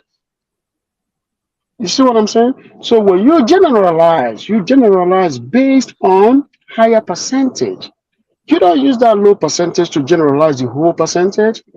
When you say African American women have more kids in the house than the men, then we agree with you because it's about 60%, 57% actually have out of wedlock kids, right? Only 16 to 20% of black men do the same. So you cannot generalize African American men because most of my friends are African American men. That's the problem that we do have when we get information from outside America. Or the people around us are people from the hood. Then we assume, oh, all African Americans are the same. No, they're not. They're not. So I let you cook because I know where you're heading. And as soon as you got there, I had to stop you. Because it comes down to the information you have. I don't blame you for that. Information is key. And you can only go by the information you receive, which is what you do receive. But I'm telling you, just as an African and as somebody in his 40s, that is not true. So whichever information you're getting, discard that information is not true. I got to tell you, African American men, most of them will always lead you towards the path of prosperity. They will give you information on how to better yourself in America than most race here. I will tell you that for a fact because it's my experience. Just like the other guy on white shirt is telling you that this is his experience, he's right. That's his experience because in America, the neighborhood you live exposes you to something you don't know. America is one country that I've been to in this world that live based on class, not even based on race. America is not a race country. It's more of a class country, but people do think it's race. It's not really a race country. It's a class country. Things are done here mostly on who knows who or who got the money. Again, the thing is, if the majority are quality bachelors, now I'm asking this respectfully with good intentions. If the majority are not the ones causing the calamities in their community, if the majority are childless, why are you up here pretending like you care what black men go through, Mr. F? How about that? Let's get to that. Why are you up here pretending like you know how they feel, like you know how they live? You're overseas, sir. If the majority be fooled by this terrorist. if the majority are the You said you're quality black. bachelors, Where? if the majority are the quality bachelors, if the majority are the ones that are pushing into the middle class and the higher class brackets, Can I speak, sir? I would CT. like to. I mean, we let this Arabian woman go on for about 10 minutes now. Yeah, Seriously. yeah, but 777, before you go ahead and beast this guy out, let me just say, I'm not going to do that. I'm not up here for that, sir. stop Go ahead. talking about, hey, Mr. S, I haven't met you before, but stop talking about majority. You act like you don't understand crabs in the barrel. We just have to be a critical mass of bad actors that can bring down everybody.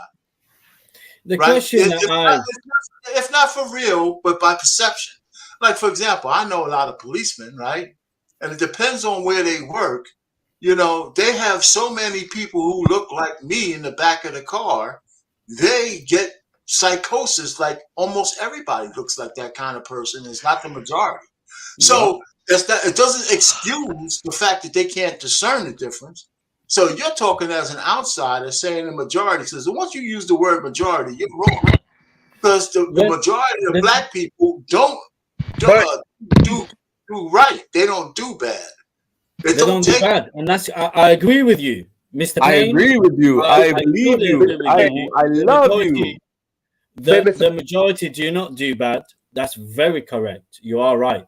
If let me stop this right here. If the minority, respectfully, I'm asking this to my fellow. Stop talking, Mr. S. You talked enough. Is that the question is, if the minority you talked enough, causing woman. the chaos, You talked why enough, aren't the woman. majority's voice?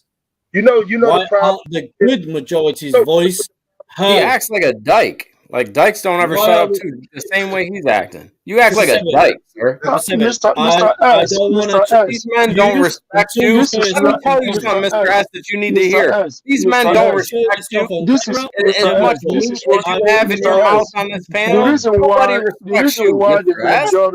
reason why the majority is not going to Okay, be your able African to groomer do trying to much is bring you into because the culture. Go You ahead, don't I'm speak for you, sir. He's trying to the, groom you and bring you to Africa, Mr. S. You're a this punk. country You're a has what we sissy. call this country has what we call Why you letting the this law that African man protects the steal you, minority. Mr. S? You see what I'm saying, S? You're gonna be Mr. put Mom, in his there is a prime in law a that minute. Go ahead, protects. Kenny. There is I am You so punk, you there ain't is a got law. no spirit, Mr. S. All There you Arabs don't got no is heart. All you there is a Arabs law don't got no here heart. Shut up for that a minute, protects Fene. minority. Okay, Please, just let so me finish. because that law let protects the minority, Let the Lord Kenny's speak. I voice. got the Holy Spirit in me right now. Let the I Jesus cannot speak, hear God damn it. Kenny's voice. No. You, sir, PLT. have no right to tell black men how to feel. You are not black. So You're up here not a white lying. man. You Now, why are think you the here? white man to Why are stick you up for here? this? Why are you He on this panel? lies. You're a goddamn liar, Mr. S. Why You are you said on you this were panel? black. Then Black 7. Thoughts. Then Black 7. Thoughts called you out on Let saying the me N-word know when you're multiple finished. times, sir. Mute Let Mr. me know S, when you're chaotic. finished. It's only Beautiful. fair. It's only My fair. darling. This little Let me know when Arabian you're woman finished. wants to talk over me. I'm not going to let him. I'm going to get louder and My louder. beautiful. It's going to be My darling, my disrespectful to the sunshine. Lapeef Let me know Network, when you're sir. done, baby. Look at Let him. me know when you're done. Look at him. Look at his I'm little pushing beady you, baby. Arabian eyes. Listen, sir, I don't believe a My word you darling. say. My First of darling. all, Look if at you were in front of me, that. I'll slap the hell out of you until No, your you did teeth not. fell out. No, So you did first not. of all, listen to what I'm I'm saying. and I'm You're telling not you. black. Look at me. You're Look at not me. Look at black. me. Let's get that out the way. 7. You're Look at not me. black. You Are have you no looking? black Are you in looking? you, Look sir. at this As guy in much the as you face. want to be black, you will Screenshot never my be face. black. You don't know what it's like to be a black man in the world. First of Screenshot all, my face. you're a sucker. Don't worry about me, sir. Worry about you. That's the I am problem. You want to connected be more to the somebody. black You want to community be than somebody you, that and you're you're not. Sir. American. You want to fly a I'm man to a connected soccer to the game? black You want to community fly more a than man you, to and a you are soccer game? American. Think about that. You want to 7. fly a man to a soccer game that you had problems with, that you said you would bring him into the courts. Did you or Yeah, did you but not say that, and I tell you sir? what happened. I'll tell you what happened. Let Did me tell you? you what No, I happened. don't care what happened, sir, because I'm not a woman. I'm not one of your He was, Arabian old, you know goofy, what? stinky women. I I'm not realized one he of your was a old good man. relatives, I your realized old he was a good Muslim, man. dirty, dusty relatives that drink I tea all realized he was day. a good You're man. not lying to I me, realized he had sir. a good I heart. don't believe you, sir. I don't believe what you're saying, punk. You're a punk. I don't You're not believe gonna that fool you're all a these man. men up here on the panel. Oh, I I don't love believe you. you're a man. I I reckon, respect you. you know what I I'm think you just are? like You're a you. woman I'm black. who had I'm black. sex I surgery swear. No, believe into a me. man. I'm black. I have black in me from 500 years Were you born as ago. a man? Were you born as a male? Goofy. You Were you dyke. born as a male? You dyke punk. You Were sissy. you born as a male? You Because dyke. you Act like sound a like you dyke. was born as a woman. I'm Oh, sorry, the because Lapeef I've Network. never I'm seen your black. face. Please accept me. I've I'm never black. seen you donate 500 money. years ago, I was black. You are talking over Then you me got the like African. you Then you are got the African born into green lighting slaves. you. Then you got Aquende saying, "Oh yeah, Mr. S. Yes, you're right. Yes," and No, you're just actually, I going was along learning with from them. these The brothers. punk. I was learning from them, You actually. punk. I'm They were learning from all criticizing men. me. Listen They to were you. You sound like a criticizing me dyke. like men, I'm learning what and it's they were like to giving be me a man. digest like men. Teach me, What man. you are Teach doing me how to is be a what women man. do. I want to be a man, please. What you Black are man, doing, teach me 777, how to be a unfortunately, man. is what women do. You see the Please, difference black there, man, CT? teach me how to When be a he wasn't man. on the panel, you Sir, had sir, men I'll spit on the Quran in criticizing front of you, man sir. I'll and spit telling him, on the look, holy I Quran in front of I you, don't sir. agree with you, Mr. S. I This agree is with what you I do guys. not agree with Hello, you. my black This is friends. what I think you should Hi, my say, black friends. and this I is what you agree should with learn. you. I'm black. What is 777 doing over I'm here? black. Like or not?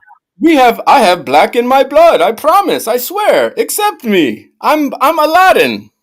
Get on your cart. Get on your rug and get the hell out of here. Okay. All right, Period. 777, can I go, bro? 777, can I go, please? For real, you know he said he's a terrorist. I You hope said you've got those jokes if when you I see seen you. me, I'd give you a two-piece and knock you out like the lady in Chicago. darling. I'd knock you out like the lady in Chicago I got hit. hope All you right. can make me. I hope the way you're making them laugh. I hope you can make that assassin laugh. It's Beautiful. all a joke till I knock you out. I Go very ahead. hope so. Go ahead, I hope you can crack 777, those can I jokes go? when Can I My go, mic is please? muted and I digress. All right, thank you, I hope 777. you. I hope All right. you've got those jokes when I open you up in the middle of a crossroad, my beautiful. Anyhow, Okay. my young son Okay. is gone. Okay. You see, guys, So, I just Mr. want to say S. something. Like I told that little son of mine, apologies. I need to. Let me school tell him you something in more. Arabian, sir. No, let me tell you something in I do Arabic. apologize Ready? about him. No, listen to me, I Mr. Ash. didn't. Let me tell you Where's something my in bell? Let Arabian. me 1 sec. Hang on. I didn't La use this Hazubi. enough. 1 minute. La Hazubi. Go get your mother for me. That's what you can go do because you live with your I didn't mama. use this enough on 777. I did not use. Oh, was that a belt? Oh, okay. Is that a belt? All right, guys, I'm about to end it. This has been a crazy show. 777, any last words, man? Actually, yeah, you know, I'd like to 777, listen, come back home. Come back home. You're Mr. too S. late. Past your Mr. S. bedtime. Send Listen, your mother we're over waiting here. for you, innit? We are Tell your waiting. mother I got a green card for her. Tell this young man to stop. Guys, any last We are words? waiting. Yeah, Come tell back this home, young man to stop, please. Yeah, I will beat you like Akena used Tell to this beat young you. man to stop, sir. 777, any I last have words? my last words. Thank you. Not only has Mr. S used the N-word, but he's also made fun of black men and women being killed from slavery. He's made jokes about slavery. This man is a fake terrorist. I have no respect for him. I apologize to be on the panel, to be disruptive to the Lapeef Network. This man is a clout chaser, and he's a cocksucker. Yeah. Do you want to send me your email address? Chaotic. Ask him. Do you have his email address, by the way, Chaotic? No, actually, I don't. Just from the email address, I can find the IP address, where that terminal is, home address, coordinations, kill the guy. It's quite simple. Believe me. You see, any last words, Mr. but we're not doing that because I know he's my son. Any last words, Mr. S? Right. Last words, guys. Please do come back onto the panel. We Arabs, me as an Arab, I appreciate your criticism. Do not think that we can't take criticism. I would love you to criticize me about my race, my creed, my blood. Until next time.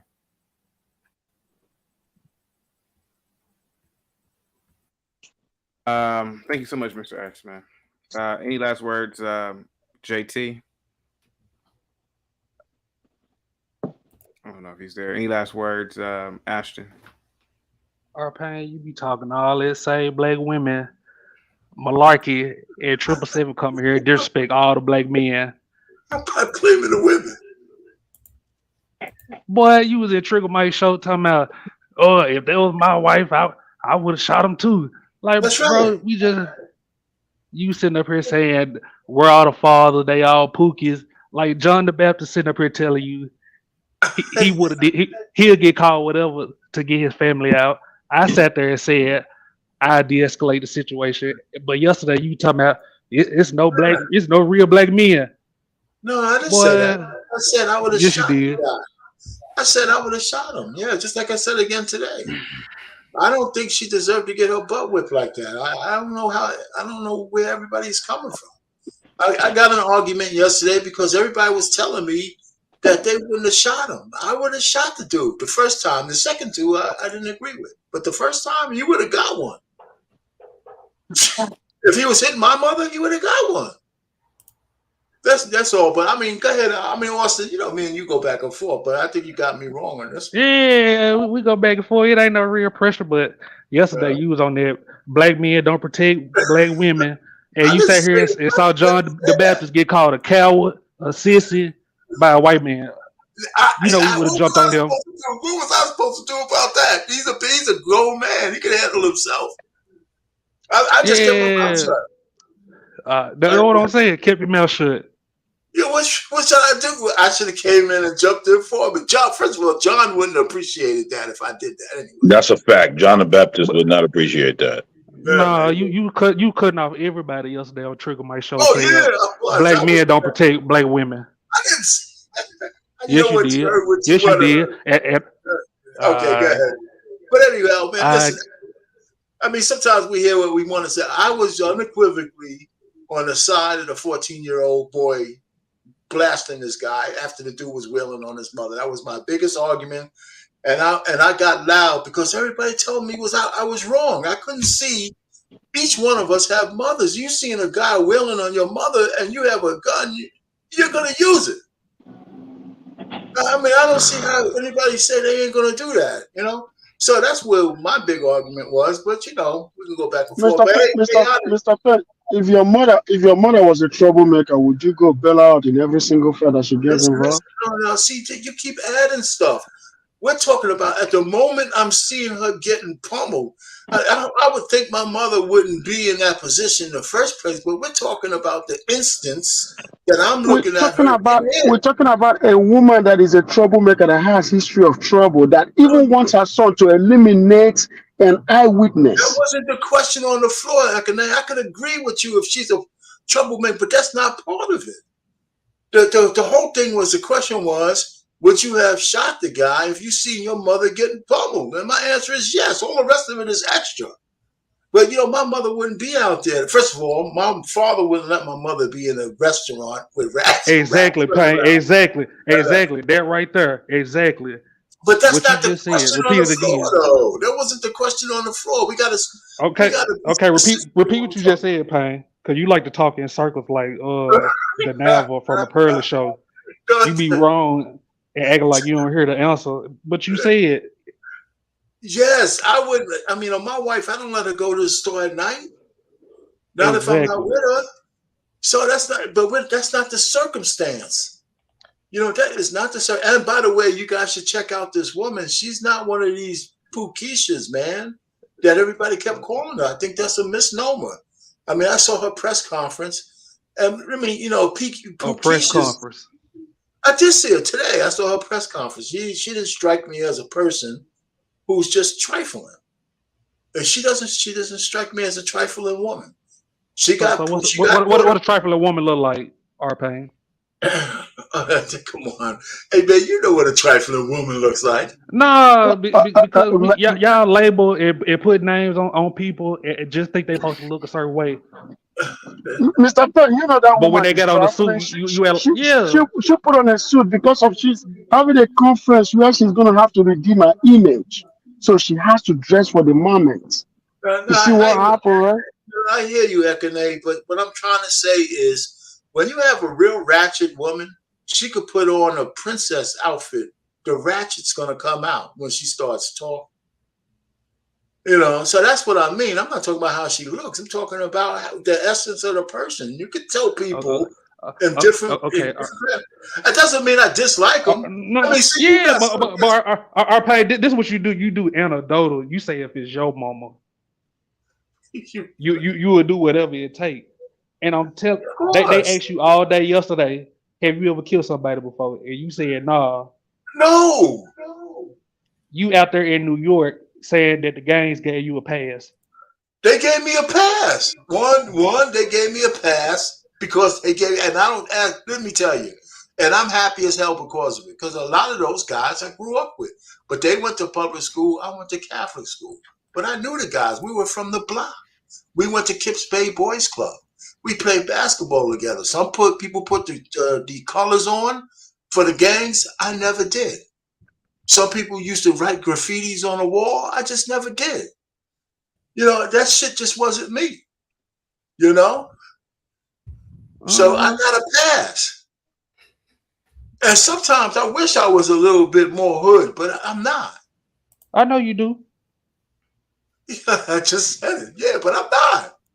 And that doesn't mean I look down on people. I have a big family, man. I got all kinds of people in my family. I don't look down on them. You know?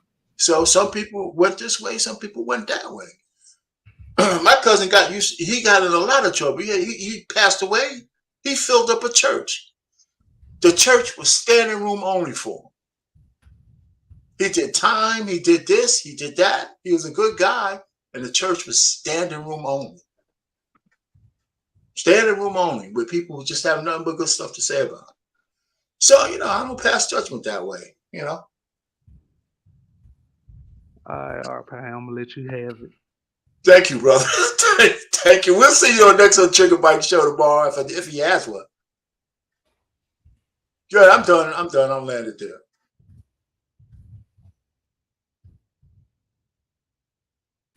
Yeah, it's crazy. It's crazy, man. It's crazy. It's crazy. Yeah.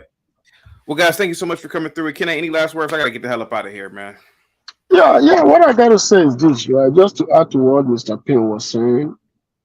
If you know your mother is crazy, don't go try and bet her if she's a crazy person. But if she's a very good woman, yes, it's good to bet. You got to do whatever you can, but don't put your family at risk, man or woman. If somebody's insulting you at a grocery store, and you have kids, you have people to care for, just walk away. Yes, be a punk. Be whatever they want to call you. Walk away. You get to live another day. You're not going to be the one that is going to destroy that human being. Somebody out there will. But do you want to be the person? Ask yourself that. If you want to be the person, if you're wired like that, if you're somebody that is at risk human being, if you have nothing to lose, do you? But what I will tell you is this. Don't mess with people that have nothing to lose. Always go with people that have something to lose. Because that way, you got a whole lot to gain for. If somebody slaps my wife, the first thing I'm going to do is to secure my family. Put them out of the danger. But a whole lot will happen to that individual. That I know for sure. There are friends that I know in Nigeria, both here in America, but mostly in Nigeria, that I've seen people disrespect them. And they have a lot to lose. You know what they do? They take their family away, or they walk away from that situation because the public is there. And then at night, a whole lot of shit happens to the aggravator. A whole lot of things do happen to them. And that's the way I will handle the situation. I will take my family out of danger, but you will never have the opportunity to disrespect me again in the future, because your mouth won't look good by the time tomorrow comes. Actually, it won't look good. That I know for sure, because I know how to do it, and I know people that will do it for me. But I will not put my family at risk. It will not happen. Hey, thanks, Chaotic, for letting us up, man. Yeah, long show today. Absolutely, man. Thank you guys so much, man. I'll be back next Tuesday. Thank you so much, Kene. Right, Our pain. take it later. Peace, guys. This show was very chaotic today. Savage, I mean not Savage, 777, you're done over here. You're finished. I think I'm just gonna go ahead and just ban you from over here from getting up on the panel. You're lewd. You're very chaotic. No pun intended. You have no respect. You have no morals. You have no morals.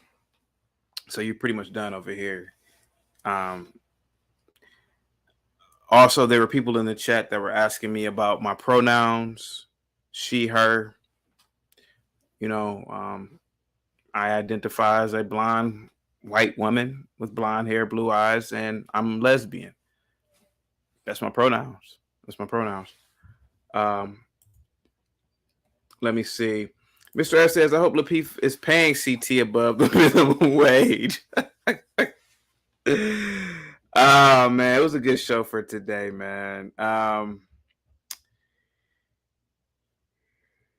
Let me see. It was a good show. You sounded like Tracy Chapman. Okay, what's wrong with that? Other than that, guys, please hit the like button and please sub if you have not. Let me see. Other than that, guys, I'm out of here, man. Salute to you all. And oh, yeah, I almost forgot. Bob, thank you so much for all of your super chats. I am inspired too. Thank you so much for your super chats. What We Know Podcast, thank you so much for your super chats. Rashu, thank you so much for your super chats. DMT, thank you so much for all of your super chats. Our Pain, thank you so much for your super chats, man. Really appreciate that. Bob, thank you so much for all of your super chats once again. CKJ, thank you so much. Oh, that was the dumbest thing you said too earlier, Jay. CT, if she was a widow, they would have said it. No man has come forward. Yeah, well, a man can't come forward because a man will be dead. That's thus being a widow. But salute to you, CKJ. Salute to you, Sean Turner. Who else? The Unapologetic Manhood. Thank you so much. Prophecy, the Savior. Thank you so much for all of your super chats. The Glue Guy. Thank you so much for your super chats. Thank you so much. Mr. S. Thank you so much for your super chats as well. In marriage. Oh, Our Pain. Thank you so much once again, man, for your super chats. Other than that, yeah, I'm banning 777, man. I can't take it, man. I can't take it. I can't. It was a mistake. Yeah. Other than that, guys, salute to you all. Thank you guys so much for coming out. Guys, get out there and exercise. I will see you next Tuesday. Positivity is definitely coming your way.